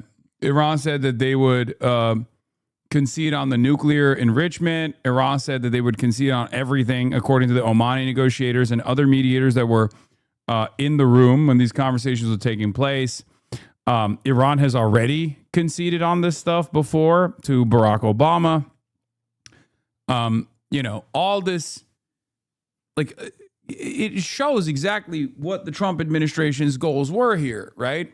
They wanted to engage in perfidy, just as they did in the 12-day war. They wanted to utilize the negotiations process to do a first strike while the Iranians were unaware that America would or Israel would strike them at all. That's it. Days later, the president once again is offering the Iranians a diplomatic solution. And again, he tells Fox News in a phone call earlier today, he thinks he'll be able to get a deal with Iran by tomorrow. He says he thinks there's a good chance tomorrow. They are negotiating now. But again, the president goes on to tell me you're going to see bridges and power plants dropping all over their country if they're unwilling to make a deal. So incredible reporting, Trey. But it's interesting because he told you, President Trump told you that he was thinking optimistic, it sounds like, that there could be a deal tomorrow. But did you also sense a frustration in his talking about the negotiations? Because Iran has never changed their tune. They so far have yet to show any inkling of good faith negotiating, but maybe something has changed in the last 24 hours? The short answer is no, it doesn't. I'm going to be honest. Trump is consistently the least reliable orator. Okay? If Iran and Iranian officials, not about like the IRGC statements about the operation that took place recently, but like in general about the negotiations, if Iranian officials are the most reliable, Trump is literally the least reliable. Okay? There are, like, I would trust Steve Witkoff, even though I don't trust him at all, but I would still trust Steve Witkoff a lot more than I would trust Trump. And only because he just doesn't fucking know what's going on. And he just consistently says contradictory shit, sometimes in the same sentence. Okay? Sometimes he's saying things specifically to manipulate the market and have some of his immediate family members make a lot of money. And in other instances, he's just deranged and saying totally inconsistent shit with regular frequency. In one moment saying negotiations are going great, and in the next moment saying, if you don't open the Strait of Hormuz now, I'm going to blow up your power plants. Okay? He is like the worst guy to listen to get a decent understanding of what's going on. Genuinely. Doesn't appear anything major has changed. And it sucks because he is the one guy that millions of Americans listen to and take his word as though it's fucking the gospel. Changed as it relates to the way that the Iranians are negotiating. What's changed is the increase in pressure that continues. President Trump ordered, remember, a strike against the B-1 bridge, a new bridge in Iran that the Iranians, according to intelligence officials here, were going to use to transport military equipment. And he told me on the phone that as he was trying to get a deal, the Iranians were trying to push off the negotiating timeline, saying next Tuesday we'll meet, for example. And the president said, no, next hour, because this is a president who wanted to get a deal. He wants to get the job finished. And ultimately, the Iranians were trying to stretch out that negotiating timeline, and the president ordered the strike against this critical infrastructure in Iran, again, to send a message that the United States is not playing games on the battlefield or at the negotiating table. And so the sense that I got from President Trump is that he is very serious as it relates to these threats against the Iranian regime when it comes to their unwillingness to make a good faith agreement, despite the fact that the president has given them multiple off-ramps. And again, he tells me that he ideally will take Iranian oil if they are unwilling to make an agreement. And so that is a major development in this conflict. And the president making very clear in his post on Truth Social that Iranian power and energy infrastructure will be targeted in the days ahead if Iran doesn't make a deal tomorrow. Based on your conversation then, Trey, especially when you consider there has been no evidence whatsoever that the regime is trustworthy. They make deals all the time. They say things all the time, and they never, ever, ever follow through. Was that your sense in listening to the president? And if that's so, it seems to me like 24 hours from now, we're going to hear a lot more about bombing. Yes, the president understands the deal very well, based on what I gathered from the conversation. And he said primarily we're talking about the Strait of Hormuz. We cut out the middle of the negotiations to bomb Iran. What are you talking about? I mean, What do you think? I mean, they're fucking doing regime propaganda for a guy who is unimaginably, unbelievably inconsistent. It's not a very easy thing to sane wash. Okay, sane washing terrorism is a brilliant tactical move. Yeah, Israel's systematic bombing of Iran's key industrial infrastructure, steelworks, petrochemicals, pharmaceuticals, is designed to destroy Iran's economy, prevent post-war reconstruction, setting the country on the path to become a failed state. That's all this is. That's precisely what they're doing. They can't win. They can't win like their stated military objectives. They can't win on that. So they're just trying to do maximum damage to the Iranian population. This is exactly how Israel operated in Gaza. Okay? Exactly how Israel operated in Gaza. It's exactly how Israel operated in Lebanon.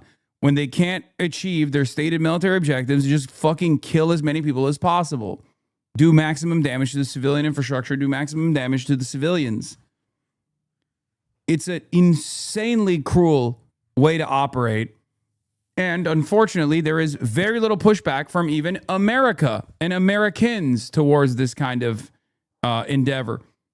It's cruel. It's dumb. It doesn't even deteriorate their striking capabilities, ironically enough. All you do is just destroy the lives and livelihoods of 93 million fucking people. It's completely psychotic. Israeli veteran war correspondent argues that Israel's likely and most decisive plan now in Iran is to enact the Dahiyya Doctrine, exactly, in areas where regime supports and their families live. Supporters and their families live, ordering them to evacuate and blowing up those neighborhoods. Israel and America only does this when they're losing, for the record, okay? And they can't do regime change. They can't actually balkanize the country. They can't actually deteriorate Iranian strike capabilities. So all they're doing is fucking terrorism. Okay? It's insane. And no one ever turns around and says, hey, can you stop doing this shit? The only reason why people are at least a little bit more critical this time around is because Iran is a sovereign state and not like a paramilitary force comprised entirely of occupied peoples, right? Or a paramilitary force that's like the only standing conventional forces that can try to push back against Israeli incursions, like in Lebanon with Hezbollah. So they're just doing maximum terrorism without even sending troops. At this point, we're basically doing Hiroshima and Nagasaki for the sake of Hiroshima and Nagasaki. No threat of like actual ground movement, ground mobilization at all. We're just doing it for fun.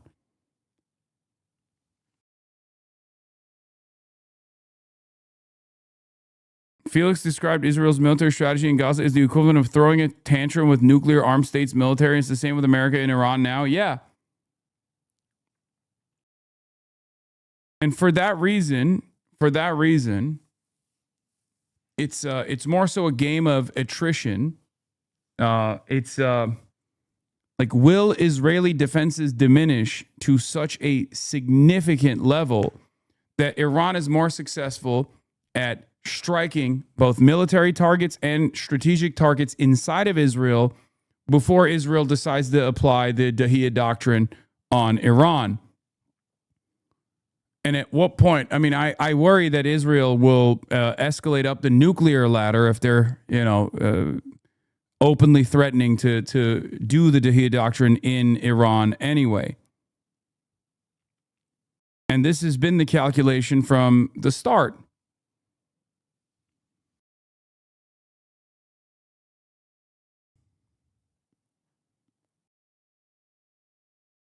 Hormuz being opened. That's and right. Again, the Iranians have these small vessels where they use mine laying vessels, for example, to try and disrupt billions of dollars worth of oil trade through the strait. And it's something that they can continue to do, and it's very inexpensive for Iran, but can be very expensive for the international energy markets. And the president understands this. And so the primary thing that he talked about was the Strait of Hormuz. He also said there are 15 other points, but he does believe that he'll be able to get an agreement with the Iranian regime. I think the important part here, too, is the negotiating team that the president has. We're talking about U.S. Special Envoy Steve Witkoff and the president's son-in-law, Jared Kushner. If you think back to last year, the entire region didn't think a ceasefire deal between Israel and Hamas was possible. And ultimately, the president was able to send his special envoy to the region, send Jared Kushner to the region, and go to Egypt and get a deal that everyone said wasn't possible. And I think that that is the sentiment now. Ultimately, there will be some sort of negotiated settlement. The president's really just giving the Iranians a chance right now in order to stop things right here, because the United States has more U.S. forces in the region. The president's been very clear he's willing to move more forces to the Middle East if needed, but there are already tens of thousands of U.S. forces currently in the Middle East. And as we saw last night, U.S. Special Forces have the ability, hundreds of them, to go into Iranian territory to conduct operations and successfully leave the country without anyone being killed or very serious injuries happening to those forces. And again, this is also a message of deterrence, I am told. I spoke with a senior U.S. official earlier today who said only the United States of America has the capability to do what is being done right now in Iran. And the president has a variety of options on the table to choose from as it relates to how this conflict is going to move forward. And as we talked about earlier, it appears the president is giving the Iranians until tomorrow to make a good faith agreement, or there will be a price to pay, according to the president, and that will be Iran's power grid and bridges. And he even described it to me as Power Plant Day and Bridge Day, because he said this will be a concerted effort to strike at the heart of the regime and their infrastructure if they're unwilling to come to the table and make a good faith deal. Well, Trey, your report gives me a lot of hope. I mean, we've all been praying for peace and hopefully a negotiation, a way out of this. Did the president give you any indication as to who is leading these negotiations? My understanding is that last week the Iranians said, we want to deal with J.D. Vance. J.D. Vance was beginning negotiations with somebody on the Iranian side, and then that person we killed, and I think, or injured, and then some of his family was killed, if I'm correct. Correct me if I'm wrong. So who is leading the negotiations, and who are they negotiating with? Because part of the problem is if you kill so many of the leaders, you're not left with a lot of people to negotiate.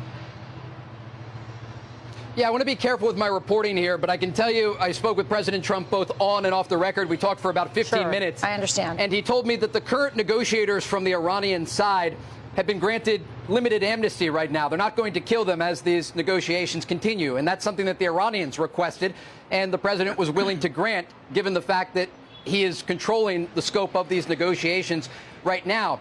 But I think the president also talked about how the Iranians are negotiating. And this was the thing that I drew from the conversation, is that the Iranians like to drag their feet in these negotiations. And the president, basically through that strike on a key bridge in Iran last week, was trying to send a message to them that they're either going to make a deal or they're going to face consequences for not making a deal. Dude, sane-washing Trump in this regard is so dumb, too, because it's like, yeah, you're talking about negotiating with a guy who has a fucking gun to the head of your family and has, like, killed a bunch of your family members already and is going down the line and just, like, shooting them one by one, while simultaneously saying, come on, let's have a good faith negotiation. Come on, let's have a good faith negotiation. It's like talking to a psychopath. This is not a negotiation. This is a president threatening to consistently do war crimes in the process of doing war crimes.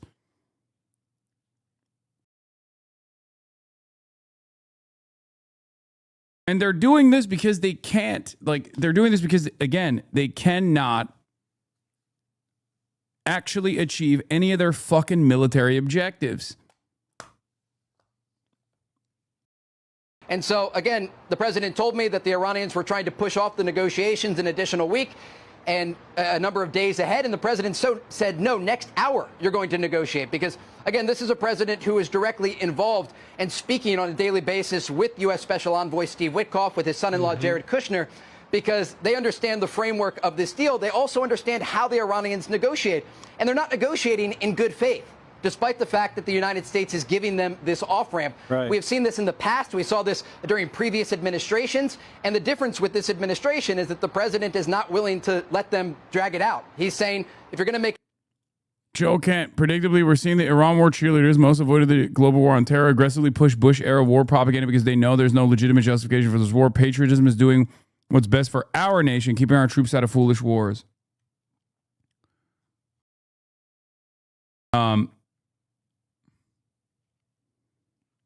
Yeah. A deal, you need to make it, as he told me, tomorrow, not next week. So the clock is ticking. Trey Yingst, great reporting. Excellent. Awesome. Thank you very much. Thanks, Trey. I'm Steve Doocy. I'm Brian Kilmeade. Yeah, the mini doc is out. I know. We're going to watch it later. But you can go and watch it if you want. The American War Against Right now, Cuba. as we speak. Okay, it's out.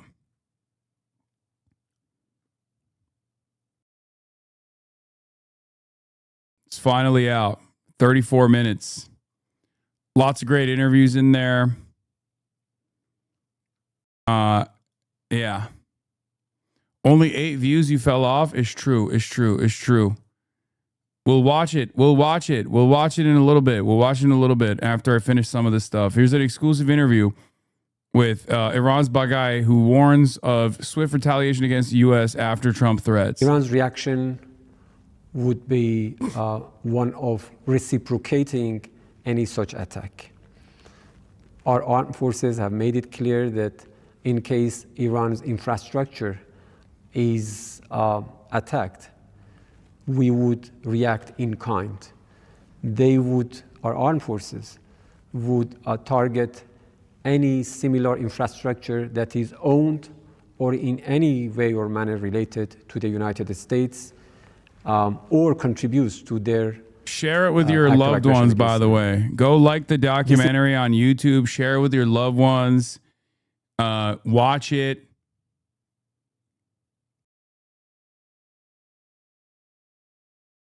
Watch it over and over again. Boost that shit, okay? Boost that shit. Please. It's not something that we will do it voluntarily or by willful decision. Here it is. This is something that is as part of our defense measures against their watch it all the way act. through. Watch it all the way through, by the way. Watch it all the way through.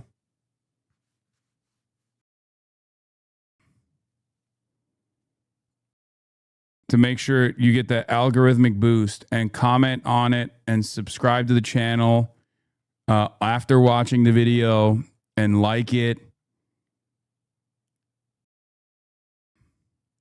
Yeah. What it with us in a week. Otherwise, if you watch it first, there's thousands of views counted as one. It doesn't matter.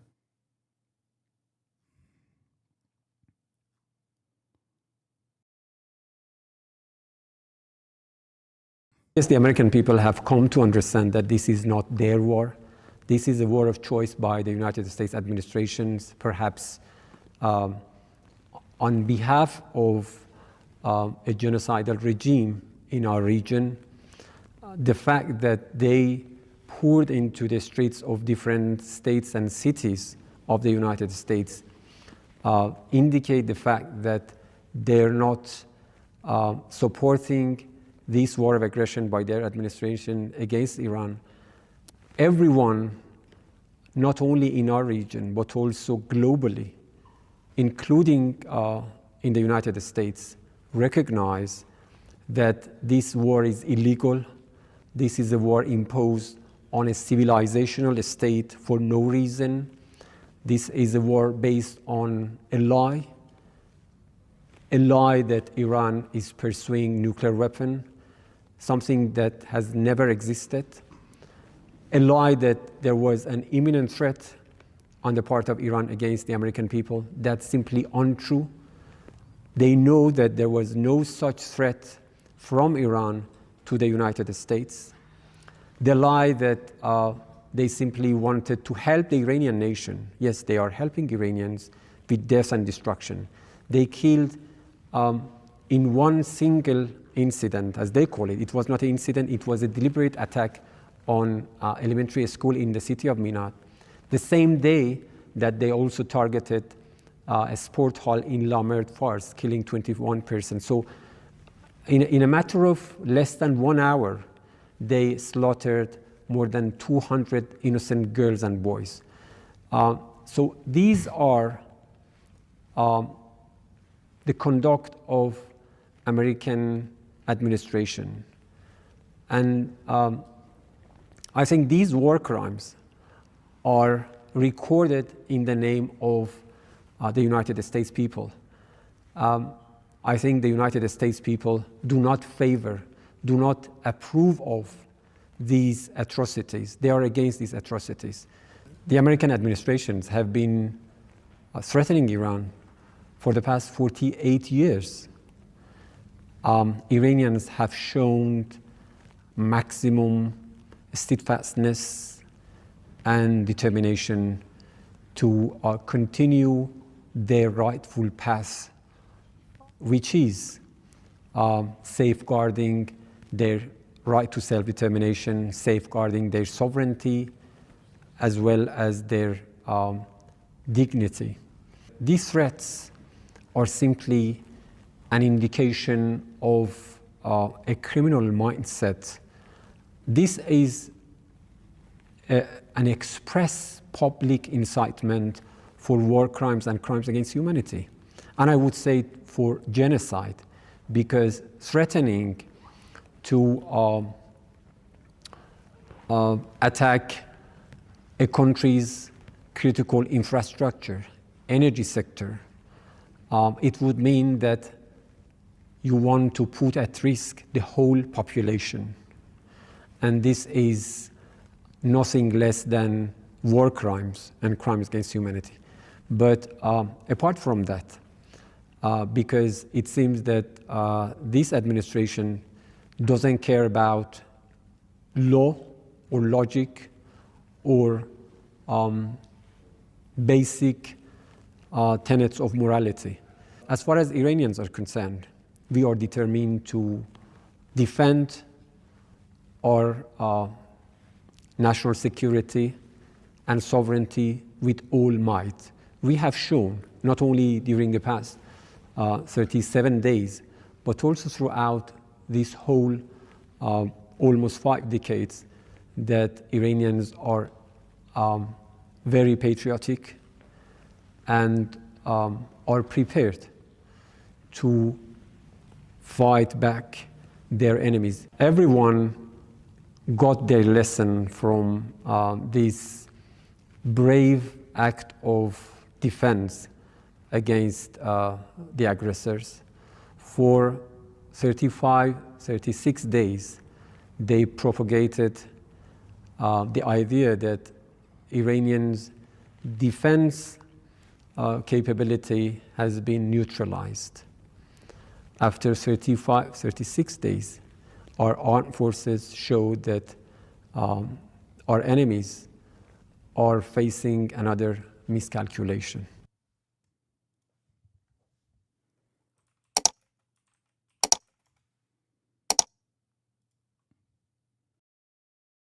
Congratulations, President Trump.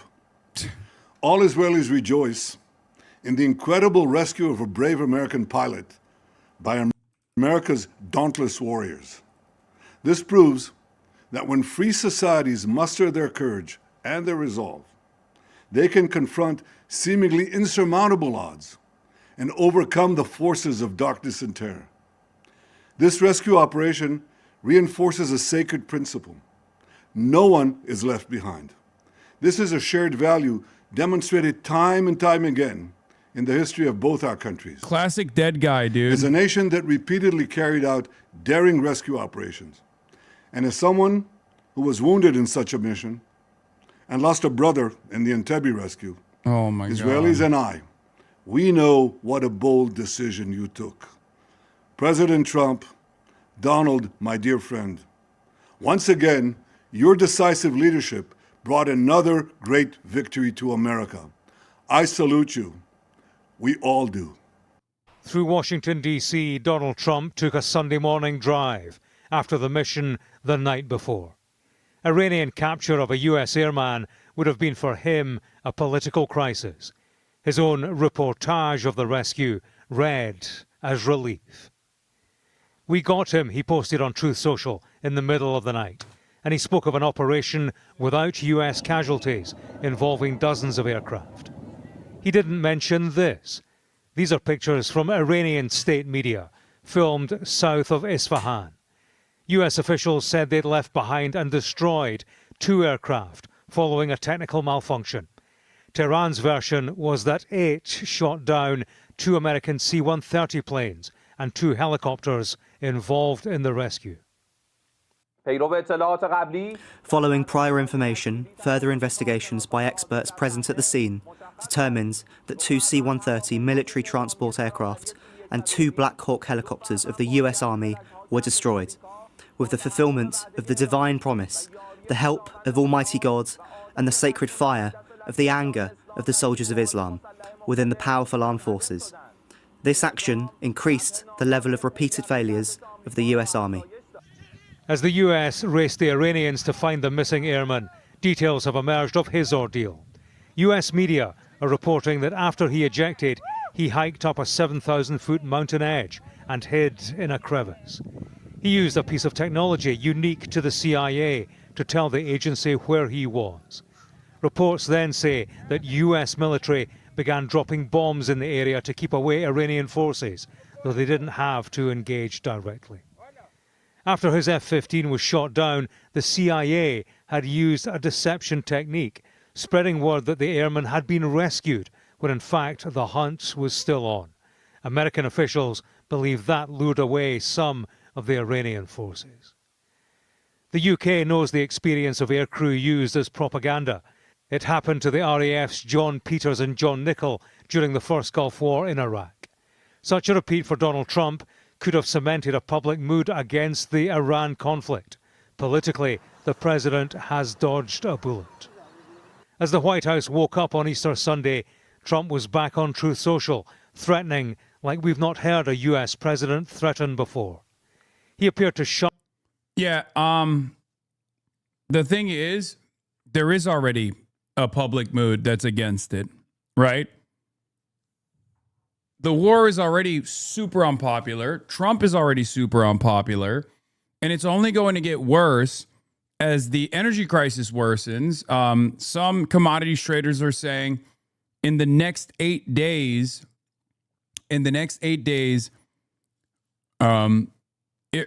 Europe is going to start feeling the impact of energy shortages.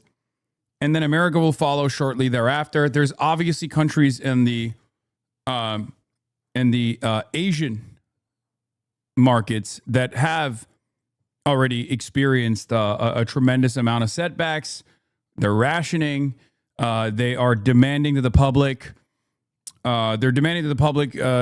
Travel less, right? Places like the Philippines, Thailand. Thailand actually restarted their coal-powered reactors, their coal-powered power plants. There's long lines of gas rationing taking place already. So, I believe a couple days ago was the last day that the UK received jet fuel. So you will see less air travel, less deliveries, more expensive deliveries.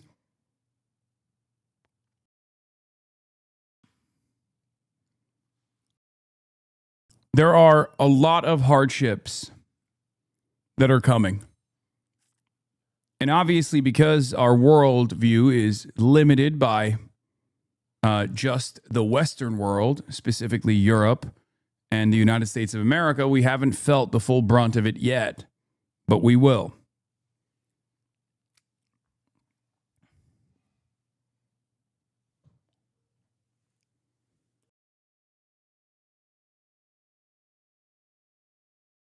It's worth it for Israel. Don't be anti-Semitic. I agree.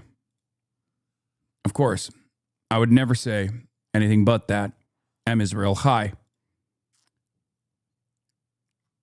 UK to receive last tanker of jet fuel from Middle East this week.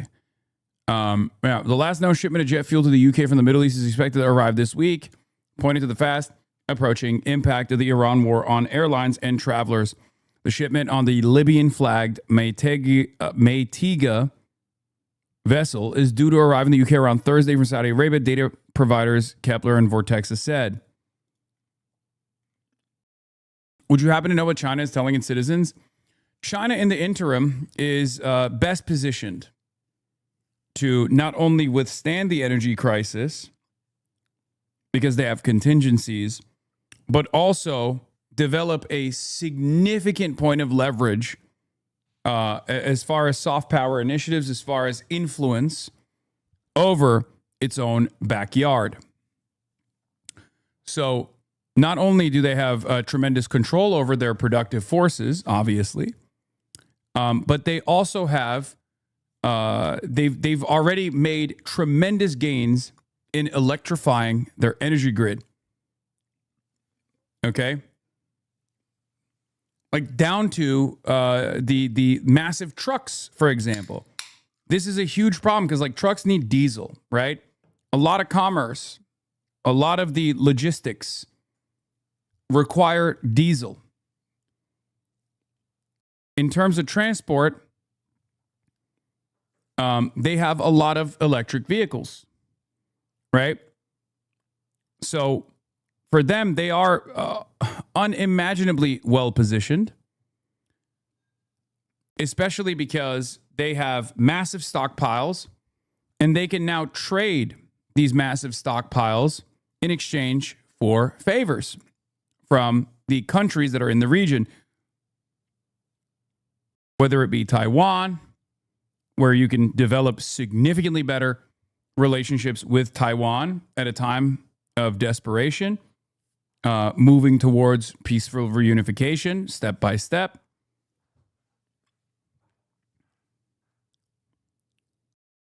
But also on top of that, given their refinement capabilities and given what they have in their strategic stockpile, not only could they wait this out, but they could also trade. They could also trade the existing stockpiles they have for better relations with countries that have not been as cooperative as others in the Asian security cooperative agreements that China has tried to set up. I'm, of course, talking about the Philippines. China has done a decent amount of soft power initiatives on the island. Obviously, they sent in Sinovacs, for example. America tried to disrupt that distribution process by doing unlimited anti-vax propaganda on the island, which led to massive vaccine hesitancy in the island. Okay. Dude, I'm not anti-China, but you got to stop talking about peaceful reunification. Taiwanese people don't want it. Buddy, you're operating with yesterday's mindset. Okay? Remember what I told you about Israel? Things can change. Okay? Just remember. That's why I said this aids in the effort towards peaceful reunification.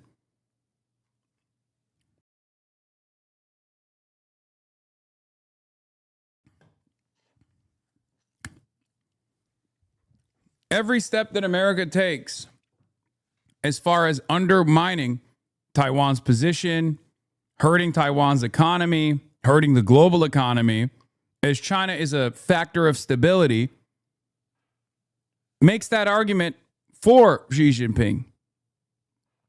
Okay? It's not the case currently, but that doesn't mean it can't change. Okay?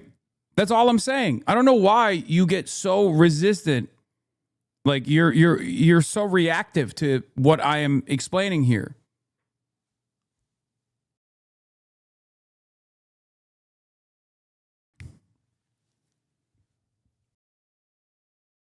That's it.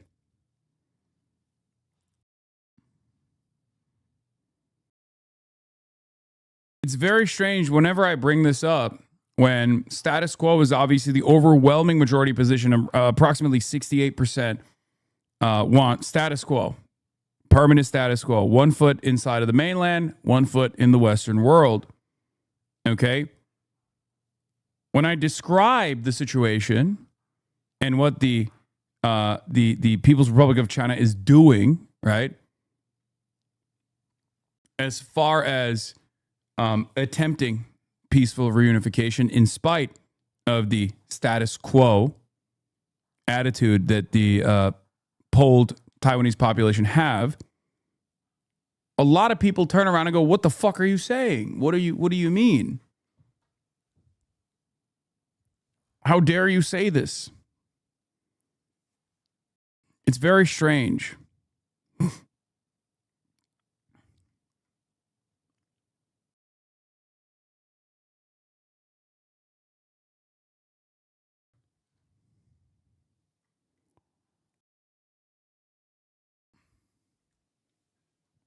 Chinese bonds are by far the best position. Global capital is moving to China as a safe haven. When Western capital starts seeing China as a safe place to place assets, it's over. Middle East war pushes up borrowing costs, except in China. Indeed, nationalistic fervor is immaterial.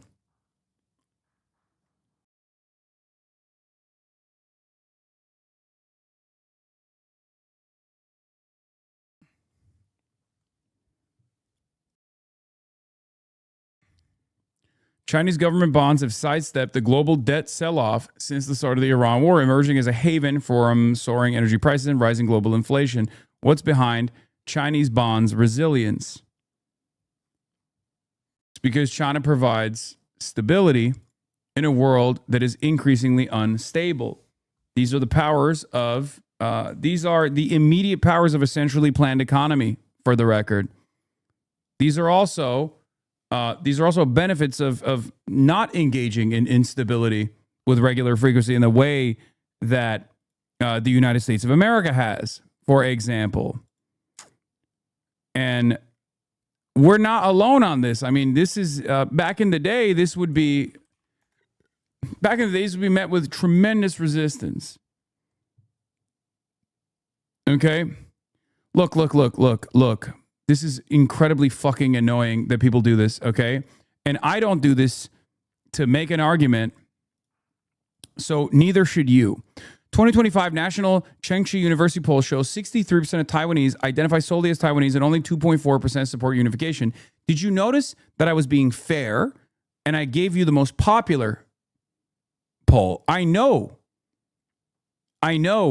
the percentage of people that support reunification and the percentage of people that support independence.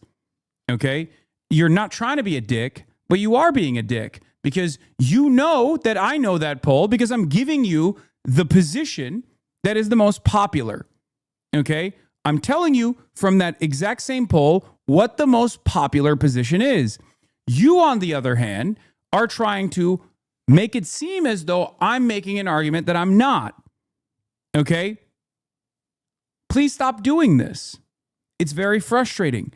I never said overwhelming majorities of the Taiwanese population are in favor of reunification. I did not say that. Okay? I didn't say that at all. I said the overwhelming majority and the most consistent position from the Taiwanese population is status quo. Okay? That's it. It's status quo. But for some weird reason, we look at the same poll and everybody turns around and immediately goes, "Oh, well, that doesn't matter. It doesn't matter that people want status quo politics that could change potentially. What matters is all these other things." Like here, I'll give you another example. People talk about the DPP. Voting for the DPP implies that Taiwanese people want independence, right? And the reason why they say that is because DPP is like the CIA-backed party and is the pro-independence party. So people literally will turn around and say, "Oh, they're voting for that. That means they want that means they want independence." They don't make such an argument for when the KMT wins. If KMT's working towards reunification now, in the modern version of the KMT party, obviously, okay, or at least some of the people in that party structure are working towards reunification, they never present that argument in the same way because it's a stupid argument to make. These parties literally don't just represent reunification or independence. They support a bunch of different things.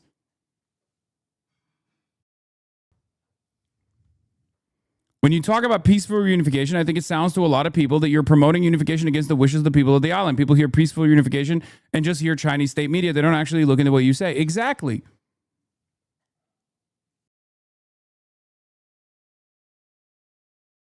Yes, there's a KMT opposition party leader that is pursuing talks with Beijing ahead of the Trump visit. This is Cheng Li-won. Who is a unique figure in the party, okay? But regardless, even when there was this attempt to have a conversation with Beijing that I reflected on, people yelled at me.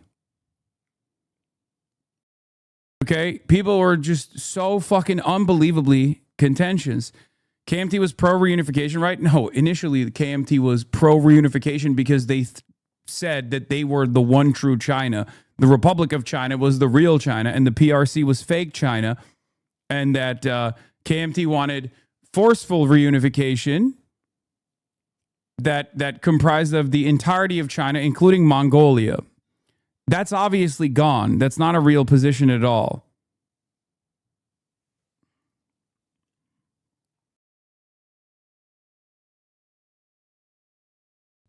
Okay, yeah, you can think of it as KMT wanted China, all of China, to be Taiwan. But of course, that died anyway, especially in the Kissinger-Nixon era, where America decided to recognize the People's Republic of China as the real China and Taiwan as a part of the People's Republic of China, right?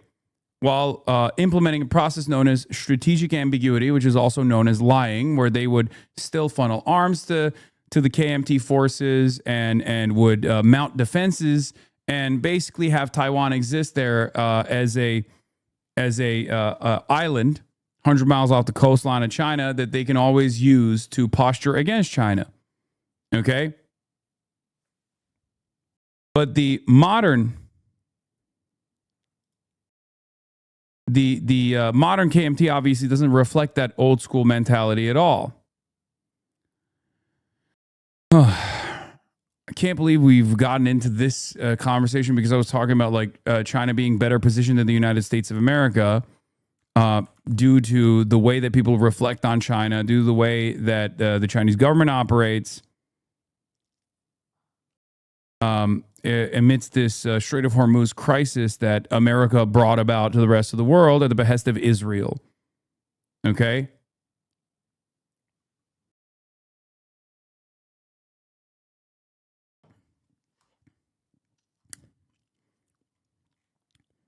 But yeah, Financial Times. Chinese government bonds emerge as lone war haven.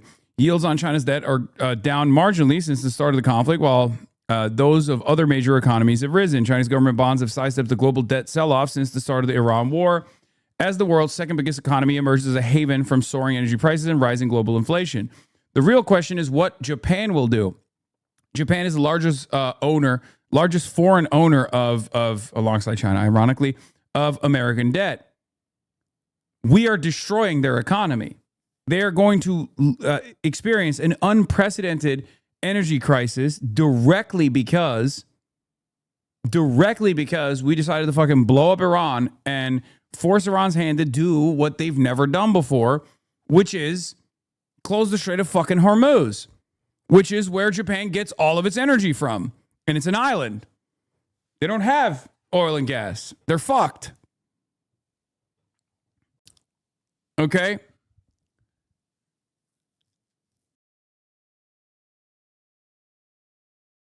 Yeah, last time Japan didn't get their petroleum needs met by the United States of America, let's just say they reacted with the original 9/11.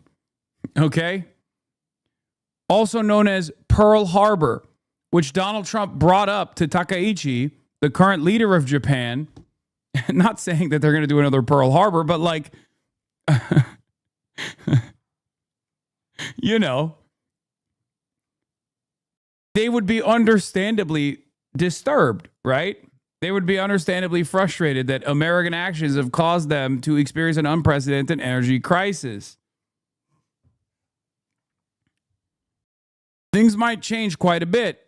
China is certainly better positioned to deal with this, but it will still hurt. Over 300 million Chinese rely on gas-powered vehicles, and gas prices have gone up 30% over the $4.50 a gallon. Even though this war hurts America more, I doubt they will want it to go on too long. Of course, China doesn't want the war to go on too long, because the worst aspect of the war going on too long is America destroying Iran, and then Iran, in retaliation, destroying 20% of the entire globe's fucking energy supply.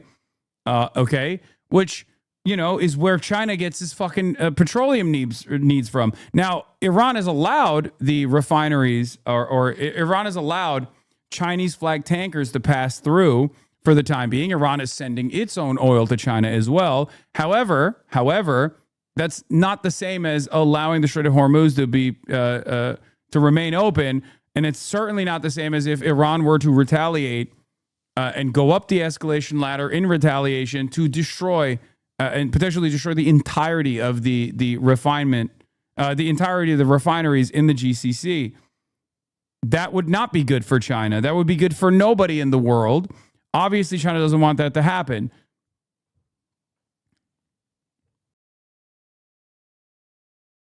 So we now wait for Tuesday to see what takes place. We now have to sit here and wait for Tuesday to see if the world will change dramatically.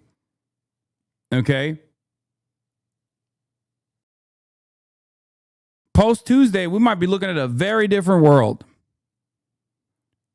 Much less commerce taking place, deliveries no longer getting delivered, energy crisis imminent, shortages all around the world. Depending on what Donald Trump does and how Iran retaliates.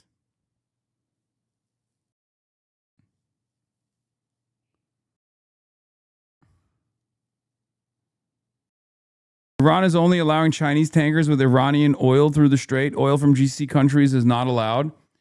Yeah, I mean, China has a bunch China has even more before this war. China even got more oil from the GCC countries. One minor correction, Japan's reserves in terms of barrels per day used are actually pretty similar to China. It's the Philippines, Thailand, and Vietnam that are fucked. Yes.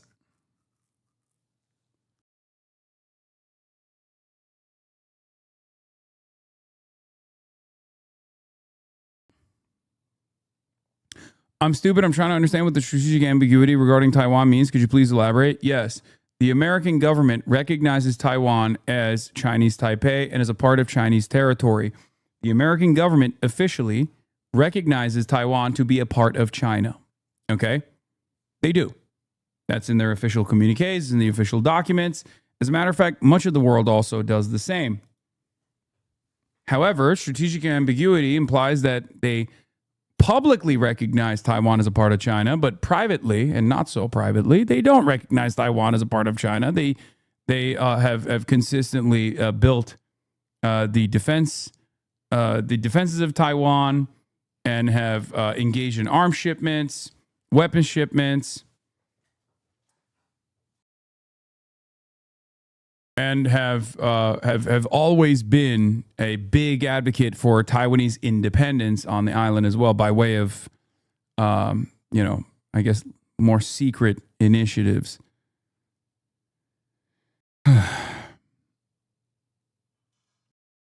What is this? Is this good from the markets? Futures markets open up for the week and show the markets are unpersuaded by Trump's latest claims of potential deals. Each time the deadline moves and each claim he makes of a deal, the pop has been less. This is the first time it's declined on a day where he made such a claim. Well, he also is literally saying he's gonna blow up Iran on Tuesday. So it's kind of hard to hear what he has to say about how a deal is imminent. You know.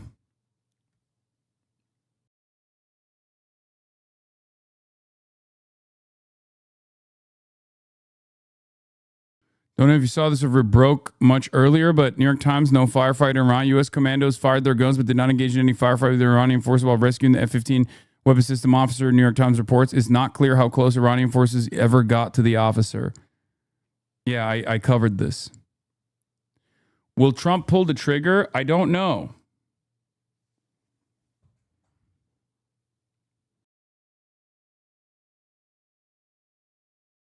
Strategic ambiguity is also used sometimes to refer to the question of whether or not the U.S. will militarily defend Taiwan. The U.S. position has been ambiguous except for a few times Biden's brain leaked. Yeah. Can you help me understand why U.S. gas prices are so high if we don't get most of our oil from the Strait? Because gas prices are determined globally because it is a resource that every country needs unconditionally. So it's a collective pooled resource. And therefore, scarcity anywhere around the world, oil is a global commodity, so scarcity anywhere around the world impacts the supply and demand regardless.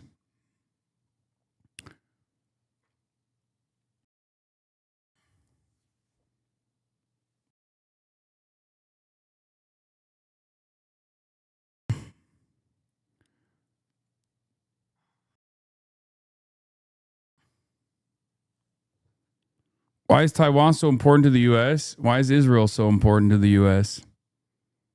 It's a consistent thorn on the side of our number one foreign adversary.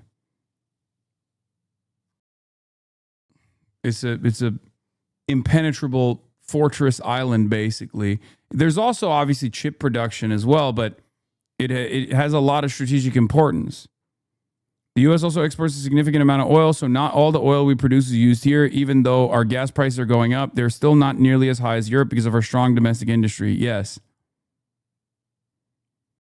There's also that as well.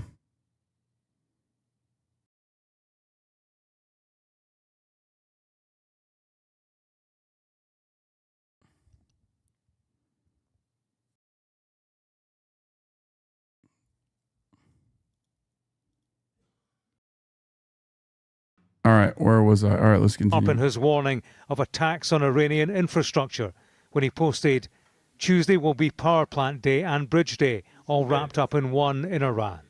There will be nothing like it. Open the effing Strait, you crazy bastards, or you'll be living in hell. Just watch. Praise be to Allah, he wrote. Trump followed that up with Tuesday, 8 p.m. Eastern Time. It is the foul-mouthed rant filled with foreboding. And for a US president who's failed to control this conflict as he would like, it asks questions, not least when control stops, what chaos ensues. Here's my take.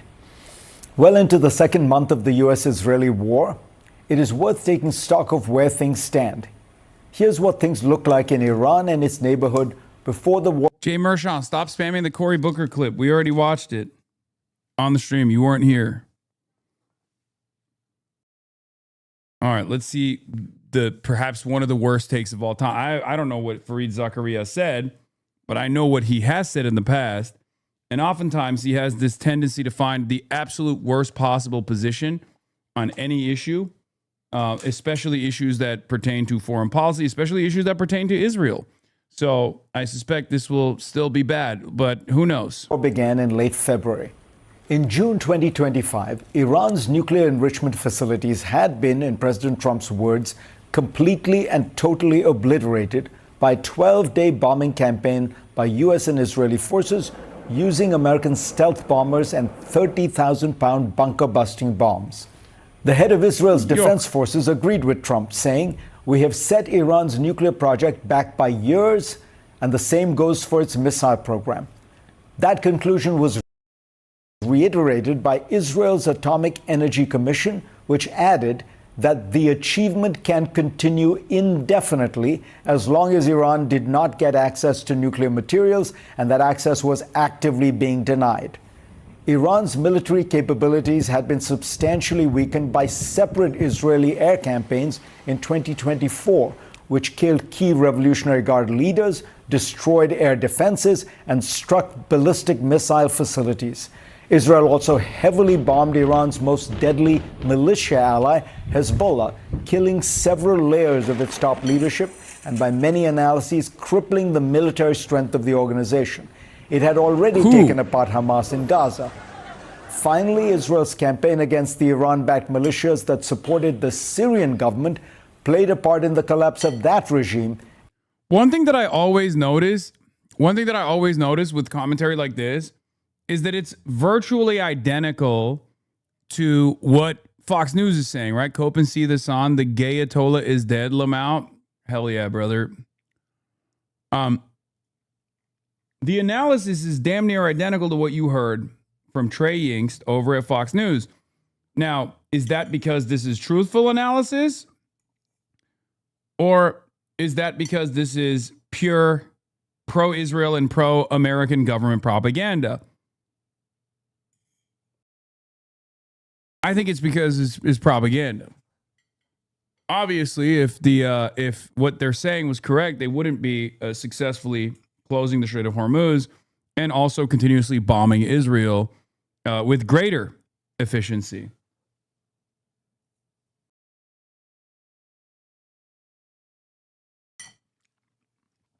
Your stream has 33,000 people, but the Cuba doc only has 3.7 likes. The math isn't mathing here. Yeah. Right now is two reasons. One, most people don't go and fucking like it when I say go like. Two, both the likes and specifically the views are not correct. It takes time for it to update on YouTube when you first release a video.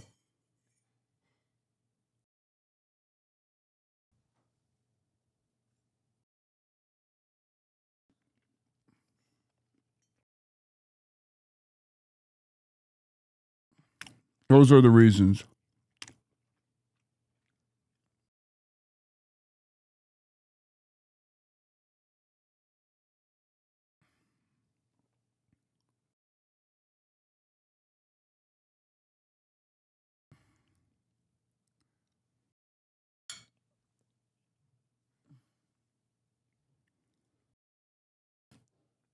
Okay, fine. I'm clicking on it. Yes, please click on it. In December 2024.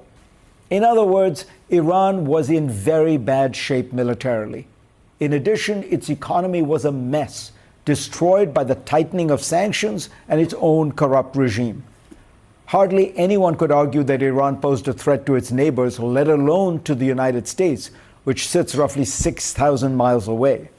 Donald Trump effectively admitted this on Wednesday. We don't have to be there, but we're there to help our allies. It's worth noting that none of America's European or Asian allies were consulted, and many have spoken out against the war. In fact, reports suggest that Prime Minister Bibi Netanyahu sold Trump on this war not because Iran was an imminent threat, but because its unprecedented weakness provided an opportunity to strike hard to effect regime change. Why else would Trump have closed his brief announcement at the start of the war by urging the Iranian people to rise up and overthrow the regime, a call echoed by Netanyahu in his own message? So far, aside from devastating Iran and crippling its already weak military, which was predictable in such a one-sided contest, few of the desired results have been achieved. The regime has not fallen. Key leaders have changed for the worse. The 86-year-old Ayatollah Khamenei, who famously banned the development of nuclear weapons, was killed and replaced by his son, who is said to be more hardline than his father. In general, the Revolutionary Guards, who have always been more militant, seem to be ascendant, which makes sense in times of war. The Strait of Hormuz, which was free and open despite many threats through 47 years of U.S.-Iran tensions, is now blocked by the new leadership, whom Trump terms much more reasonable. President Trump says that after a few more bombing runs, the strait will open naturally because Iran will want to export its own oil. This misreads the situation. The strait is not closed. It is open to Iranian oil, which is flowing freely, especially to China. The net result of the war is that Iran now makes about twice as much on its daily oil sales compared to before the conflict. In addition, if it continues to charge a reported $2 million per passing ship, Tehran will make hundreds of millions of dollars in additional revenue every month, enough to rebuild its military and more. America's Gulf allies now face a far more unstable and tense environment than they did before the war. Their business models require peace, stability, and economic integration. Saudi Arabia's Crown Prince Mohammed bin Salman had mended ties with Iran in 2023 because he wanted to calm geopolitical waters to pursue his ambitious program of modernization. Today, all that progress is in jeopardy as oil exports are crippled and the region has gone from having a path to be an oasis of stability rather than a cauldron of conflict. The obvious winner is Russia, which will make billions of extra dollars every month as the price of oil rises and America waves sanctions against it. Ukraine loses as weapons it needs are diverted to the Middle East. Europe loses as it faces crushing energy costs, and Trump demands that NATO fight his war and threatens to pull out of the organization if it doesn't. It's worth noting that NATO is a defensive alliance and did not fight in the wars in Korea, Vietnam, or Iraq. China gains as America gets mired in another Middle Eastern conflict and loses its focus on Asia. Meanwhile, Beijing's massive investments in green technology shield it from many of the costs of this war, and it appears to the world as a more responsible, less disruptive superpower. Of course, things could change. I mean, it doesn't appear that it is that. Wars are unpredictable, but so far, has any American military action ever racked up so many costs for so few gains? I'm joined by Richard Haass, the President Emeritus of the Council on Foreign Relations, and Zanny Minton-Beddoes, the Editor-in-Chief of The Economist. Richard, the American forces were able to do something extraordinary, really quite spectacular. But what the president is now asking them to do next appears to be to bomb the basic energy infrastructure, power plants that provide civilians with energy. That is traditionally been considered a war crime, and it certainly on plain reading is a violation of the Geneva Convention. What do you think of this idea, and is it possible U.S. military personnel who are told not to follow illegal orders might have some qualms about actually executing an order like this? Well, several things there, Fareed. First of all, you're right. He got me in the first half, I'm gonna be honest. At first, I thought he was going to be a dickhead about it, but it seems that America's failures are America's failures are so flagrant, so apparent that it's like, you know, Fareed is actually cooking. At least he cooked Trump, even though if you noticed, he still soft pedals this bullshit where he's like, well, it kind of seems like it might be a Geneva Convention violation to hit the civilian energy facilities, to which I suspect this dipshit on the left, potentially, maybe I'm wrong, or one of the panelists is going to say they're dual use. They're going to lie, and they're going to say it's technically dual use. It's obviously not the case. That's bullshit. That's complete and utter nonsense. And they are just doing terrorism. They're just doing terrorism for no reason other than the fact that they can't achieve, as Fareed Zakaria also correctly pointed to, any of their serious military goals. And this has turned out to be devastating. The rescue mission was operationally extraordinary, and it's consistent with this war, where the operational capabilities of the U.S. military have been phenomenal. But all that said, it doesn't necessarily mean the United States is winning the war strategically. There's a strong argument we are not.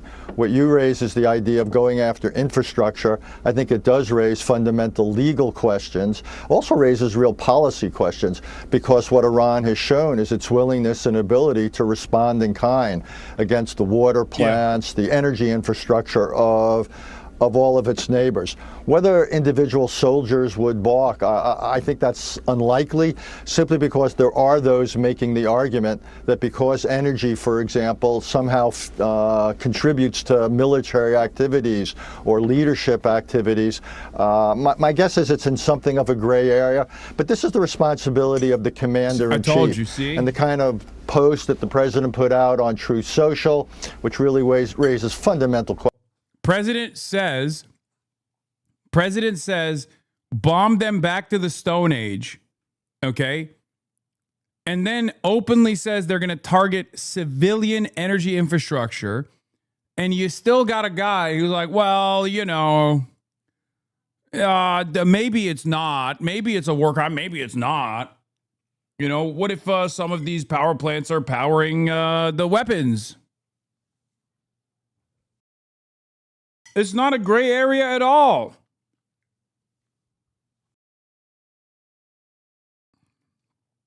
How is it a fucking gray area? It's a direct violation of the Geneva Convention. That's all it is collective punishment, which is something we've done to the Iranian people in perpetuity anyway. So I guess it's a little bit more of the same, right? Collective punishment is a war crime unless it's economic warfare by way of sanctions, which then is a gray area, right? According to these fucking guys. And now we're just directly bombing their energy grid. Questions about his judgment and then urging these kinds of attacks. Again, I would think this does the opposite of reassuring our partners and allies, and I don't think it intimidates Iran. Let me just read for those who have missed it. This is a Trump tweet that Richard is referencing. It's a gray area because you can make an argument? No, it's not, dude. What the fuck are you talking about? Is it a gray area when Russia makes that argument? Or do you only understand certain things as black and white when it's your fucking foreign adversaries conducting direct crimes against humanity and war crimes? It's the same principle behind talking about Israel's hospital strikes. It's Israel's hospital strikes. Oh, well, maybe these are dual-use hospitals. No, the fuck they're not. It's ridiculous. Anyway, it doesn't even matter. There's no international law anyway. We've obviously dropped that completely. And it says, and I'm now quoting, and there is explicit language, but I am quoting the President of the United States. Tuesday will be Power Plant Day and Bridge Day, all wrapped up in one in Iran. There will be nothing like it. Open the fucking strait, you crazy bastards, or you'll be living in hell. Just watch. Praise be to Allah. Zanny, when you listen to this, the question I have in a way is the problem Trump seems to have found himself in is anything he does to punish Iran is almost certainly going to raise the price of oil, because Iran will respond to energy infrastructure in the Gulf, because they will keep the Strait of Hormuz closed, that is close to non-Iranian oil. So it feels as though Trump has sort of backed himself into a corner, assuming the Iranians will absorb pain, which they seem willing to do. Absolutely. I mean, the first thing to say is I was as shocked hearing you read that post as I was reading it myself. And it is, I mean, and I use this word advisedly, it sounds unhinged. That is the President of the United States is just profoundly shocking. And I think we've all become somewhat inured to statements by the President of the United States, but even by his standards, that was very shocking. And I wasn't surprised when I looked on my phone just a few minutes ago to find several people asking whether this was actually real. So I think, you know, let's just take a breath about the kind of language being used by the president. But yes, you're absolutely right. I think this is a mark of his frustration, and his frustration with a situation where Iran clearly has the upper hand in strategic terms, because he has no good options, President Trump. If he tries to escalate, it is likely that Iran, which has already shown that it will escalate itself, will damage more oil installations. The price of oil will go higher. If he somehow declares victory and moves away, then the straits are likely to stay closed. And so right now, this is a very, very difficult situation, and one where I think the President of the United States is showing us just how frustrated he is. But if those threats were to be carried out, I don't for a second think that it would do anything other than... I'm sorry. No matter which way you cut it, you will never convince me that the motherfucking president is saying, just open the fucking straits or else I'm going to do terrorism, is coming from a place of strength, right? That's never in the history of mankind. No one has ever, no leader has ever behaved that way when they're, arguing or bargaining from a position of leverage.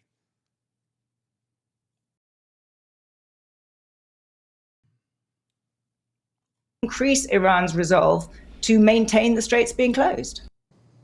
Hi, I'm Steve Clements, and I have a couple of questions. President Trump keeps saying he wants more time, maybe just 2 or 3 more weeks, to finish the job in Iran. But what is the job, and what does finishing it look like? Let's get to the bottom line.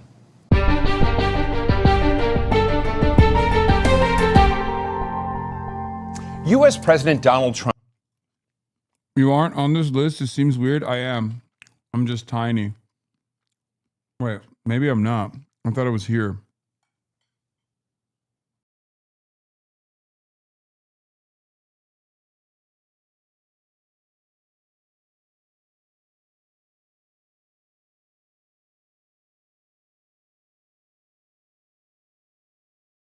But yeah, I mean, it's very obvious that this is like,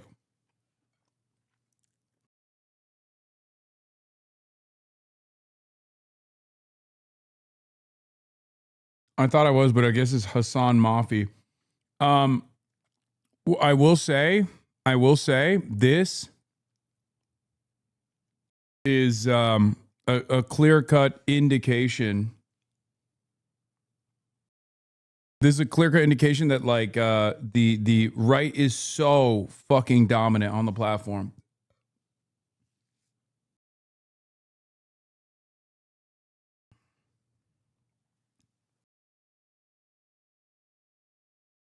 I mean, we knew that already. You aren't on the list. Go check your Twitter engagements. I bet you have hundreds of millions of engagements. I have 4 million. This is Tiny Creators.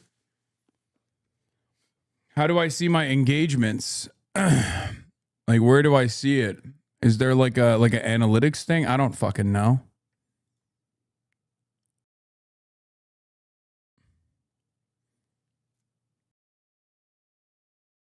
Yes, there is. I don't know. I don't know how I see my engagements. Creator Studio tab. Is there a studio tab? Where is it? There's a articles, profile, more, list, communities, business, ads, create your space, settings, and privacy. Click premium. Where is the premium? Grok. Oh, premium.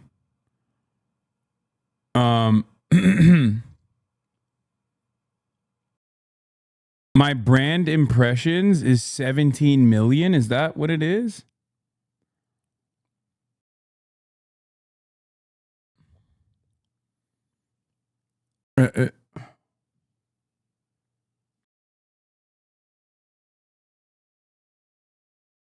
Food and beard. You got jizz in your beard on? Yeah. No, it's engagements and it's for the full year.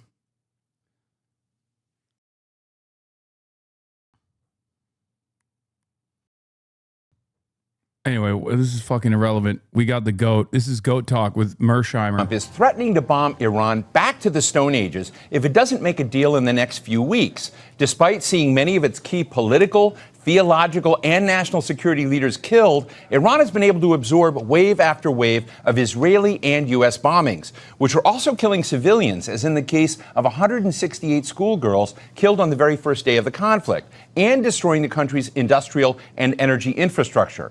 Iran has hit back at Israel and U.S. military bases across the Arab world and shaken the global economy by blocking access to the Strait of Hormuz. So are we heading to a quick resolution?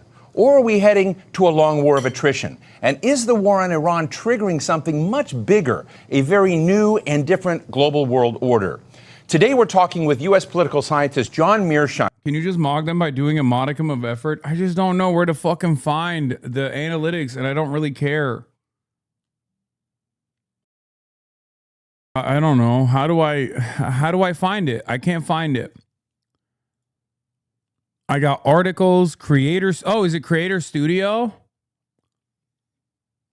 Analytics, Creator Studio. And then you want me to look at my yearly engagement? Is that what it is? Creator Studio Analytics. Like engagement for the entire year? Is that what you want? Yearly engagement for 1 year. I clicked on it. Account overview, 1 year. Okay, here it is.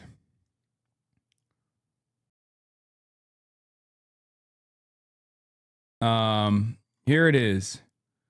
Engagement rate 6%, engagements 85.9 million, repost 2.7 million, profile visits 6 million. There it is, impressions.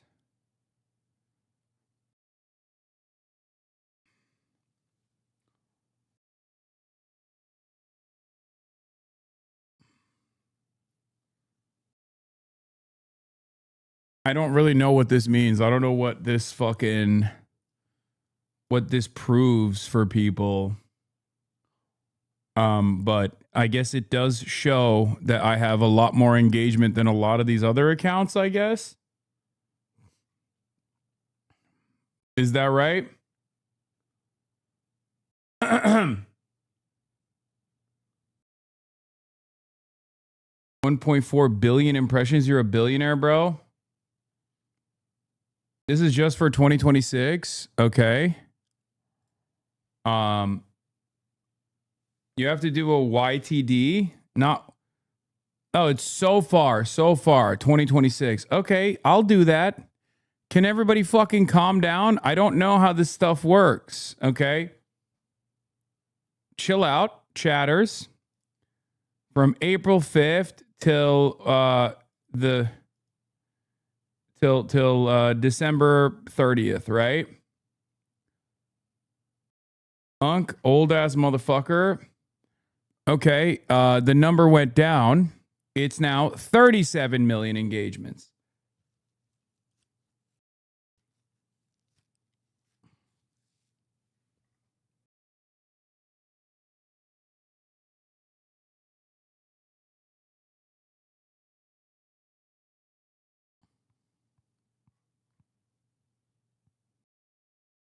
Oh, did I go to... Oh, I went to November. Oops, sorry. Wait, I thought it was the December 30th. My bad. My mistake. My mistake, goats. Fuck. No.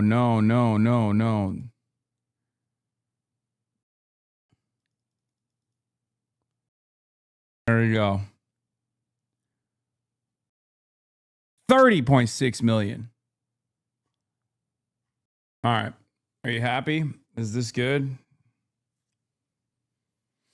And what is the number that they're showing here? 30 million puts me above Laura Loomer.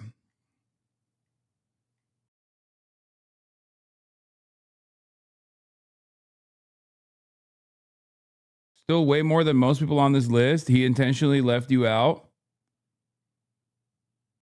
Yes, you're bigger than Barack. Well, Barack doesn't post that much. I am bigger than Ed Krasenstein, Lincoln Project, Harry Sasson, Tennessee Holler. I might actually... Wait, what the fuck? I might literally be the biggest... Wait, at 30 million engagements, am I... Other than Brian Allen, I'm literally the biggest fucking blue dot on this list.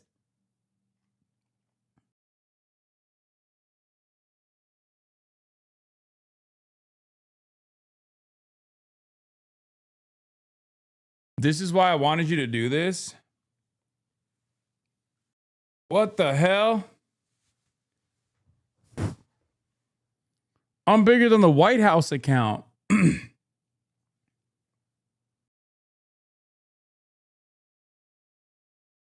don't even do engagement farming?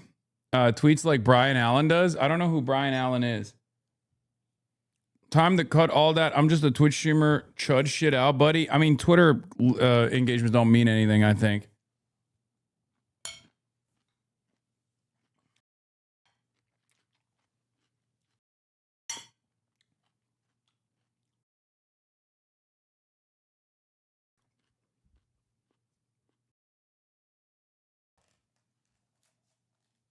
This is why Third Way's after you? Yeah, I guess.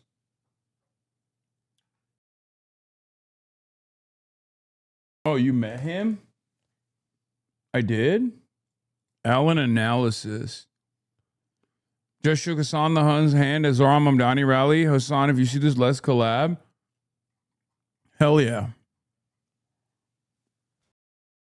Let's go. Bro, you're 35, not 65. Why are you acting like tech is beyond you? I'm actually pretty good at certain things and not so good at others.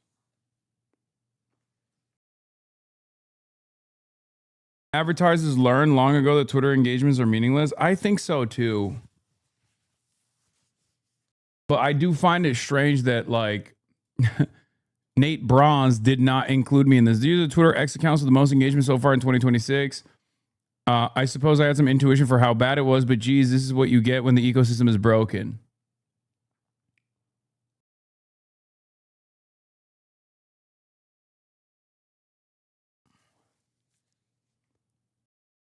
Yeah, I mean, he didn't put everything on here.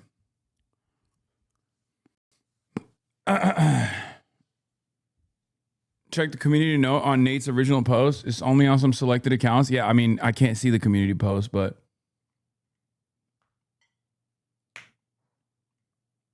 engagement rate is not a real metric for serious advertisers, but influencers cling on to them as some sort of measure of success.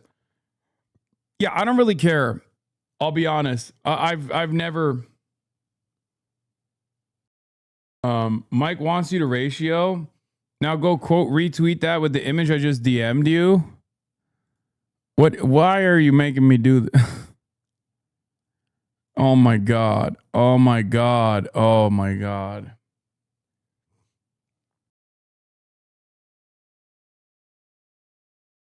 Okay, whatever. Fuck it. Why not?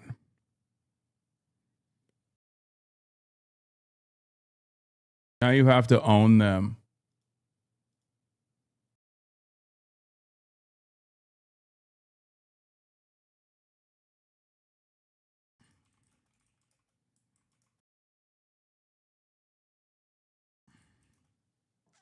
Sometimes you gotta mog them, Unc. All right, sure, whatever. I need to like and share the post. Wait, why didn't it fucking download? What the hell?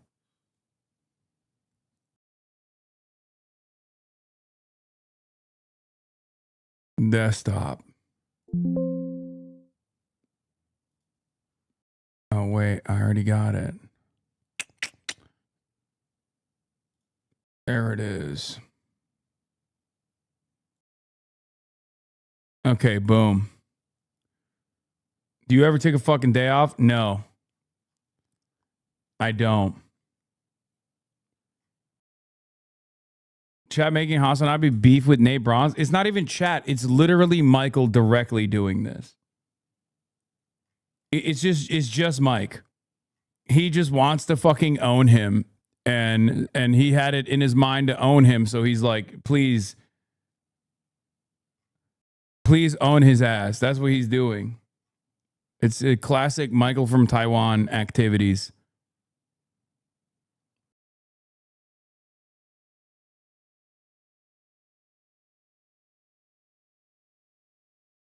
Getting peer pressured? Yeah. How are you like mentally?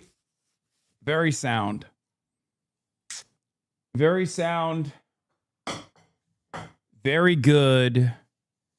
I feel more confident than ever before. I feel like our movement is winning. I feel like a lot of the things that I've advocated for years.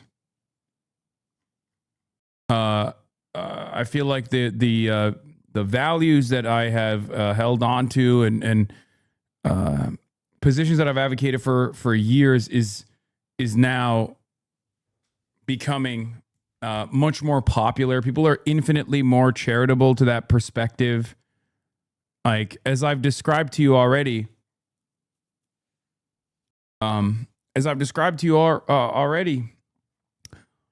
I never thought that I'd be able to make a convincing case that showcased the humanity of the Iranian population as the American government is bombing them. You know, it's genuinely unbelievable. I've never, like even the fact that like Mersheimer is going crazy, putting up wild numbers on YouTube, Jeffrey Sachs as well, like all of these guys that have been cast aside as analysts, they never go on CNN, they never get like an opportunity to speak in mainstream media, are getting millions and millions of views on independent, on the independent side of media. And that to me implies that people are desperate for alternative media. People are desperate for hearing a different perspective. Same with Chris Hedges, right? Now, of course, for every Mersheimer, there is obviously a Professor Jiang, right? For every Hasanabi, there is a Nick Fuentes, right? There's a Tucker Carlson. And it's not great, but you know, we're trying to do our fucking best. Let's see what I've had ladies had to say. So these morons in the Democratic Party that think for the third time they can demean the far left part of our party and try to play patty cake with fascists and that they're going to win again is such a fool's errand. So I was really curious about this. So I researched. I remembered during Zoran Mamdani's mayoral campaign that Cuomo was sitting there talking about Hasan Piker all the time. And I was like, what is he doing talking about Hasan Piker? And let's just remember, Cuomo lost the mayoral race twice. He is a back-to-back loser on that race. And he used this whole thing that Zoran pals around with Hasan Piker. So I was just curious, is the person working on Mallory McMorrow's campaign the same person that worked on Andrew Cuomo's campaign? And it was just a gut instinct I had. And I'll be goddamned if it's not the same person. And the people who lose these Democratic campaigns, who operate on hubris and think they're 10 foot tall and bulletproof, and they think that they can say, on the one hand, we need a Joe Rogan of the left. And then you have this guy who always platforms universal human rights. He is not an anti-Semite. He will not leave one group aside. And why Hasan is so important, the reason I even know who Hasan is because my sons listen to him. And he has a massive network of engaging young men away from this horrific Andrew Tate, Joe Rogan, I want to go triple Trump, quadruple Trump, I want women to be submissive. Hasan is the antidote to that.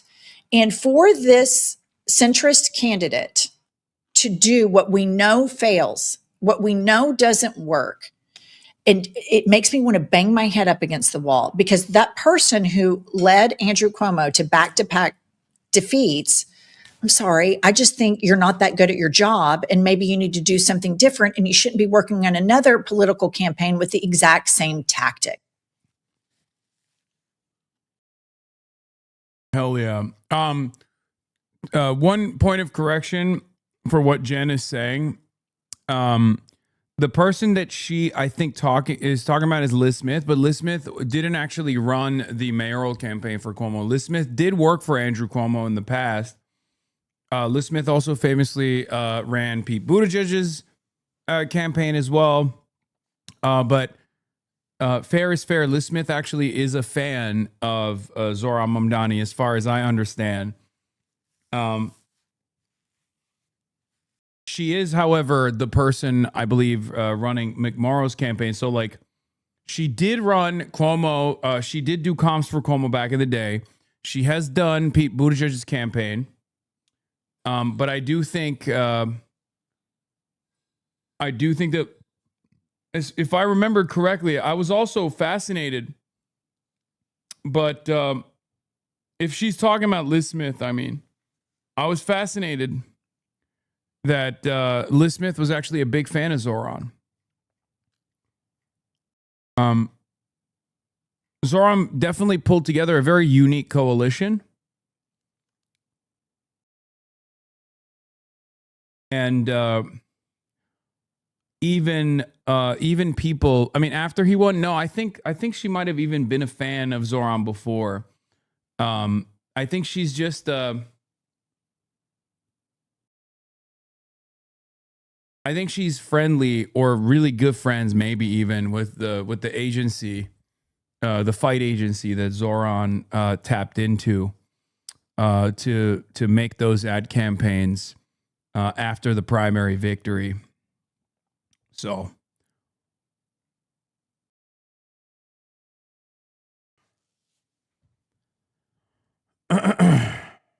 All the Psycho Chaos people are saying Smith was working on Tallarico's campaign and she was evil, but now they aren't saying that about her. Yeah, it's interesting. I think I think people were claiming that she was working with Tallarico too, potentially. I'm not sure. Hello, Inbred. Hello back to you, my friend.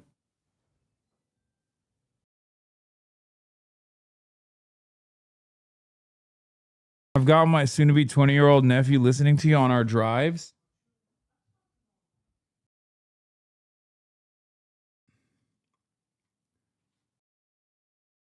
Why you answered that? I don't know. I wanted to see if he had something creative to say.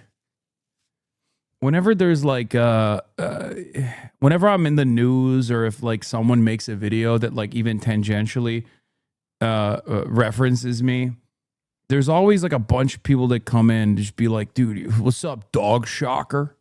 Gonna shock your dog again today? And it's like very strange behavior, but fuck it, you know? I always entertain it. I want to see what the fuck they have to say. All right, let's listen to the GOAT. Professor of International Relations at the University of Chicago, and he's author of How States Think, The Rationality of Foreign Policy. John, it's great to be with you again. This is one of those moments again where the world is watching the tit for tat between the United States and Israel on one side, Iran on the other. That's one way to cover it. Another way to cover it is ask what this moment means to the global order, to American power. Here, you guys want the dog shocking? There you go. To the superstates in the world. And I'd love to get your take on the temperature of the global order as you see it and what Iran means to that. Well, I think a lot of people talk about how this is going to affect the global balance of power or the distribution among the most powerful states on the planet. And that would include, of course, China, Russia, and the United States.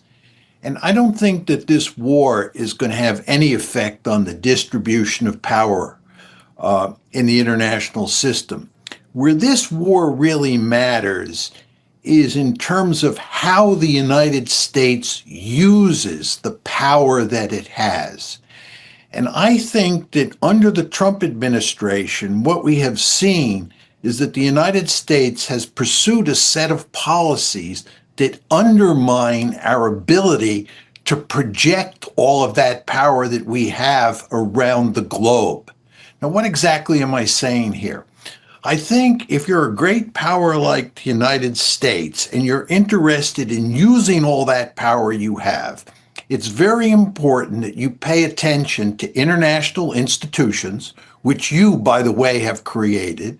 You pay attention to international law, which you, by the way, have largely written. And you also go to great lengths to foster good relations with your allies, because institutions, international law, and allies are important for projecting power.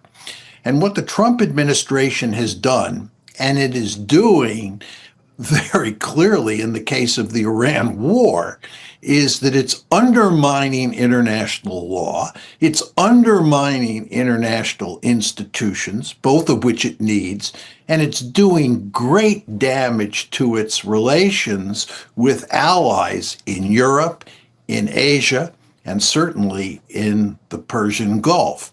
So this war in Iran is disastrous for the United States. It's not going to undermine our basic power structure. We have lots of power, but what it's going to undermine, and of course this is consistent with what President Trump has been doing since he first returned to the White House in January 2025, is undermine our ability to project power. I think you framed it really in such a fascinating way that when I think about it, listening to you, I think about UN rapporteurs, I think of prosecutors of the International Criminal Court. They're the ones being punished in this moment. They're the ones that are being sanctioned and pushed. And it kind of raises this kind of question about the solvency of institutions, the solvency of international law.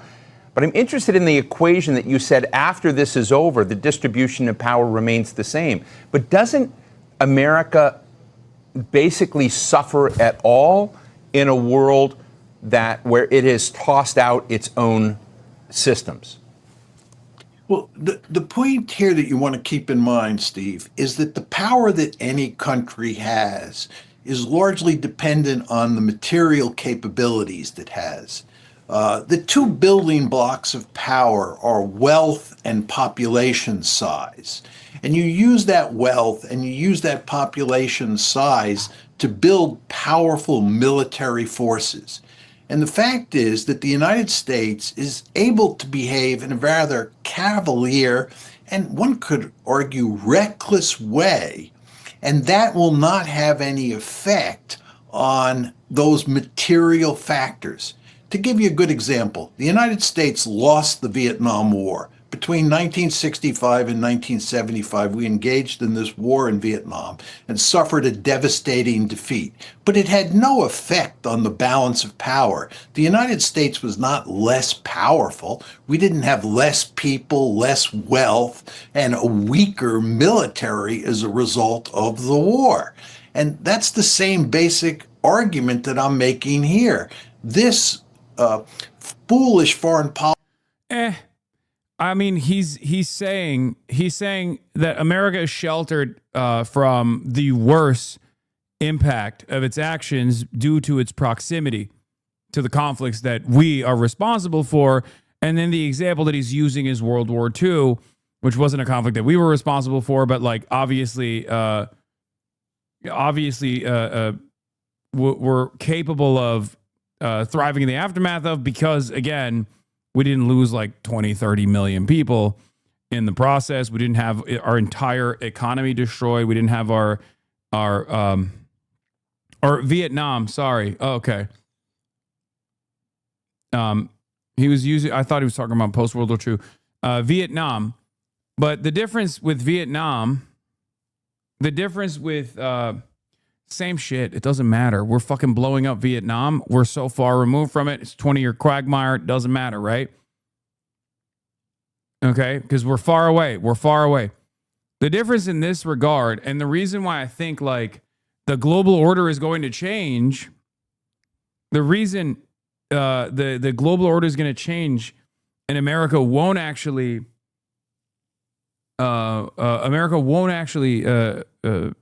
be the same any longer is because I do think that our force projection capabilities have diminished. It's a big part of the reason why we are the global reserve currency, because our force projection capabilities and our military might is what instills confidence in the investment that people make into the United States of America.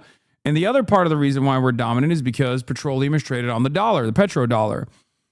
We're blowing up both of those systems. Okay. It follows from his opinion that the failed USSR intervention in Afghanistan had nothing to do with its dissolution then. What do you think? Yeah, I think that's wrong. I think that America was able to... I think that the United States of America was capable of getting out of the Vietnam War without receiving too much negative consequences as opposed to the USSR in Afghanistan, because Afghanistan was in a different material circumstance as opposed to the United States of America. America just had more money. It was more moneyed up.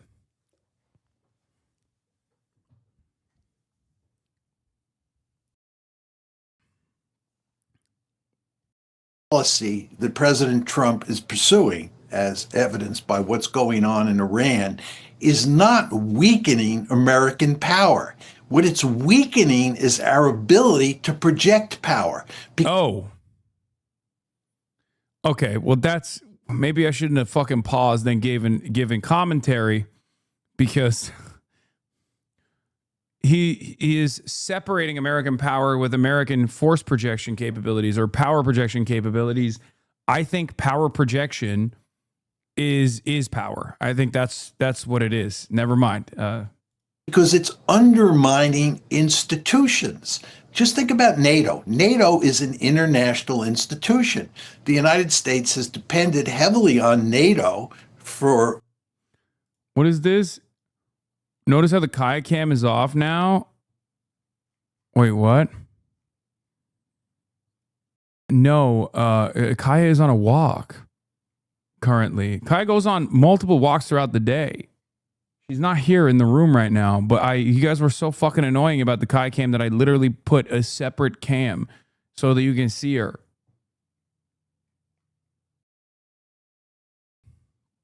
The reason why I switched the camera angle, however, is because I like this angle more. I think it looks more professional as opposed to this, which I don't think looks professional. I was trying to be more adult with this close-up angle. She's on the walk to the farm. Good joke, dude. You're so funny. Yes, she's dead. We killed her. We sent her out back to the farm. Fucking idiot. Send your ass to the fucking farm. Many years, since 1949 to be specific. Is it in our interest to undermine NATO? Is it in our interest to undermine international law? Is it in our interest to undermine the International Court of Justice? I think the answer is no. We need these institutions. We need allies. But President Trump, who is a unilateralist at heart. Yeah, it's the front-facing camera also improves clips. It improves everything. It's so much better. Doesn't think that you need multilateral institutions. He doesn't think you need international law, and he's contemptuous of our allies. And in many ways, he treats our allies worse than he treats our adversaries. Well, let's listen to President Trump, who has something to say about exactly this. Let's listen. We're now totally independent of the Middle East, and yet we are there to help. We don't have to be there. We don't need their oil. We don't need anything they have, but we're there to help our allies. He's basically saying, I agree with John Mearsheimer in that. We don't need our allies. We don't need this. We can walk through the world as a single actor and be arbitrary one way or the other. But your thoughts, John? Well, I mean, to argue that we're totally independent of the Middle East is ridiculous. The fact is, there are three areas of the world that the United States cares greatly about. This is where our vital strategic interests are engaged. One is obviously Europe. The other is East Asia. And then the final one is the Persian Gulf because of the oil. It is a vital strategic area of the world for the United States. And to argue that we're independent of it, it doesn't matter to us, is a foolish argument to make. You know, President Trump often talks about leaving the war. What is he saying here? That we're going to leave the Middle East? We're just going to forget the Persian Gulf? We're going to forget that oil? Of course we're not going to do that. We're going to remain there because it is a vital strategic area of interest to us. So I don't know what he's talking about. And with regard to allies, as I said, we need allies. We need It also does come from, it also does unironically play a role in our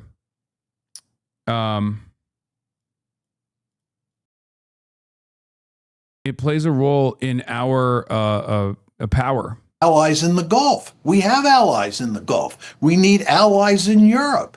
The idea that we are an independent actor that doesn't depend on allies is a foolish argument to make. The United States is a great power that tries to project power all across the globe. How do you project power all across the globe without allies? And the answer is you don't. And when you start slapping them around the way he does, you're going to find yourself... Didn't mention Israel once, buddy. Do you know who you're talking to? This is the man who literally wrote the book on Israel. And by that, I mean literally. He wrote the book, The Lobby. That's so funny that you're suggesting that he's like sheltering little old Israel in this process. In a well of a lot of trouble. And as is clear, we are in a well of a lot of trouble in Iran. So my question is, if you saw Iran as a nefarious actor in the world, why not take this kind of action now and use this at a moment to reorder those relations? So pick that apart.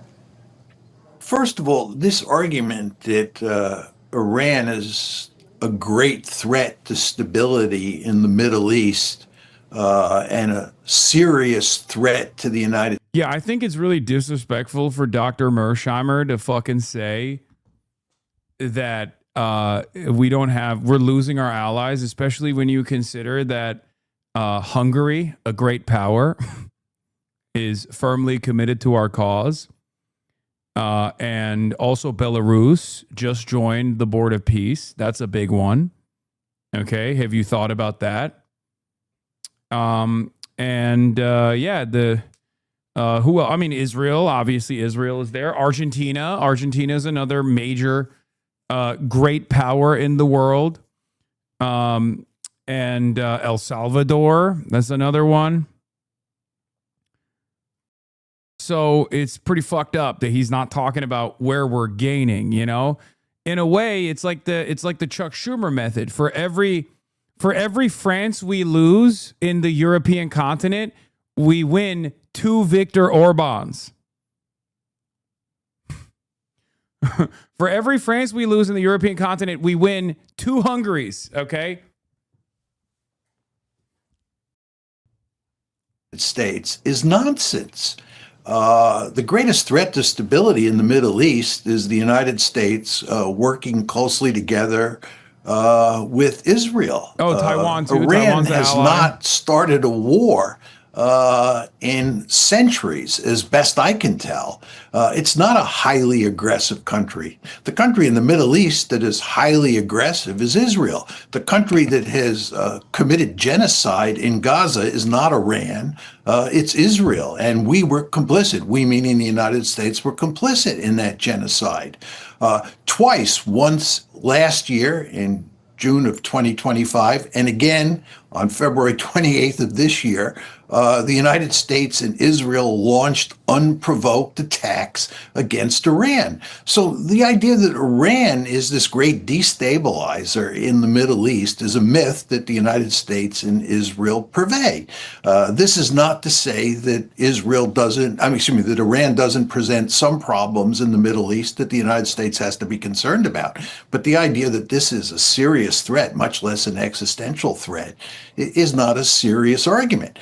That's point number one. Point number two is, if you look at what the Israelis and the Americans are now doing to deal with this purported Iranian threat, what you see is we've taken measures that have made the situation much worse. In fact, one could argue that we are going to crash the A lot of economistic views of imperial collapse, even vis-a-vis the British Empire, especially when you realize that the British India was central to the empire but wasn't all that productive. People just underestimate ideological stuff.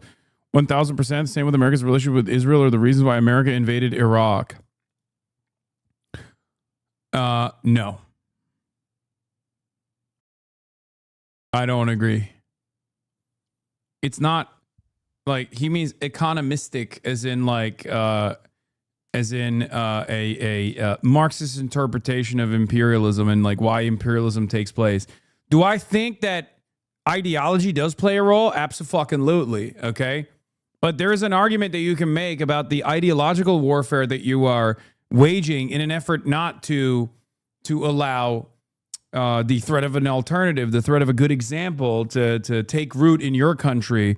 Makes it much easier to destroy socialist communist movements internally. For example, if you wage war nonstop against a country like Cuba, there's no real fucking materialist benefit to dominating Cuba economically, right? There isn't. There is none. Sure, there's some assets that you lost, but you could totally make up for that, right? That's not all that significant. Like, you lost the island that you could use for sugar, the sugar plantations that you had. You lost some assets in the process, like the hotels and whatnot. And it was a gambling den. It was a den of sin for the American mafia. But ultimately, the war that we have waged, especially for the consistent war that we waged for no fucking reason over 60 years at this point, almost 60 years at this point, that's an ideological battle.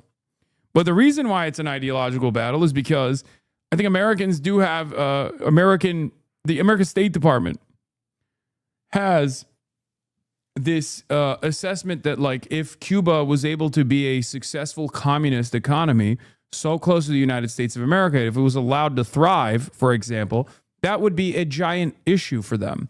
That would be a giant problem for them. One, then you can have an island that has domestic manufacturing that also will have a competent intelligence state, right?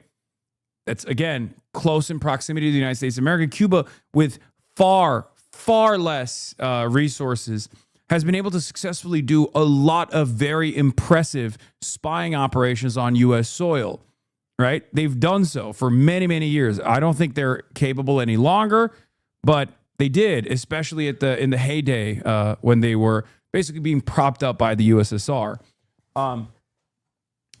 So while it looks like an ideological battle as well, there is still a material reason for it, because if Cuba were allowed to thrive as a communist economy, not only would it present a larger national security threat to the American State Department, but it also would be a major ideological threat that would make it much more difficult to convince Americans that communism is an abject fucking failure. The idea that the Indian Empire wasn't productive is a libertarian lie. Trillions was extracted. Also, kill all NIMBYs as a name gives the game away. India was massively extracted from. I'm going to go DSA Joker mode. Yeah, I don't agree with the idea that, like, value was not extracted from India during colonial occupation. That's obviously ridiculous. It's giving slavery would have ended because it wasn't a productive force anyway. It wasn't an efficient mode of production regardless. Like, it's that these things just, like, perish on their own. It also says a bad precedent to set. Rebel against the empire and thrive. You can't have that.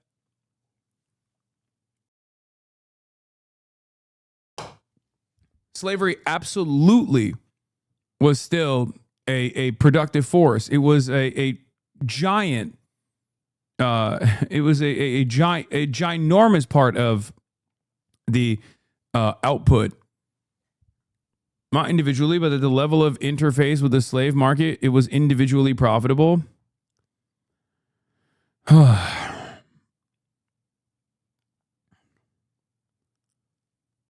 any case, like, another example is like Haiti. Haiti has been routinely destabilized. Sometimes it's hard to figure out why. It's not like they got access to limestone and that's the reason why they're doing it. Okay, like America wants the Haitian limestone. Like, that's the resource that we will be able to extract from Haiti. Like, no, there is an ideological purpose for it, but that ideological purpose also still plays a massive role in the material needs of capital owners.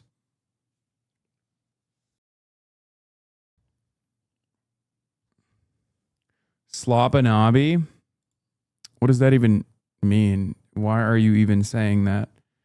24-month subscriber.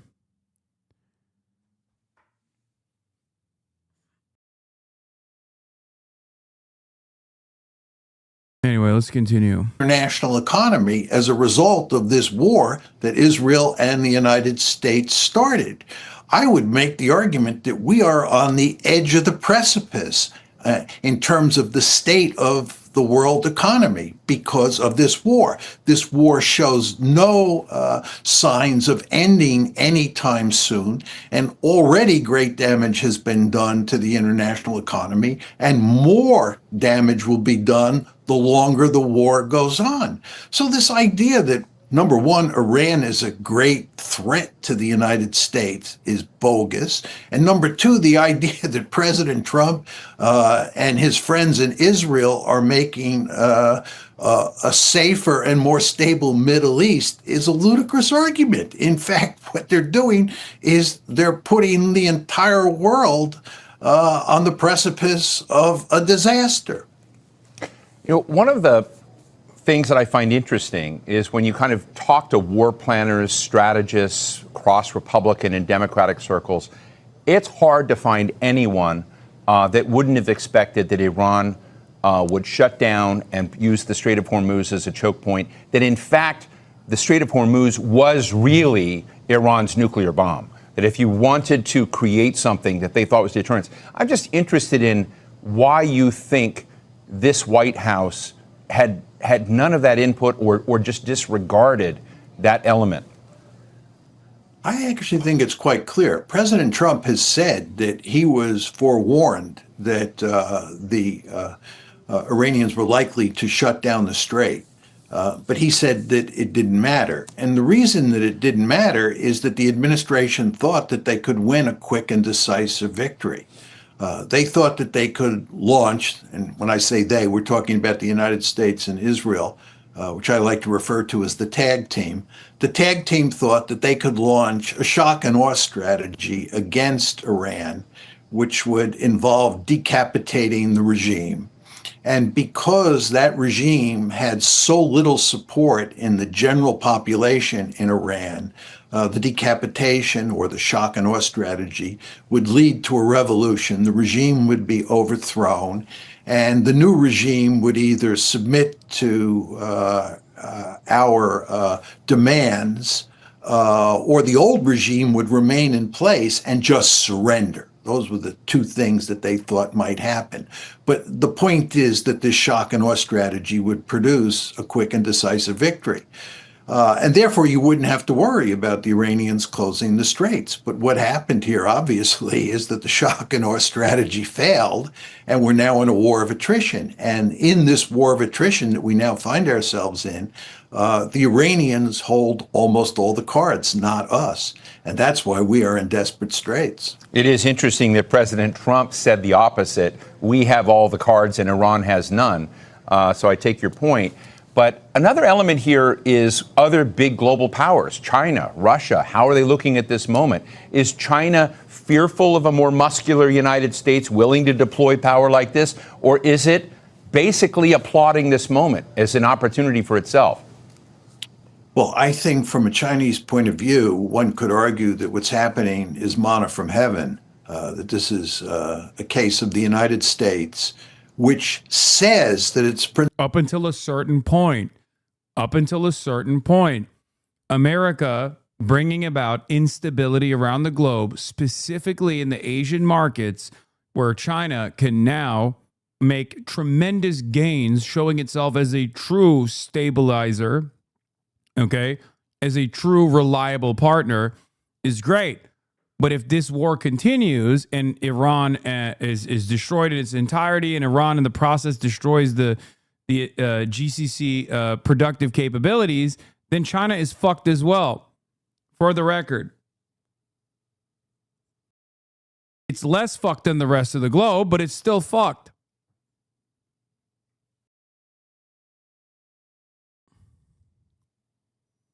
How, though? What is China doing for stability? Great question. The answer is nothing. Okay, nothing. It's not doing a genocide in Gaza. It's not arming to the fucking teeth the country that's also doing a similar ethnic cleansing campaign in southern Lebanon. It's not violating international rules. It's unironically sitting around and consistently demanding that we go back to stability. Those are, I mean, that's it. That's a huge deal. Do you not feel like there's a huge deal for a global superpower? And on top of that, it's the monopoly producer of all the entirety of the fucking renewable energy movement. Like any country that now wants to electrify their grid, use photovoltaics, for example, they go to China. And all these countries are actually finding out that the only way to maintain energy sovereignty, to develop energy sovereignty and maintain energy sovereignty, is if they move towards renewables. Because what are they fucking supposed to do? You can't block out the sun, right? But you could have significant disruptions in terms of oil transfers, in terms of oil imports. Especially when America is totally willing and totally able to do that, to blow up the entire region and destroy the global energy markets.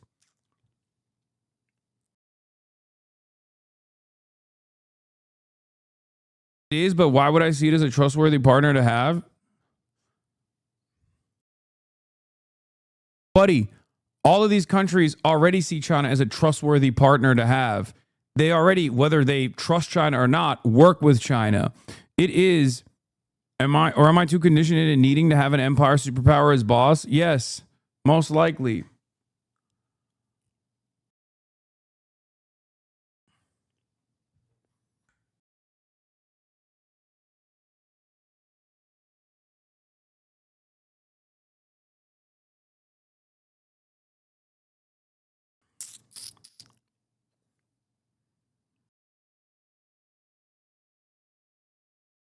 Anyway.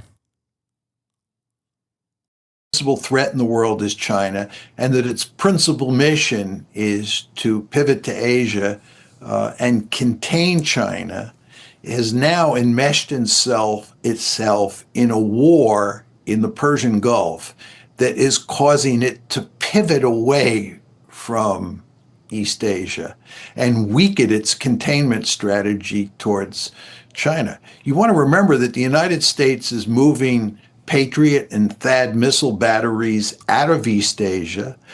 This Marine Expeditionary Unit that has just been moved to the Middle East.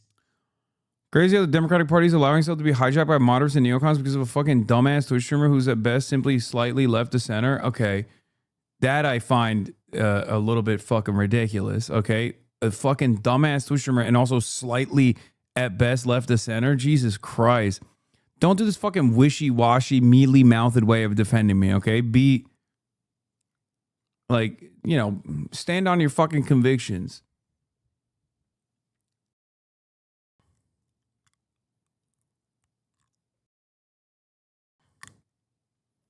Also, the Democrats are not being hijacked because of their fears of someone like myself. The party itself is abso-fucking-lutely. The party itself is totally dominated by these people. The party itself is totally dominated by these consultants. The party's ideological center is completely at odds with the moral center of the base. Came from Japan. So what you see, Steve, is that the United States is actually weakening its military capability in East Asia. Again, we're pivoting away from East Asia, and this is manna from heaven for the Chinese. Furthermore, Chinese influence around the world is increasing. You remember I talked before about the ability of a state to project power around the world, to have an effective diplomatic strategy. If you look at the United States and you compare it to China in terms of state behavior, in terms of which state looks like a responsible stakeholder in the international system, it certainly looks like China is the responsible stakeholder. The Chinese look like they are the adults in the room. The United States certainly does not look like a responsible stakeholder. The Gulf states, the Europeans, our Asian allies are all questioning whether or not the United States is playing with a full deck. All of our allies around the world can't believe what we're doing. They fully understand that we are threatening the international economy. We are threatening to take the international economy off a cliff, which is going to have devastating consequences for every state on the planet. So when you think about where China stands versus where the United States stands in the eyes of the world, the Chinese have benefited enormously from this conflict. UAE Ambassador to the United States, Yusuf Otaiba, just published an op-ed recently in the Wall Street Journal where he said you can't just, a ceasefire is not enough because you will leave. Dude, the UAE stands up to Iran is my favorite. This is my favorite thing that has happened so far in the last fucking 36 days is the United Arab Emirates literally played a formative role in the Abraham Accords, was so deeply aligned with Israel from the start, actively fucking pressuring everybody else. Okay. And now it's like, oh yeah, we're gonna destroy Iran, dude. Okay. You and what fucking army, dude? What are you talking about? A simple ceasefire isn't enough is so funny. Iran not defeated, not crippled, able to do various things there. I'd just be interested to get your take on this because, you know, I think you said America has opened a Pandora's box of messes. Now many people in the region say, well, you got to continue what you're doing. Don't leave it like this. What are your thoughts? I think this is remarkably foolish. Both the Saudis and the UAE have indicated that what they'd like to see the United States do is finish the war, go full bore and defeat Iran once and for all. First of all, we're not going to defeat Iran once and for all. And if we march up the escalation ladder, as they would like us to do, there is a very good chance that the UAE and Saudi Arabia will be destroyed as functioning societies. You want to understand that these countries depend heavily on desalinated water, and there are a handful of desalination plants in each of these countries that are big fat targets that the Iranians can go after. And not only can the Iranians go after those desalination plants, they can go after their energy infrastructure, they can go after their oil and gas infrastructure. They can destroy those countries. And if the United States begins to attack a broader set of targets in Iran, the Iranians, who have been playing tit for tat all along, have made it clear that they will destroy, or they will attempt to destroy, and I think they will destroy countries like the UAE and Saudi Arabia. So if anything, Steve, what the UAE and Saudi Arabia should be doing is telling the Americans to back off and to work overtime to come up with some sort of negotiated settlement to put an end to this war. These countries, the Gulf states that is, have absolutely no interest in seeing this war continue. They had no interest in seeing this war start in the beginning. And I just don't know what they're thinking when they're talking about getting America and Israel to up the ante. You know, other parts of the dashboard of this conflict right now are what's happening in Lebanon, Israel's commitment. Sneeko more welcome than you? Yeah. Neera Tanden retweeting Sneeko, but telling us Hasan is toxic. They have no principles. She has reposted Nick Fuentes, by the way. Again, these people don't care about where they're getting their allegiances from.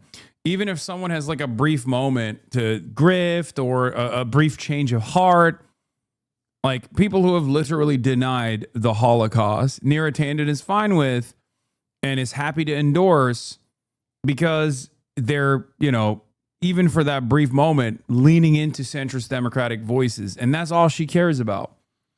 Neera Tanden is the former head of Center for American Progress.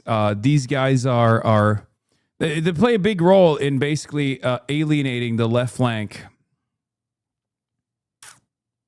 to essentially occupy parts of Lebanon, what's going on in Gaza. And I'm just interested in how you see the other dimensions of the Middle East beneath the Iran conflict that are also parts of the puzzle that are moving right now. Well, let's start with Lebanon. And there are two dimensions to the war in Lebanon. One is the ground war, where the Israelis are attempting to take more territory. And I think many Israelis, especially on the right-hand side of the political spectrum, want to annex the southern part of Lebanon from the northern border of Israel up to the Litani River. And in fact, if you look carefully at what's happening in southern Lebanon at this point, the Israelis are suffering a series of tactical defeats. They are having one whale of a lot of trouble fighting against Hezbollah on the ground in southern Lebanon. And the idea that they're going to conquer all of southern Lebanon, I think, is wrong. And I think they're going to suffer a lot of casualties trying to do that, and they already are, of course. Second point I'd make is that by the end of 2025, it looked like Hezbollah had been defanged and that the Israelis had done egregious damage to Hezbollah's ability to fire rockets and missiles into Israel. So as you moved into this year, it looked like Hezbollah had been defanged and couldn't cause Israel any problems with its rockets and missiles because it had hardly any left. Israel had destroyed all of them. That has clearly not happened. And not only is Hezbollah firing rockets and missiles into northern Israel, and even as far as into Tel Aviv on a daily basis, but the Iranians are coordinating with Hezbollah, and the Iranians are firing missiles into northern Israel and into Lebanon itself. So the Hezbollah threat is there in spades. With regard to Gaza and the genocide, there's no question that the Israelis have slowed down the genocide. But if you look at their behavior, they're very interested, for sure, in cleansing all of Gaza of Palestinians, and they're pursuing a genocide in hopes that that will allow them to get all of the Palestinians out of Gaza, and if they don't get them out, murder them while they're in Gaza. Why did the U.S. state media stop talking about the Iranian diaspora and protesters? They realized they lost them. It doesn't matter one way or another because the war is being waged right now. So they got their goals across. They were the tinder, you know? They lit the fire. It was enough justification for like the first week of incidents. And of course, they don't care. They don't care about Iranians in Iran. They don't care about the Iranian diaspora.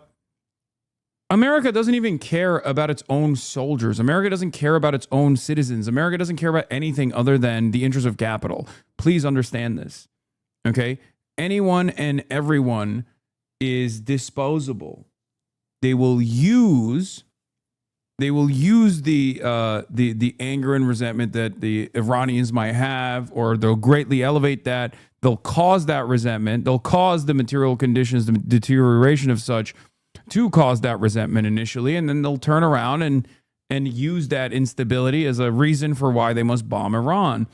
Obviously, if you're like, I don't know, if you're a little bit aware of the global war on terror or numerous other interceptions by the United States of America and numerous other interventions by the United States of America, right? You can look at that and go, oh, this is propaganda. I'm not biting in. I'm not eating this. This is bullshit, right? And then people for that week will yell at you. They'll say, oh, how dare you? How dare you claim that the diaspora is being used and will be discarded? Because remember, they did say that. They said that to me nonstop. And I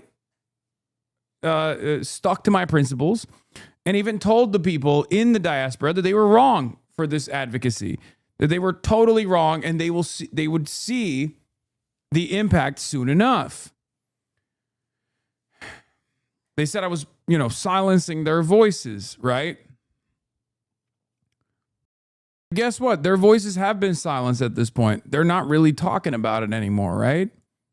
Because they too recognize that America's goals here, nor Israel's goals here, were actually liberationist, emancipatory at all. They wanted to destroy Iran.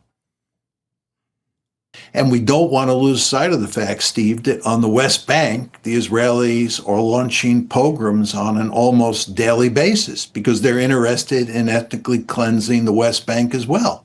So if you look at what's going on here with Israel, Israel is deeply involved in a conflict in southern Lebanon and with Hezbollah. Furthermore, it's involved in a genocide in Gaza. It's involved in pogroms on the West Bank. And furthermore, it's constantly attacking Syria. And on top of all that, it dragged the United States into a war against Iran. Israel is by far the most aggressive state.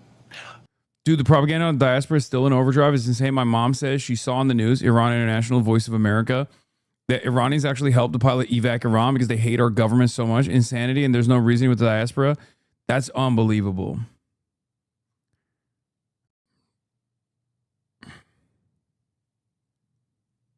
That is actually crazy. Like, when does your mom not hear Donald Trump fucking saying stuff like, we're gonna bomb Iran back to the Stone Age? In the Middle East, one could make an argument that it is the most aggressive state on the planet. This gets back to our earlier discussion of whether Iran or Israel is the greatest threat to stability in the Middle East. I don't know how anybody could make the argument that it's Iran. The answer is it's Israel. And most importantly, you want to remember that Israel is committing the greatest of all crimes, which is genocide in Gaza. And no matter what you think of the Iranian regime is not committing genocide. It's a messy world, and that's why we always love talking to you. University of Chicago political science professor John Mearsheimer, thanks so much for joining us today. It was my pleasure, Steve. Thanks a lot for having me. So what's the bottom line? That's such a funny way to end and begin this.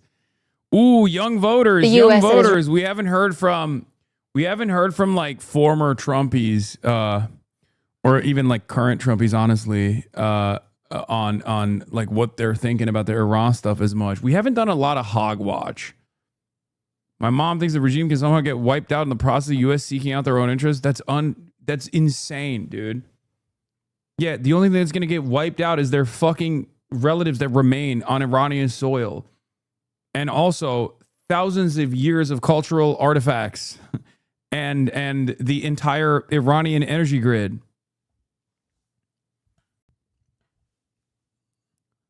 The amount of fucking faith that these people put on a country that is a rogue state, two countries that are both rogue states, let's be real, is insane to me. I don't understand it. Where the fuck's this coming from?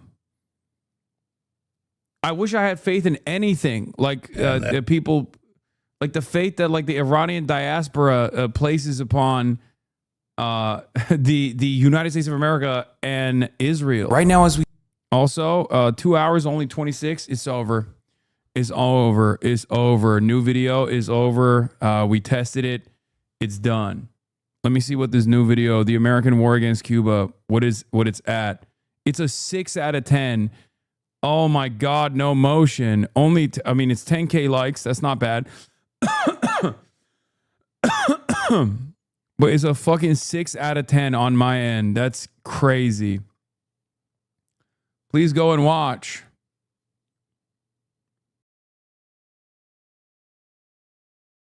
The Cuba dog was good. Were there English voice translation generated using AI? No.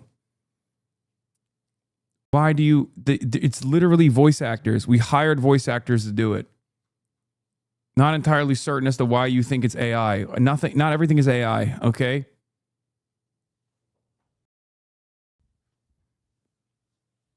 It's Easter Sunday, chill.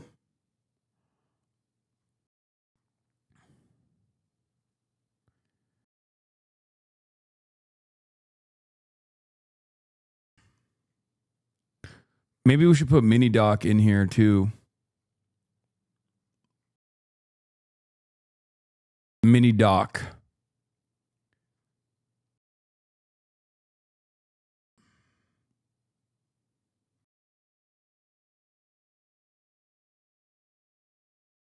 I'm busy watching your stream. Okay, true. Israeli war with Iran has caused a rare rift among conservatives, with several influential figures on the right condemning the war in its early days. A recent Pew Research Center poll shows that while most Republicans do support the war, young Republicans appear to be an outlier. Only 49% of those under the age of 30 say they approve of the way that President Trump has handled the conflict.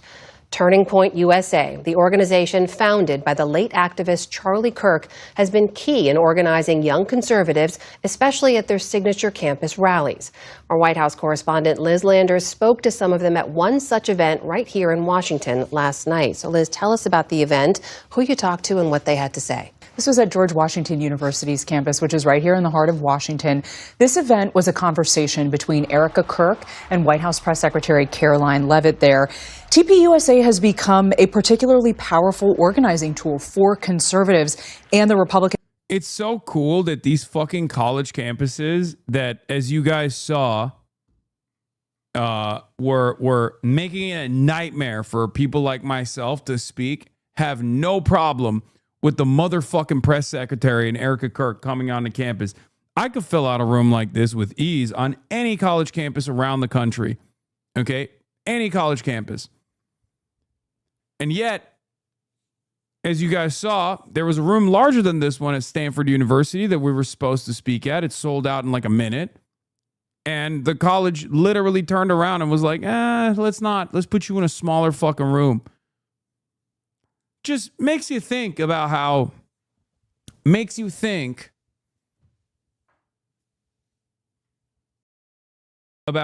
this stuff works, you know? I think people think that's a flex. It's not. You sound like Trump boasting about his crowd sizes. Oh my fucking God. You guys, the argument is literally about what college campuses are invested in ideologically, okay? Who they think is ideologically fine to appear on their campuses and who they want to not assist. School admins, unironically, are far, far more conservative than you would think. That's the point I'm making. Party. They have more than 3,500 university campus chapters and more than 300 staffers. So we asked attendees who were in line waiting for the event what they thought about 1 month into this conflict, this war with Iran. As you might expect, several had the president's back. I would say I confidently trust the president to handle his agenda and to handle any foreign policy affairs. But others expressed opposition or even uncertainty. We don't want them to have immense power that's going to hurt other people, but the way that it went about may not have been the right way of doing it. So I'm very conflicted on, I guess, the means of participation that we've taken part in. I aspire to join the Marines myself, and I think it's very good to serve your country, but I don't see this war as serving America's interests, certainly not its economic interests, political interests, social interests. We need to focus more on the United States first. I think there's a lot of problems that could be solved in the United States before going into foreign conflict. To be honest, I think this was more Israel's fight than the United States. On to that last student there, Nassim, he's Iranian American. So he said that this is a complex issue for him. He has complicated feelings about it. But he said that he thought it was good that the Ayatollah was killed. And he said that his family also felt like they had, there was no tears, as he put it, that the Ayatollah had been killed at the beginning of this conflict. But as you heard him say there, he also wants the focus to be back on domestic issues in the U.S. I asked him if this conflict, this war, was going to impact his vote come November. He said probably not, that it's other issues that are going to more personally impact him that he's focused on. That's interesting. With this being right there in the heart of the GW campus, I know you spoke to other students who weren't there for the event, but who also said that they opposed the war. What did you hear from them? We walked by two young women who were milling about, walking around on campus in between classes, and they said that they were both unhappy that TPUSA was there and also were in opposition to this conflict with Iran. Take a listen to what Gabby told us. We're committing war crimes, and it's being used, our dollars that we don't have. We're both full Pell Grant students who are here completely on financial aid. She doesn't have any right now. Mine is being cut. I'm deeply ashamed right now to be an American. Gabby said that she watched President Trump's speech on Wednesday night, and she said that she was particularly offended by the phrase that he used, that he was going to bomb Iran back to the Stone Ages. She said that she thought that that was appalling. Well, as you know, U.S. viewpoints on the Middle East have changed a lot over the years. Polls have shown young Democrats are increasingly less sympathetic towards Israel, but they're also starting to show a similar trend among young Republicans. What have you found out about that when you talk to experts? We spoke with Shibli Telhami. He's a professor at the University of Maryland, and he also has been tracking and polling these issues with young voters for years now. He points to the war in Gaza in 2023 as a real important timestamp for when these shifting views on Israel started to come to more of the forefront, especially with Democrats and also these young Republicans. Listen to what he told us.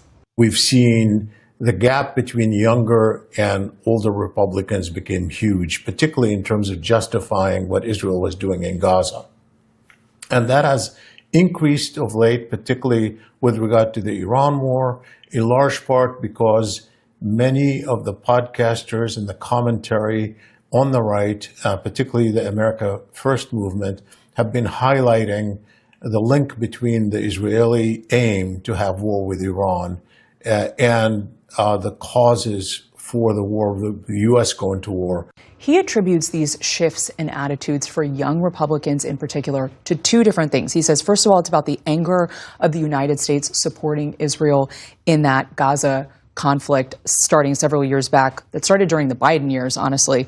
Secondly, he says that the America First platform, and you heard him talk a little bit about that at the end there, that Trump ran on promoting domestic issues here in the United States and no more foreign war intervention. And that was something that we heard from young people across the political spectrum yesterday, that they believed that Trump had broken that. There's only one PBS that doesn't call the Gaza genocide a conflict, and that is the Piker Broadcasting Service, ladies and gentlemen. That's why you fund and support the Piker Broadcasting Service with your subscriptions for $6 a month, or for a free subscription in the form of a Twitch Prime. You can also support the Piker Broadcasting Service, PBS, for you the people, by you the people. Piker Broadcasting Service, PBS, for tomorrow's news today. That promise that he would not get the United States involved in any more foreign Comrade, wars. thank you for the 10 gifted Such an subs. interesting look at how young voters are looking at this war. White House correspondent Liz Landers, thank you. Jaeger Larson, thank you for the 5 gifted subs. Right now, as we speak, there are 11. All right, fuck it. Let's watch it. Hopefully this doesn't cook my, this doesn't cook the algo, but, you know. 11 million people living 90 miles off the coastline of the United States of America in a Caribbean island nation known as Cuba, experiencing a severe crisis. Everyday life is being brought to a screeching halt. There are nationwide blackouts. Everybody, go turn it on. Fan channels, do not re-upload this. Okay? Fan channels, do not re-upload. Everybody, clippers, do not clip this segment. Okay? Everybody that's in here right now, all 32,000 of you, click on the YouTube video right now and play it on the side. Okay? Play it on the side. Because I really want to watch it. I really, really, really want to watch it. No, let chat watch it first and then watch it tomorrow. Should I skip it? Should I actually skip it? Should I not watch it today? Right now, as we speak, there are 11. Because I really wanted to do well. I wanted to do well so it gets in the fucking algorithm. I wanted to do well. Yes, you should skip it. Watch it tomorrow. Let chat watch it tonight. Yeah, I wanted to do well. What's up, guys? This is Hasan. And I hear we're gonna skip it. I'm Hasan Piker. I just got back from Cuba. Al Jazeera posted. We'll just watch that, and then you guys can go watch it yourselves later, not while on stream, obviously. But skip it. This content creator is problematic. Yo, watch the new Hasanabi vid. It mentions you. Here, I'll just show you the intro. I'll give you a teaser. Okay? Right now, as we speak, there are 11 million people living 90 miles off the coastline of the United States of America in a Caribbean island nation known as Cuba, experiencing a severe crisis. Everyday life is being brought to a screeching halt. There are nationwide blackouts caused by a total collapse of the country's electrical grid. There's a shortage of food and medicine. They can't pump drinking water. Cuba has been starved of the most important resource to make modern life work: oil. For over 60 years, the United States has maintained a trade embargo against Cuba. Under the embargo, it's nearly impossible for foreign companies to invest and do business in Cuba while trading with the United States. For years, I've wanted to visit Cuba. I wanted to learn about the problems caused by the embargo. I wanted to see a socialist society in person. Last month, I took the opportunity to go as a part of a humanitarian mission to bring aid that my government won't. I'd be accompanying Progressive International alongside hundreds of others from around the world. Activists, journalists, artists, and politicians will be coming to the island by boat and plane to deliver over 40 tons of necessary supplies, food, medicine, and medical equipment. Our first stop is Miami, Florida. Delta United? No, it's a special plane. Oh. It's just Terminal G is where they said we have to go to. Oh.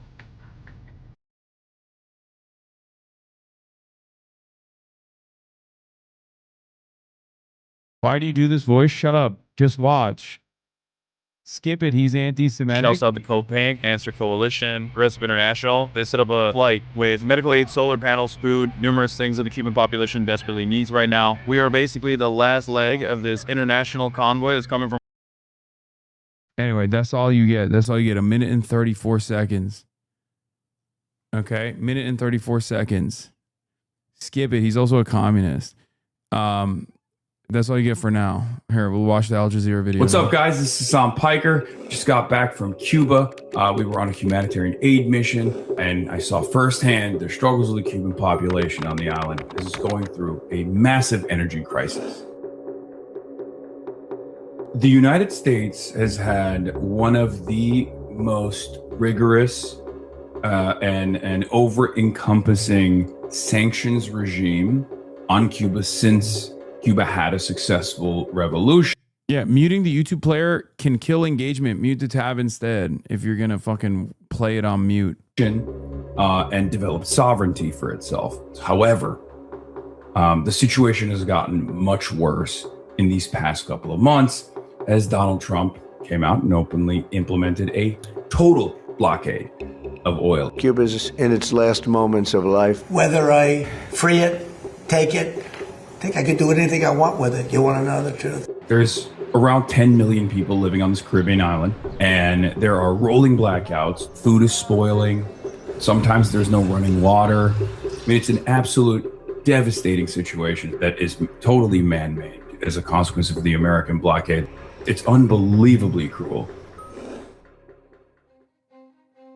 So they're starving the hospitals.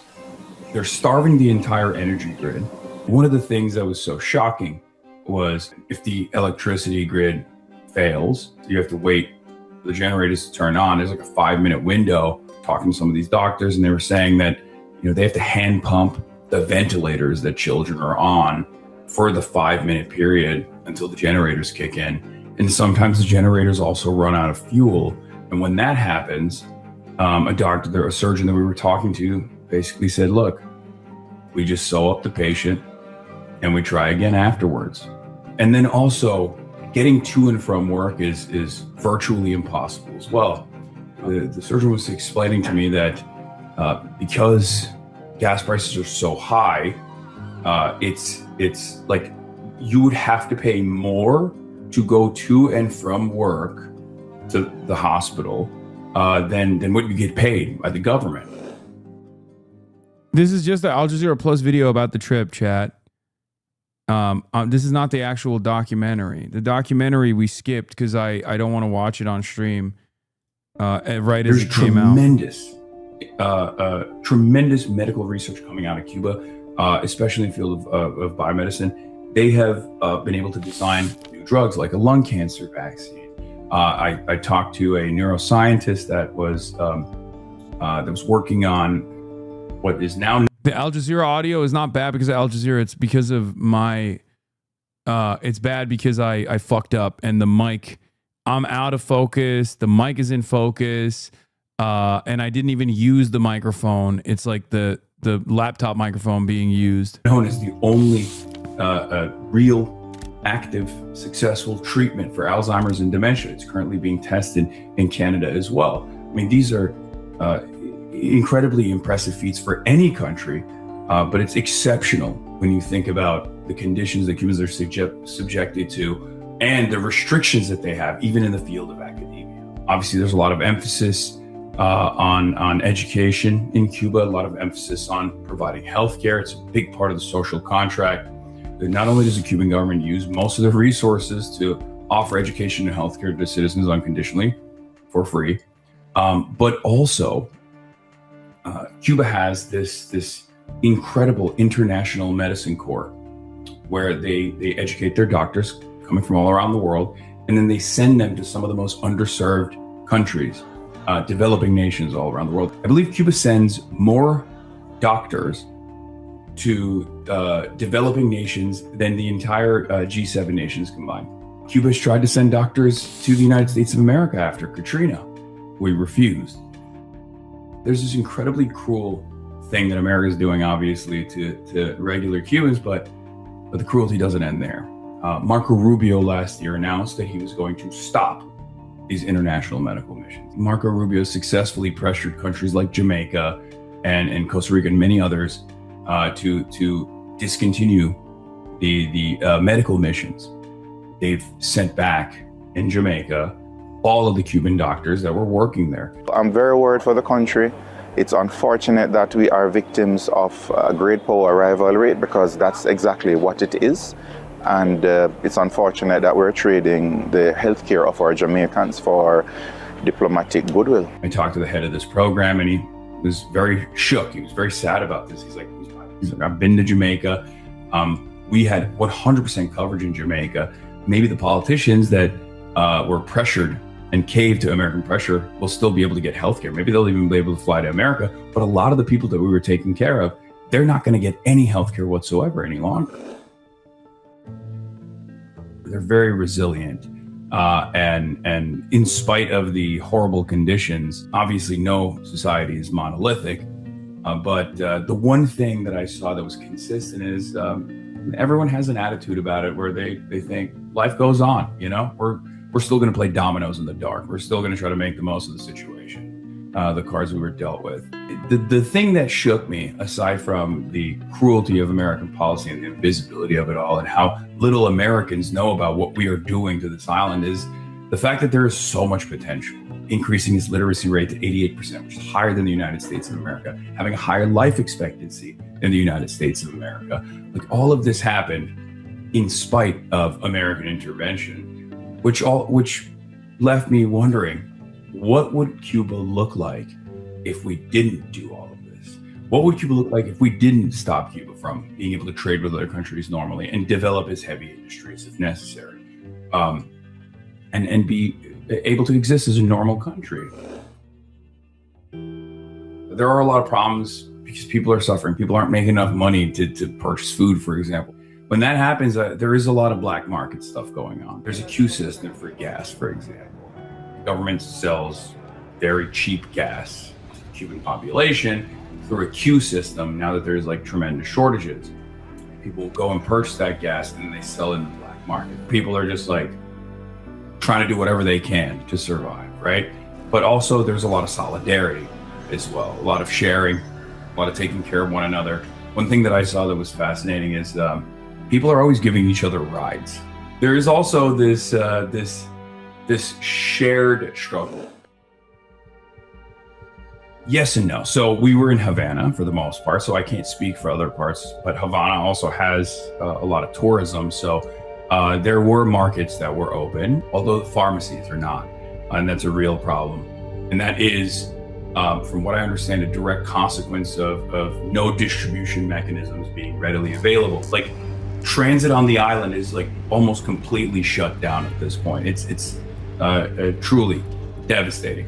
And when you can't transit goods, when you can't deliver goods, whether it be pharmaceutical goods or whether it be regular foods, people are not going to be able to get access to it. Prices are going to go up. There's going to be inflation. But as far as schools goes, I believe there was a nursing student that we interviewed, and she said that school was reduced down to 1 day for many of these places, depending on. This is a different clip, not the dog. Just tune back in. Yes, this is not the dog. You know, the availability, depending on the energy grid, I think, and most importantly, due to how difficult it is to travel, there have been a lot of restrictions. What I've been taught about Cuba is that they're very, maybe sometimes to a fault, a little bit too orthodox in their approach to their economic system. I didn't realize that there was, a lot more private enterprise, and so I was a little bit surprised to see that, like, no, there are actually market reforms or a marketization initiative that's taking place. The problem, of course, is that it's happening under this ruthless embargo, and therefore the outcomes are disastrous, where it all of a sudden creates a class structure. And on top of that, it's virtually impossible to liberalize your markets in an appropriate way, in a sovereign way, in the most efficient way, without too much friction under the embargo, under these conditions, under the blockade. So I don't know where it'll go, but I do know that the government is a lot more open than I had previously assumed in terms of liberalizing, or in terms of like market reforms in general.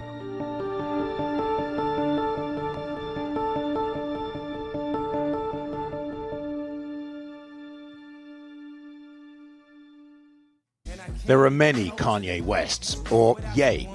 Pepsi pulls wireless festival sponsorship over Kanye West booking.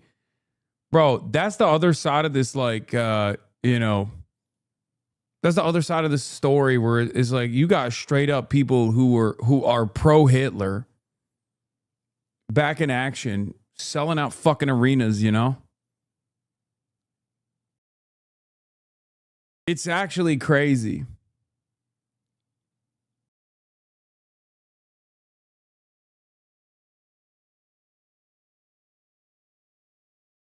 Wait, what?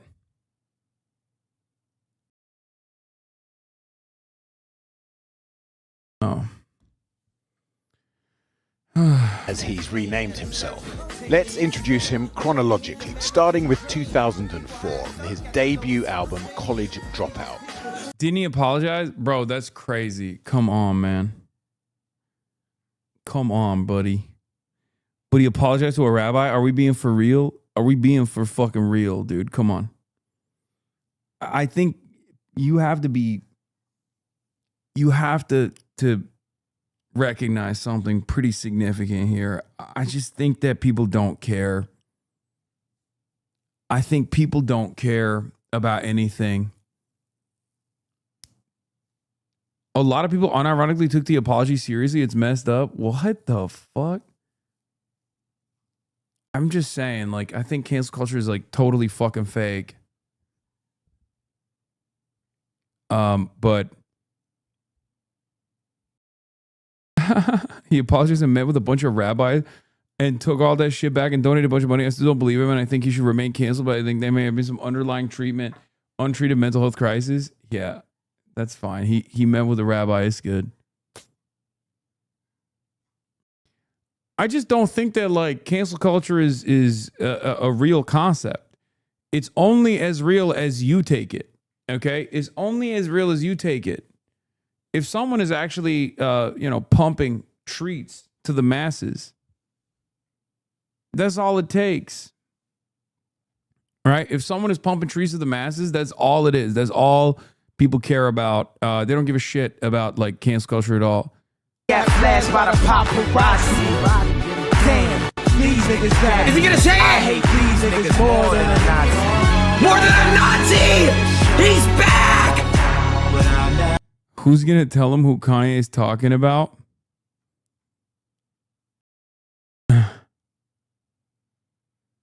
He's okay. Kanye and Ye are two different guys.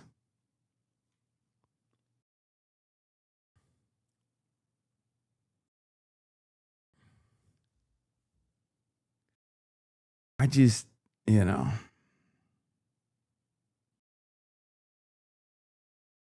I told my coworkers about the Heil Hitler song months ago, and they had no idea.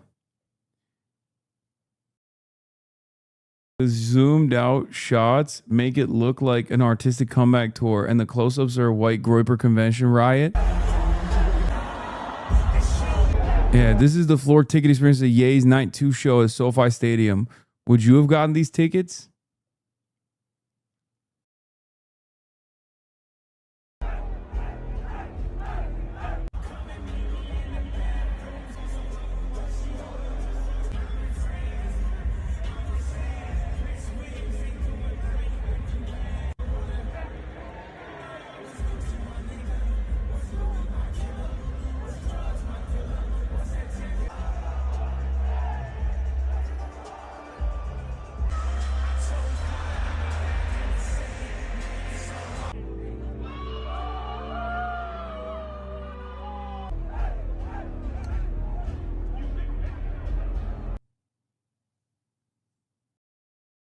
Yeah, I mean, look, I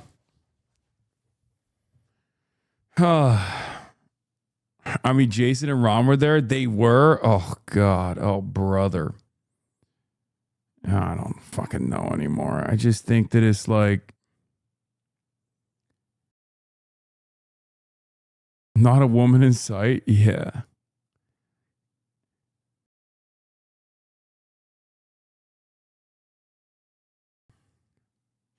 I just feel so strange constantly having to be like, I truly feel so odd thinking about how ridiculous it is that you got like a formerly one of the most like influential artists straight up out of nowhere decide to be like an open Nazi and go through like a multi-year process of like highlighting and no one gave a fuck about anything if you got motion. I know, but it's just so strange because like for me, the way I see it is like, what am I supposed to do? Talk about anti-Semitism? Like, really? This is what I'm supposed to do? I'm supposed to talk about like, oh, well, nobody cares about anti-Semitism anymore. What are we doing? How am I supposed to be the guy who's like trying to push back against this shit when if you look at the mainstream media, if you look at mainstream media for like the last 2 weeks, motherfuckers have been up my ass. Like you look at the ADL, you look at all of these other like institutions that are supposed to be dedicated, supposed to be tasked with like combating anti-Semitism. It's just like they keep attacking me. I don't know. Everything is so fucked. I do feel like I really do feel like it's like being the only adult in a room full of toddlers.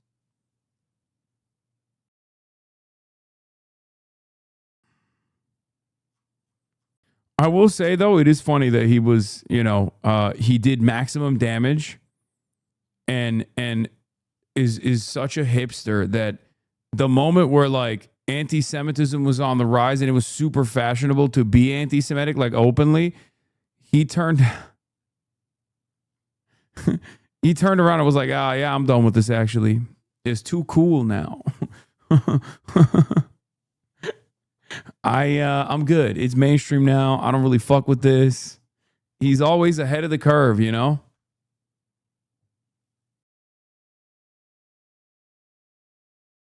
You need to realize people just don't give a fuck. Kanye's their favorite artist, and it will stay like that. Yes, he does some bad things, but also don't forget that he has some serious medical issues too. Combine that with losing his wife, not being able to see his children can take a toll on someone that's mentally ill. Kai Cenat backstage with Ye.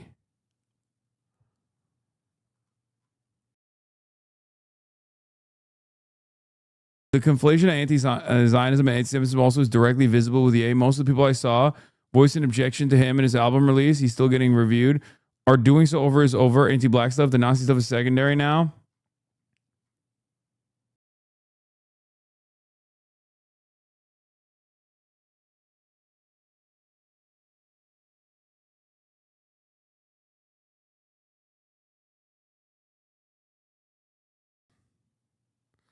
When my wife divorced me, I also decided to stand Adolf Hitler. This is a normal part of the stages of grief. Yeah. Look, I don't get it. Because, like, he's had an extended bipolar episode for, like, that have played itself out very publicly for years, almost a decade. So it's kind of wild for people to still be like, well, he had deep issues. Like, yeah, I know, man. I know he did. I know, and probably still does.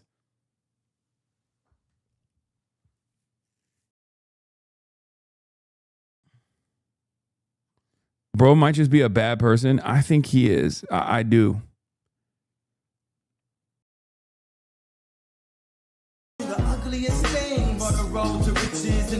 Which hip-hop fans say changed the course of popular music. Later came the appallingly anti-Semitic and anti-black attention seeker, who last year released a song called Heil Hitler, having begun to praise Hitler and deny the Holocaust on right-wing conspiracy talk shows. Then there's the Kanye who suffers from multiple personality disorders, which he says developed after a car crash. This January, Kanye apologized in the Wall Street Journal for his anti-Semitic comments, which he blamed on being bipolar. There's an easy answer to why Wireless, a hip-hop day festival in London, booked Kanye to headline this year. Like, Kneecap can't get a fucking artist visa to tour in the United States of America. They've been actively prosecuted by the British government, dude. Like, think about that. My fucking friends, people that I know, have been prosecuted by the same government that's now allowing an American who just straight up was sig heiling and selling Nazi merchandise to come and headline a fucking concert. Like, what are we doing? It's so busted. Ain't nobody gives a fuck about anti-Semitism is my point. They only care about Israel, dude. These guys all exclusively care about Israel. They do not care about Jews at all. They do not care about anti-Semitism at all.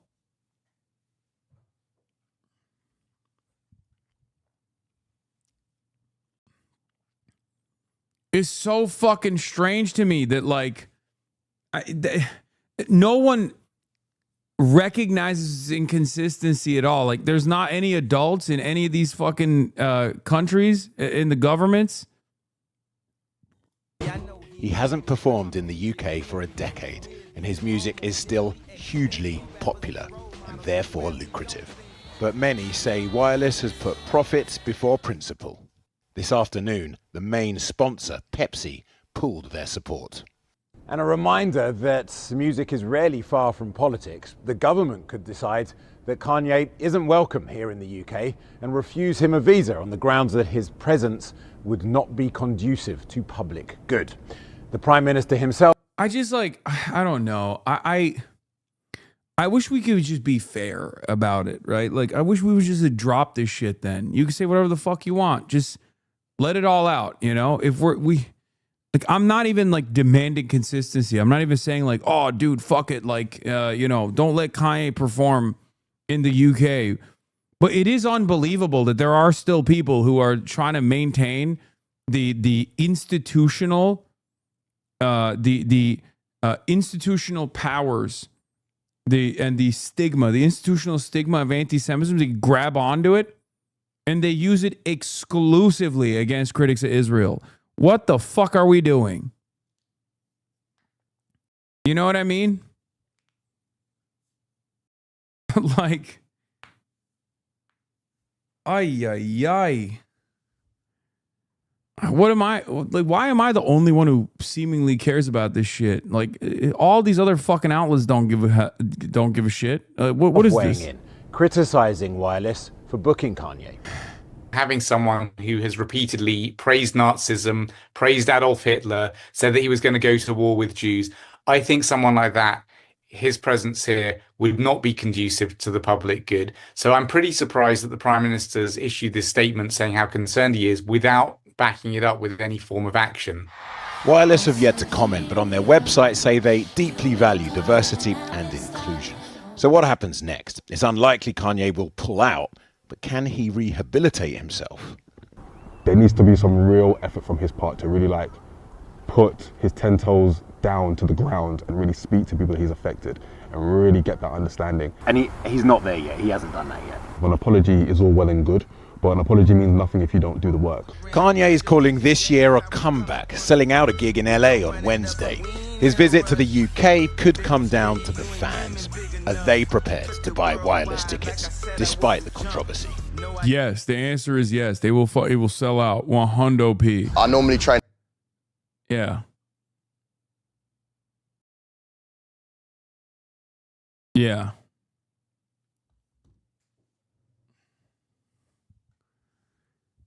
All right, well, I got to get ready. I'm going to be in Michigan tomorrow, as you guys know. That's all I got for the day. And yeah. A little bit. I'm traveling to Michigan to appear alongside Abdul El Sayed, Dr. Abdul El Sayed. And I'm going to be stumping for the first time. Oh shit, I forgot to watch the Meat Canyon video. Fuck it, let's watch the Meat Canyon video before I end it. How long is the Meat Canyon video? At least show me the parts that I'm in the Meat Canyon video and I can react to it and get angry. What is it? Meat Canyon. Let's see. What is the whole controversy? It says Discord mods are the worst. I assume this is the video. Oi, love. Let's get in the back of the jam jar for a bit. Discord mods are the worst. He fucking talks mad shit about it. Is that what it is? 20 minutes in. About to get both sides. I don't even think Meat Canyon is like that. Maybe I'm wrong, but I don't think he's like that at all. Like I say, he's homies with Noel Miller. So.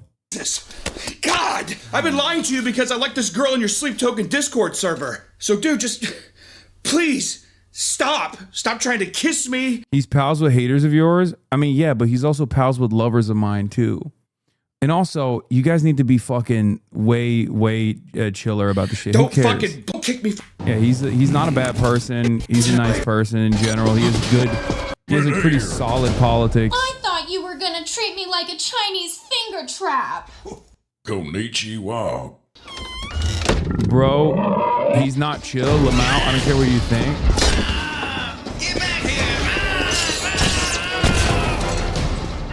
Watch all of it. It's epic. I can't watch all of it because I'm about to end it. Sorry. Excuse me. Fuck. Sorry. Oh. Don't hurt me. Look, get out of my man, the one time I leave my room without my rape whistle. Oh, God. I don't have time for this. Who's there? Terrence. What are you doing in my womb, Huddle? Terrence, shh. You gotta be quiet, okay? Just gotta be quiet. Huddle, I'm sleepy. Huddle, get out of here! Okay. Okay. Just please. Be quiet. What do you want? What can I do? Just gotta be quiet, please.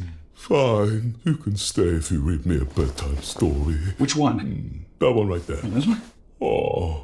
All right, fine, but we have to use our inside voices, okay? Okay. Infinite jest. Terrence, what the fuck are you reading? Job is activate smell-o-vision. It's coming. It's coming. I found you. What? Osmongold brought you up in his stream again today. Dude is super annoying. Yeah, I know he is annoying because the whole thing is that he uses my name to clout chase and just clip farm. It's fucking bogus, man. Seriously. Hasan's talking about you on a stream again? He's such a fucking parasite, guys. Seriously. Yo, chat, give me 1 second. I'll be right back. Can you guys excuse me for 1 second? The clip farming's going great. We're gonna make so much money together. Oh God, classic both sides. I mean, it's yes, funny. my love, you're doing great. Will you please kiss me to hold me over until stream is done? Only if you kiss me. Oh God, it's so politically it's cringe, but it's funny. It's That's whatever. super hard. Oh, centrist Andy over here. Wait, who's this guy? Yeah, who's he? 兄弟了，放我走，他们非要我看。 What the fuck are you saying? Kaya, please! I'm gonna talk about that later. Oh, yeah, you gonna talk about it? You wanna hit it again? Let me do one. Let me zap her. 哎呀，别惦记那只 Popper。等一下，我在讲中文啊。Can we DoorDash something from Panda Express? Oh, that sounds really good, baby. Kaya, what do you want from Panda Express? John PG. John PG. I can't hold it in any longer. You need to make love to me right now. Oh, so gross. It's gross. It's gross to fucking put the. This is what people were freaking out about. Yeah, the whole. Oh, Hasan and Asmongold have a symbiotic relationship where they both benefit. Like, yeah, no, I'm definitely good on that. Oh yeah. Tap her again. 哎呀，我受够了这狗屁！ Wait, what are you doing now? The end. Jesus Christ, I'd kill myself too if I wrote that book. Are you sleeping? Or? Is that it? At least he made Kaya speak Mandarin.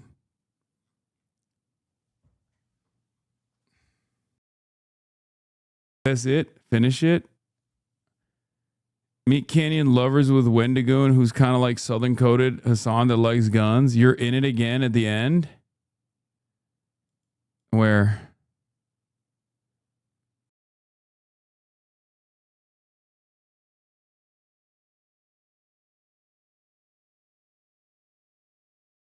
It's a Dog Adventure reference.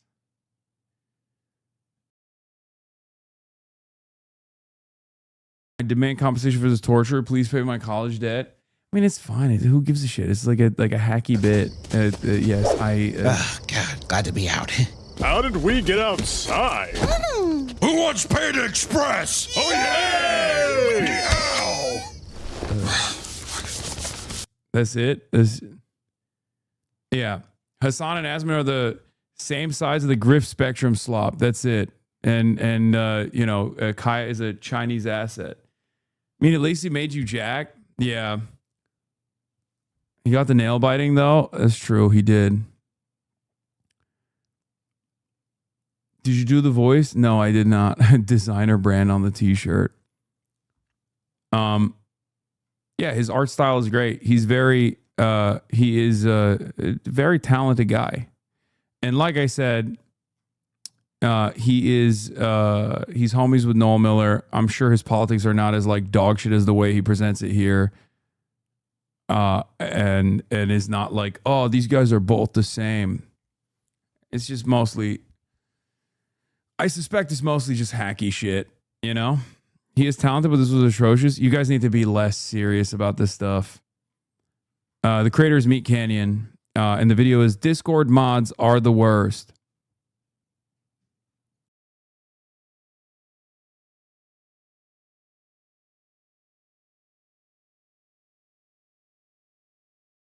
Yeah. Noel Miller still fuck with you? Yeah.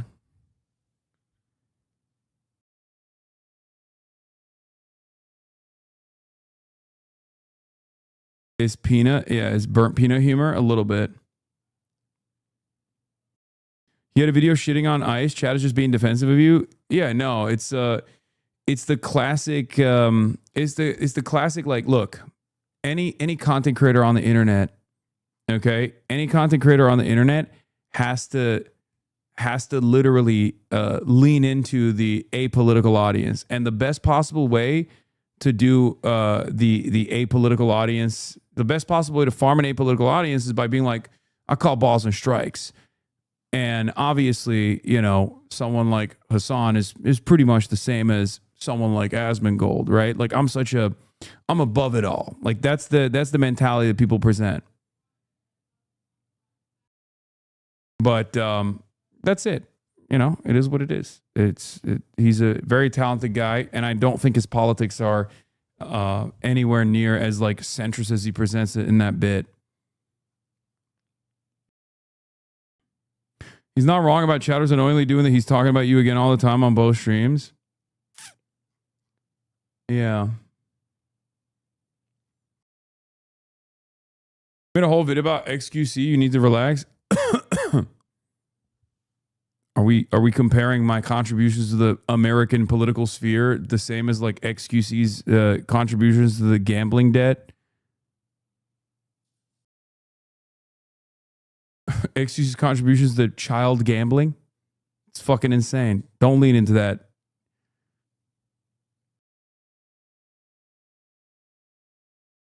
Don't forget to send everyone to your YouTube. Yeah, I'm not even annoyed by the Kaya thing. I'm annoyed by the Asmongold and Hasan are two sides of the same coin shit more than anything else. That's literally, that's the most annoying part about it. Anyway, watch the Cuba Doc chat.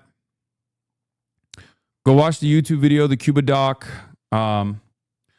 See you tomorrow from Michigan. I'm going to be in Michigan. Okay. And I'm going to be appearing alongside Dr. Abdul Sayed, Summer Lee, and many others, stumping for Dr. Abdul Sayed, who's running for Senate in the state of Michigan. Hope to see some of you chatters there. RSVPs have been full for a very long time, so I doubt you're going to be able to get in. I don't think so, but who knows? Maybe they're available. I'm going to be at MSU and University of Michigan, and our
Just you wait. Just you wait.